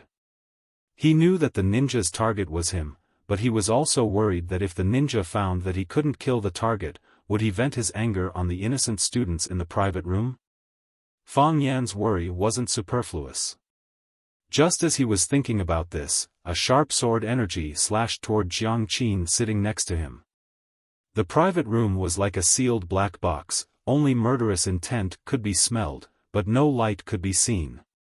Obviously, the ninja changed the way of attack or smeared some black material on the blade to make it lose its bright color. The blade and the darkness merged into one, becoming a ghost that harvested lives.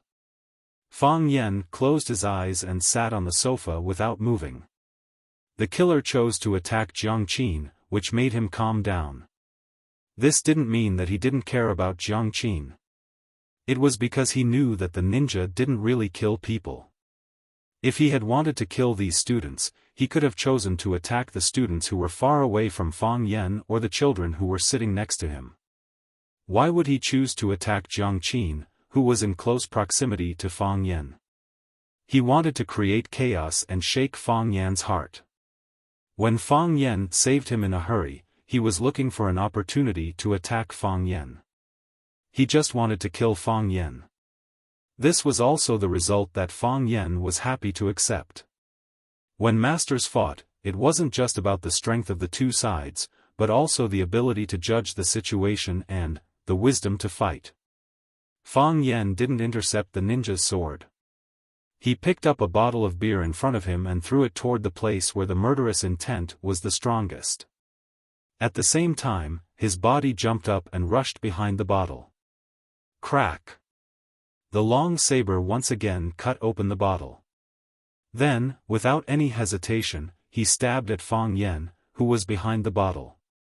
If it hit, Fang Yan would definitely be pierced through by this attack. However, Fang Yan didn't seem to be aware of this danger. He just rushed towards the long black saber in a daze. He was just like an idiot, boorish fool. If one could see it with the naked eye, one would find that Fang Yan's sprinting speed was very fast. Like a spirit fox and a cunning rabbit, like thunder rumbling in the 9 continents, lightning flashing for 9,000 li. Moreover, his body seemed to be running in a straight line, but this straight line was just an illusion. With a single step, his silhouette split apart. One was real, and the other was real. It was hard to tell which one was real. Drunken Crane Rides the Wind. This was one of the Fang clan's Tai Chi footwork. It was derived from the original 3 crazy steps by the famous drunkard in the family when he was drunk. The body split into 3, and the 3 gave birth to millions. It was hard to fathom. Many people suffered a great loss when fighting against it. This was also the reason why no one dared to look down on the old drunkard even though he was in dire straits. Who knew if this was an alternative cultivation method that he used to isolate his spirit and self-destruct his physique? How could anyone look down on the #1 martial artist in the past? Fang Yan had a close relationship with the old drunkard since he was young. Even after the old drunkard's temperament had changed, he could still talk to him. This was also the reason why he could learn this drunken crane riding the wind. In this world, there were only 3 people who knew this drunken crane riding the wind. It wasn't that people didn't want to learn it, but those who knew it didn't want to teach it. Needless to say, the old drunkard only cared about wine. He didn't care about family affairs. Every day, he lived in a drunken stupor. He spent more time sober than drunk. The other 2 people who learned this drunken crane riding the wind were Yi Rou and Fang Yan. Yi Rou also liked wine, and she could drink a lot without getting drunk. Every time the old drunkard wanted someone to drink with him, Yi Rou was the most suitable person. The 2 of them got to know each other through drinking. It seemed that the relationship between Yi Rou and the old drunkard was even deeper than the relationship between Fang Yan and the old drunkard. Who asked Fang Yan to be unwilling to drink with the old drunkard? Yi Rou knew this drunken crane riding the wind, but even if they knew she knew it, who would dare to ask her to learn it? Fang Yan also knew it. He had thought of teaching this footwork to Fang Yingying and Fang Haohan. But the result wasn't ideal. They knew the 3 crazy steps like the back of their hands, and it was effortless for them to move. But when this drunken crane riding the wind was used, they would either fall on the spot or be like a fat pig facing a skinny sheep. They would stumble, and there was no power at all. Drunken crane riding the wind.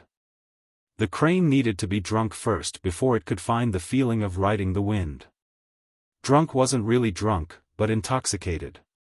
It was forgetting, it was muddle-headed, and it was part of nature. So. The ninja slashed at Fang Yan. Missed. So.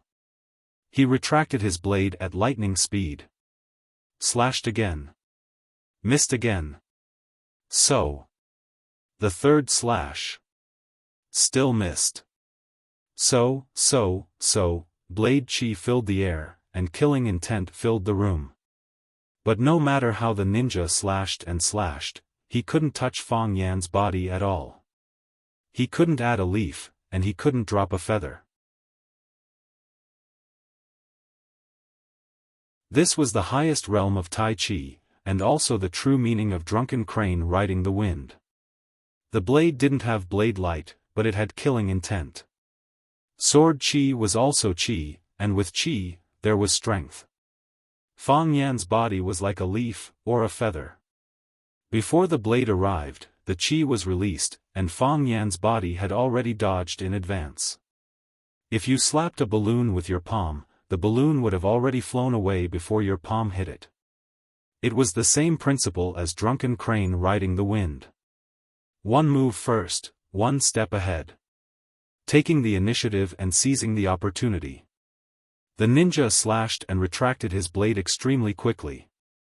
Countless blade chi surrounded his body, making it hard for Fang Yen to advance. But an empty blade hurt the spirit, and it also hurt the strength. It wasn't a solution to keep slashing like this. As a ninja who could appear and disappear unpredictably, he almost misunderstood that he had met someone of the same kind who was more skilled than him. His blade was like a torrential rain, but why couldn't he keep up with Fang Yan's rhythm? Fang Yan's body extended, and he flashed behind the ninja, dodging 37 consecutive slashes, and punched at the ninja's unguarded heart. Boom, a strong wind blew, and Fang Yan clenched his fists so hard that cracking sounds could be heard. This punch was as heavy as a mountain, and when it attacked, it was like a huge meteorite pressing down on the ninja's chest. The ninja turned around, and spun 360 degrees to attack. Fang Yan didn't dodge, and his fist of flesh and blood destroyed heaven and earth. The ninja also didn't dodge, and the blade of his long blade cut through the air, destroying everything. Fang Yan's fist sped up again. The fist was shorter than the blade, but it arrived before the blade. As long as his fist hit the ninja's body, penetrating his body, smashing his chest, and sending his body flying, the ninja's blade probably wouldn't be able to hit him. Whoosh, a gust of wind blew past. The fist missed. The blade disappeared. The person also disappeared. A shadow flashed at the door, and the room was quiet again. In this narrow space, the two of them fought fiercely, but they didn't hurt the students at all. In their eyes, this mustard seed space was as majestic as Mount Meru, and they couldn't see the end of it. The door of the room was pushed open, and a waitress in uniform stood at the door and asked, "What are you doing in this room? Why don't you turn on the lights?" The light from outside shone in, and everyone in the room felt like they had seen the light of day again. The heavy stuffiness in his chest disappeared, and so did the fear that made him feel like he was about to go crazy. They didn't know what had happened, but they knew it must have been something bad. It was like a ghost, a real ghost, mingling with them. They couldn't identify it, and they couldn't escape, so they could only stay in the room with the ghost. "Turn on the lights," Fang Yan explained. "We're playing a little game, clap, clap, clap." Before Fang Yan finished explaining, the waitress had taken the initiative to turn on all the lights in the room. She stared at Fang Yan and the students in the room with unkind eyes. After seeing that their clothes were intact, and there was nothing unusual on their bodies, her face softened a little, but her voice was still cold as she warned, "We have a rule here that pornography, gambling, and drugs are prohibited in the room. Once found, we will immediately call the police." Pornography, gambling, and drugs? Fang Yan smiled bitterly. What kind of people did she think they were? When the waitress saw the situation in the room, her face became extremely embarrassed again. She quickly walked to the middle of the room, pointed at the marble coffee table that was cut in two, and asked in a sharp voice, "What's going on? How did the coffee table become like this? What are you playing? Oh my God, the sofa is also cracked. You also cut the sofa. And the microphone, and the wall." Fang Yan waved his hand to stop her from continuing to shout, and said, "We will pay all compensation." Getting the answer she wanted, the waitress tactfully shut up. The club manager also came, took a computer to calculate, and asked Fang Yan to compensate them 25,000 yuan. Of course, the original thing was not worth this price, but they had a price list in the club. This price was naturally several times more expensive than the actual price. Yuan Lin took out her wallet and wanted to pay the bill, but Fang Yan handed over his bank card. Ninja came because of him, how could he let a little girl pay for him? After dealing with things here, Fang Yan looked at Yuan Lin and Jiang Qin, and said, "You two go back and think about it, don't make a decision easily. I think, since Miss Xia values you, she is willing to give you more time to think.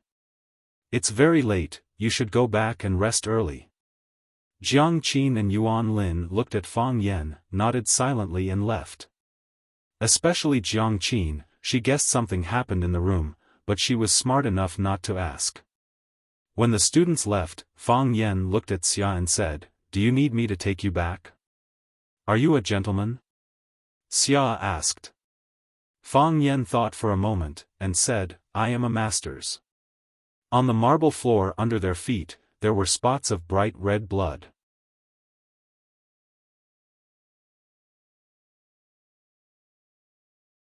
Chapter 203.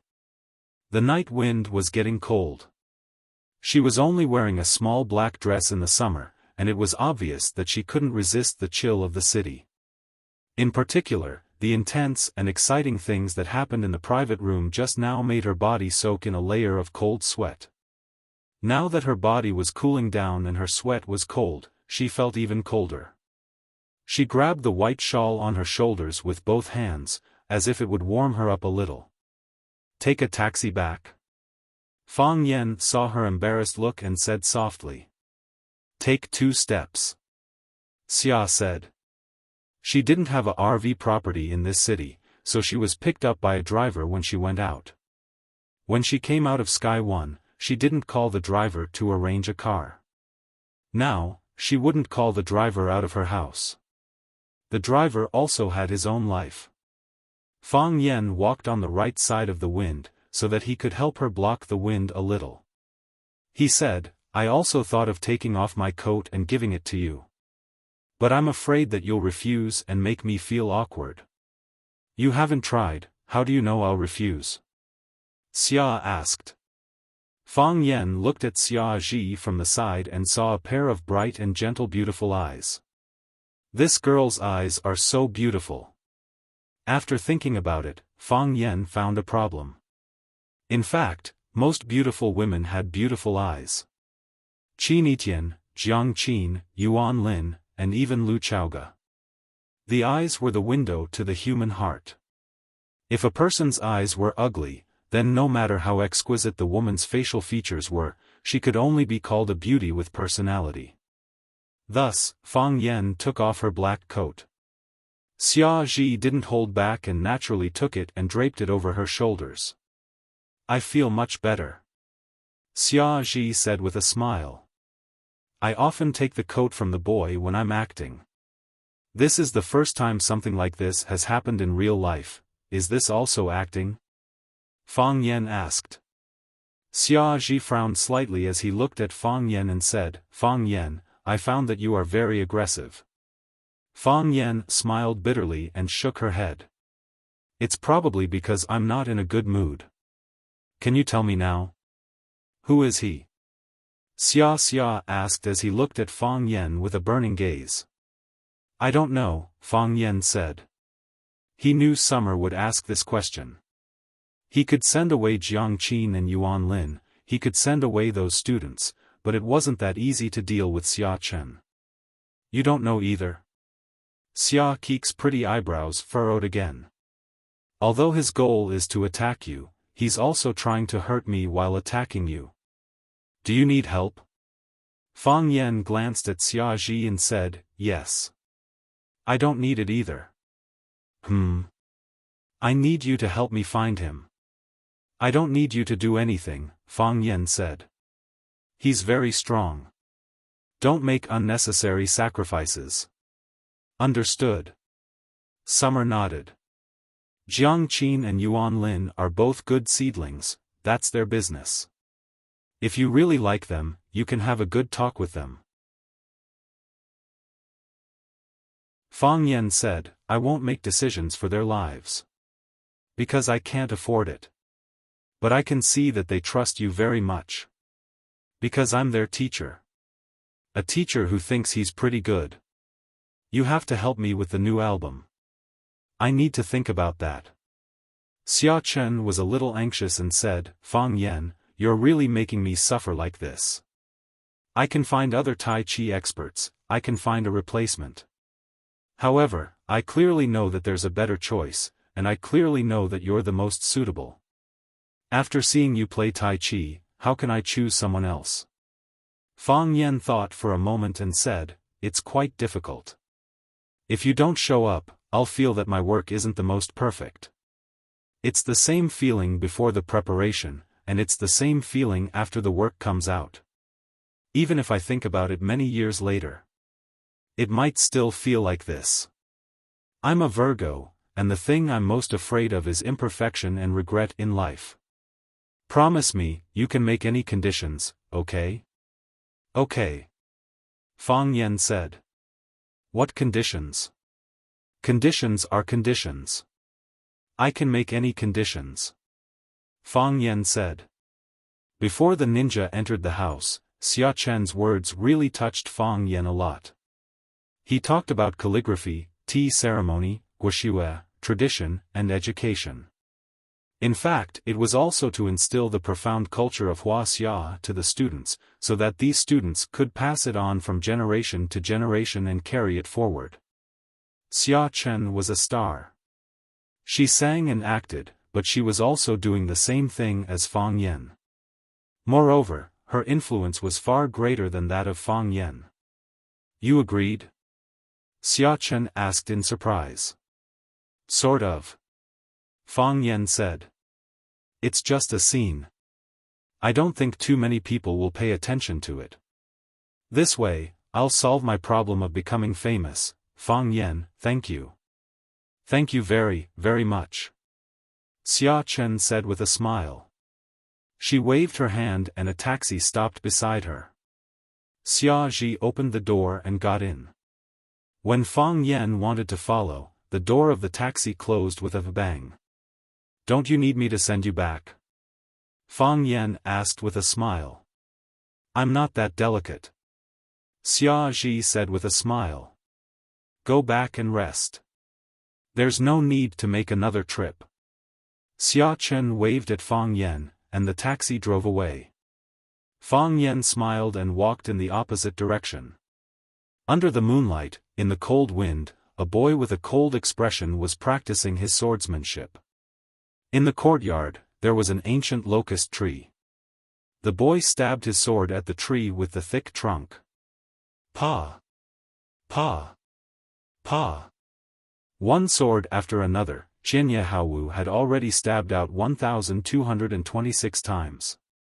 The same posture, the same angle, and even the same strength. Every night, he would stab 3,000 times.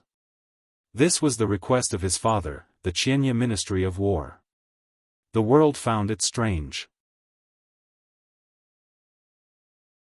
The Qianye family was famous for their saber, and Qianye Zhou had used the Beichen one blade to bring the Japanese saber technique to a height that the world paid attention to.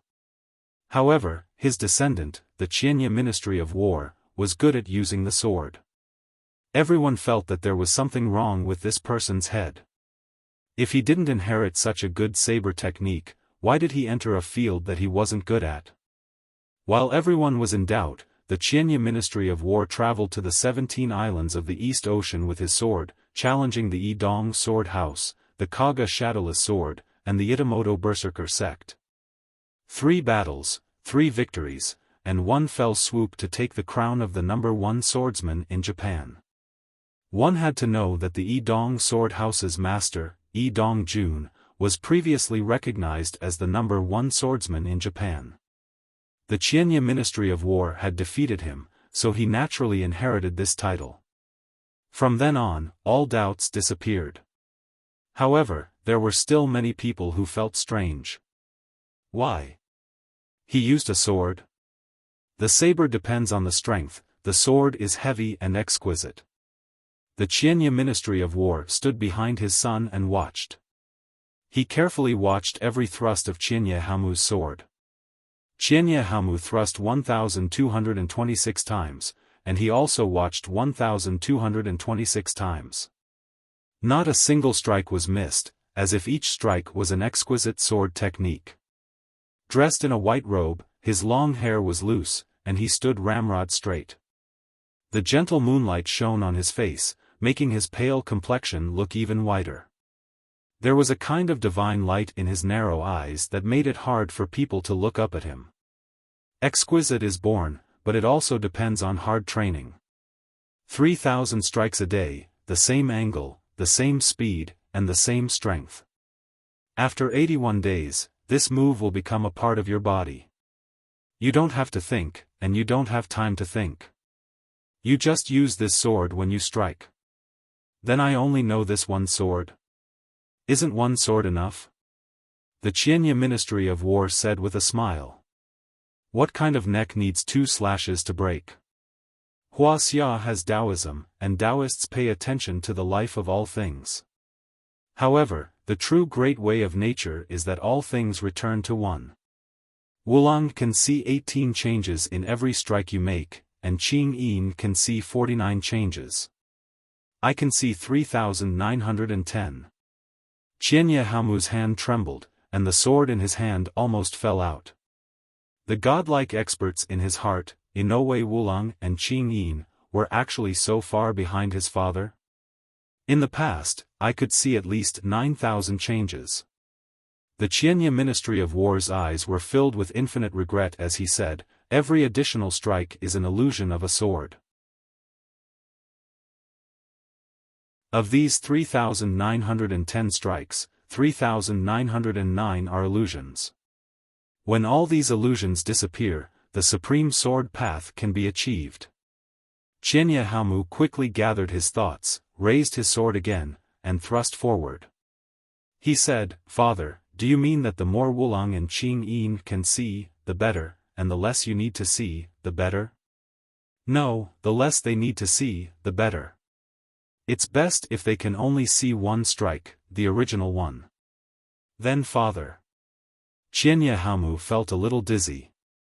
It would have been fine if his father hadn't taught him, but why did he become more and more confused about what the essence of sword path was?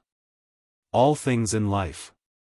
All things have not been born, so how can all things return to one? I understand, Qianya Hamu said seriously. A sword is a sword. It's the sword that you thrust out. It's the sword that kills. It's the sword of law. It's 1,000 changes, 1,000 miracles, but the essence won't change.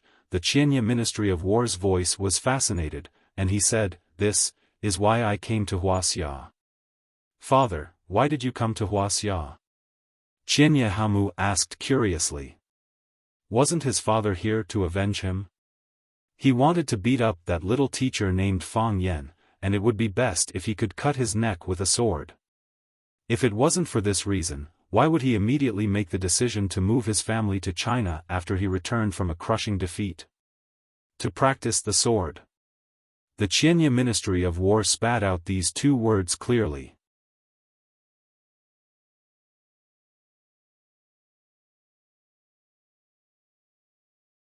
Chapter 204. To some, there was no end to being despicable. To some, there was no end to swordsmanship. Chiba Hayaburo was the best swordsman in Japan. He was an expert that others could only look up to.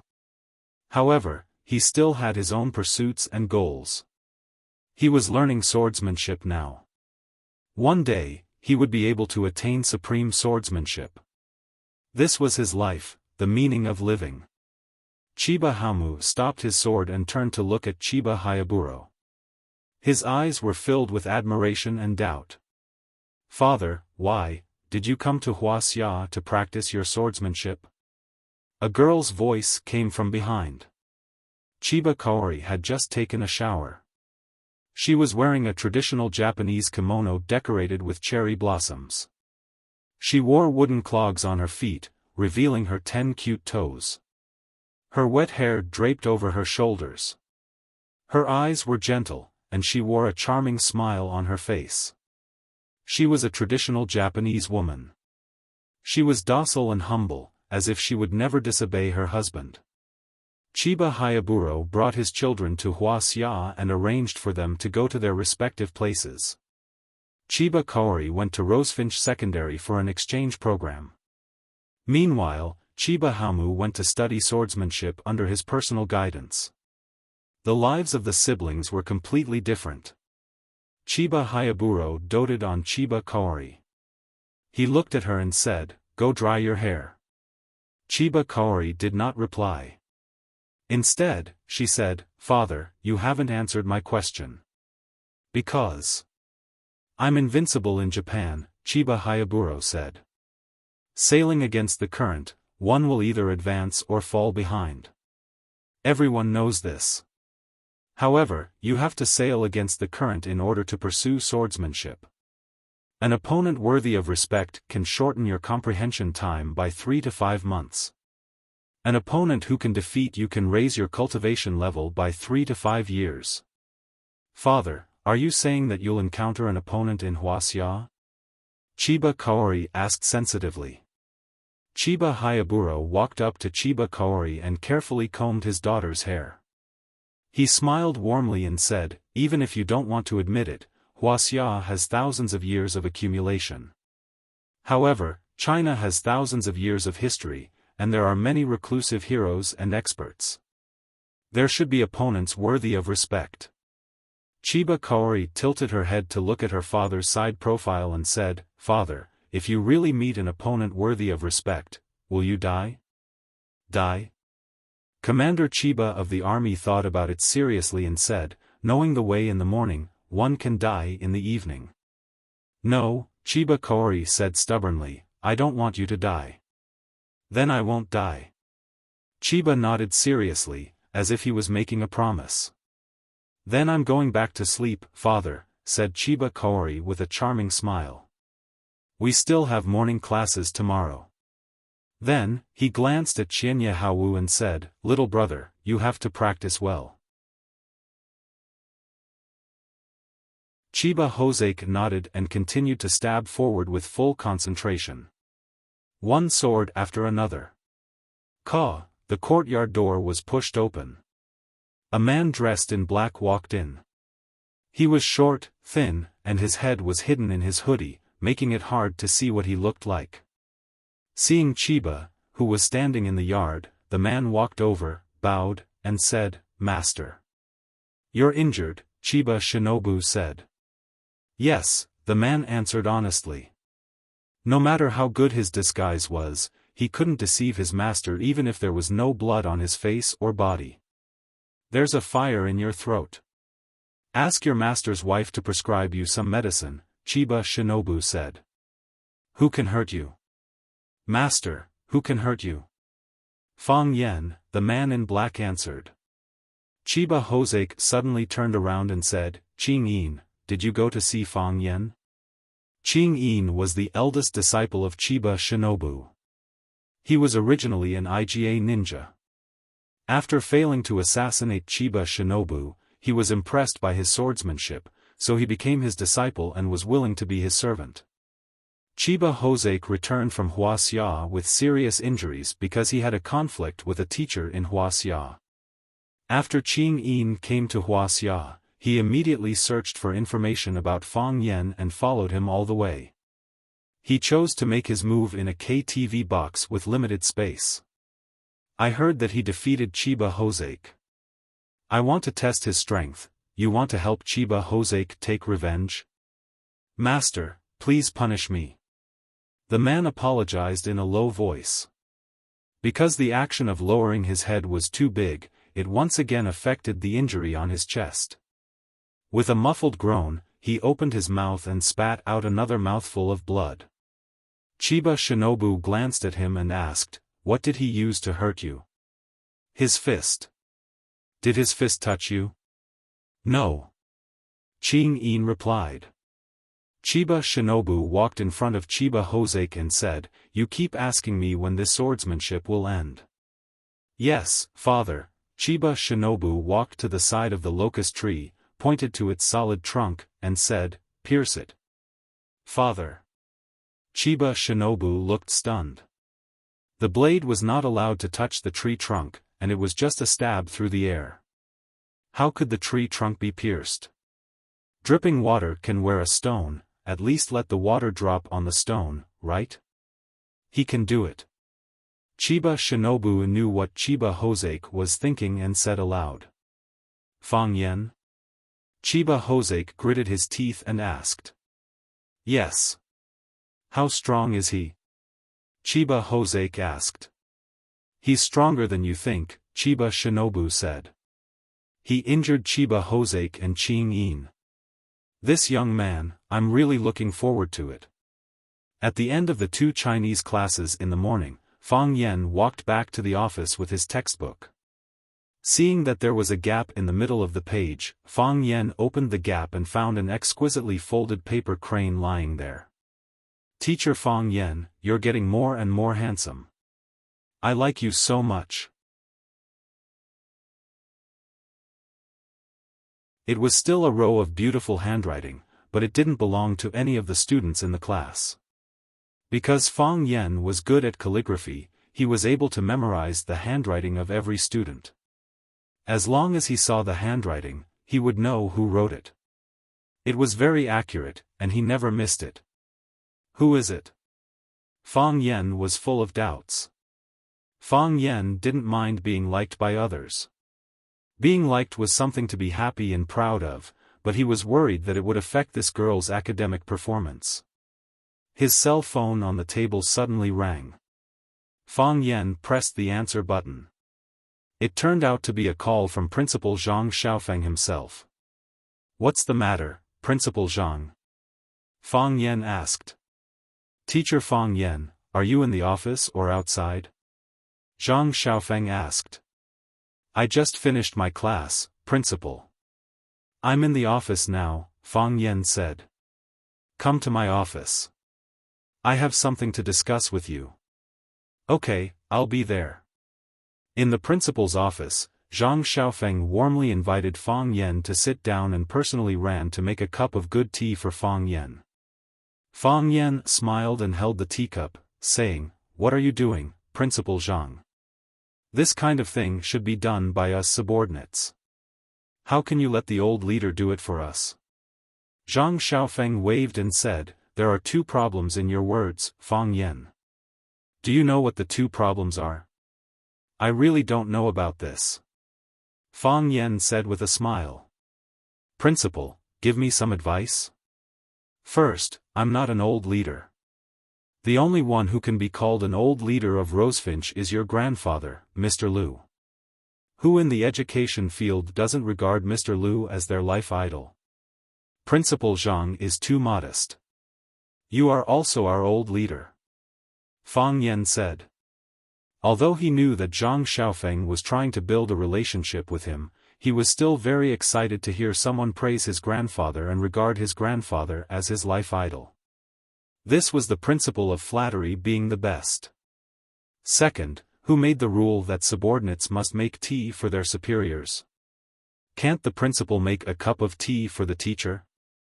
Anyone could sit in the headmaster's position, but not everyone could do the job of a teacher well. Otherwise, how can there be a difference between a famous teacher and a mediocre teacher? Therefore, you teachers are the treasures of our school, the core strength of our Rosefinch. We old guys can't do anything else, but it's not a problem to do logistics for you, right? Principal is too modest. Fang Yen said with a smile. He thought that if it wasn't because Lu Chaoga bought Rosefinch, if it wasn't because he had a close relationship with Lu Chaoga, perhaps the treasures and core strength would still have to pour tea for the old leader. This was the hidden social class. Many people were unwilling to admit it, but it really existed. It lasted for thousands of years, and it would continue. Is Mr. Fang's work going well? Zhang Xiaofan asked in a friendly voice. It's going well. Fang Yen said with a smile. I like my job as a teacher very much. You're a talent. I've been thinking about giving you more responsibilities. You're young, how can you not exercise more? However, Director Liu is very protective of you. She said that you just have to focus on the work at hand. Since she said that, how can I have any objections? This is also the principal's love for me. Fang Yen said, feeling even more puzzled. What does this old fox want from me? It's like this.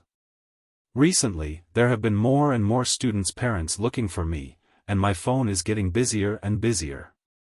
Among them, there are many important people that I had difficulty meeting in the past. I thought that the older I get, the more charming I become. Zhang Xiaofan finally got to the point and said self-deprecatingly, "Actually, they're looking for you." "Looking for me?" Fang Yan asked curiously. What a pitiful world of parents. Whether they're high-ranking officials or rich people, no matter what their parents' identities or how much wealth they have, in their hearts, their children's education is still the most important. They're looking for me for a common purpose, and that is to transfer their children to your class 9. Fang Yan didn't say anything, not because he was speechless, but because he was secretly happy. He felt that he had become a celebrity in Huacheng's education circle. In another 2 years, he should be about the same age as his grandfather, right? It's obviously impossible to transfer all of them to class 9, Zhang Xiaofan said. Those with money and power can be transferred, but those without money and power can't be transferred? We can't do that. Yes. Fang Yan nodded firmly. We can't do that. We have to be fair and just. If we plant the seeds of unfairness in the hearts of the students on this matter, when the students enter society in the future, this seed may also take root and germinate and bear the consequences. That's what I'm thinking.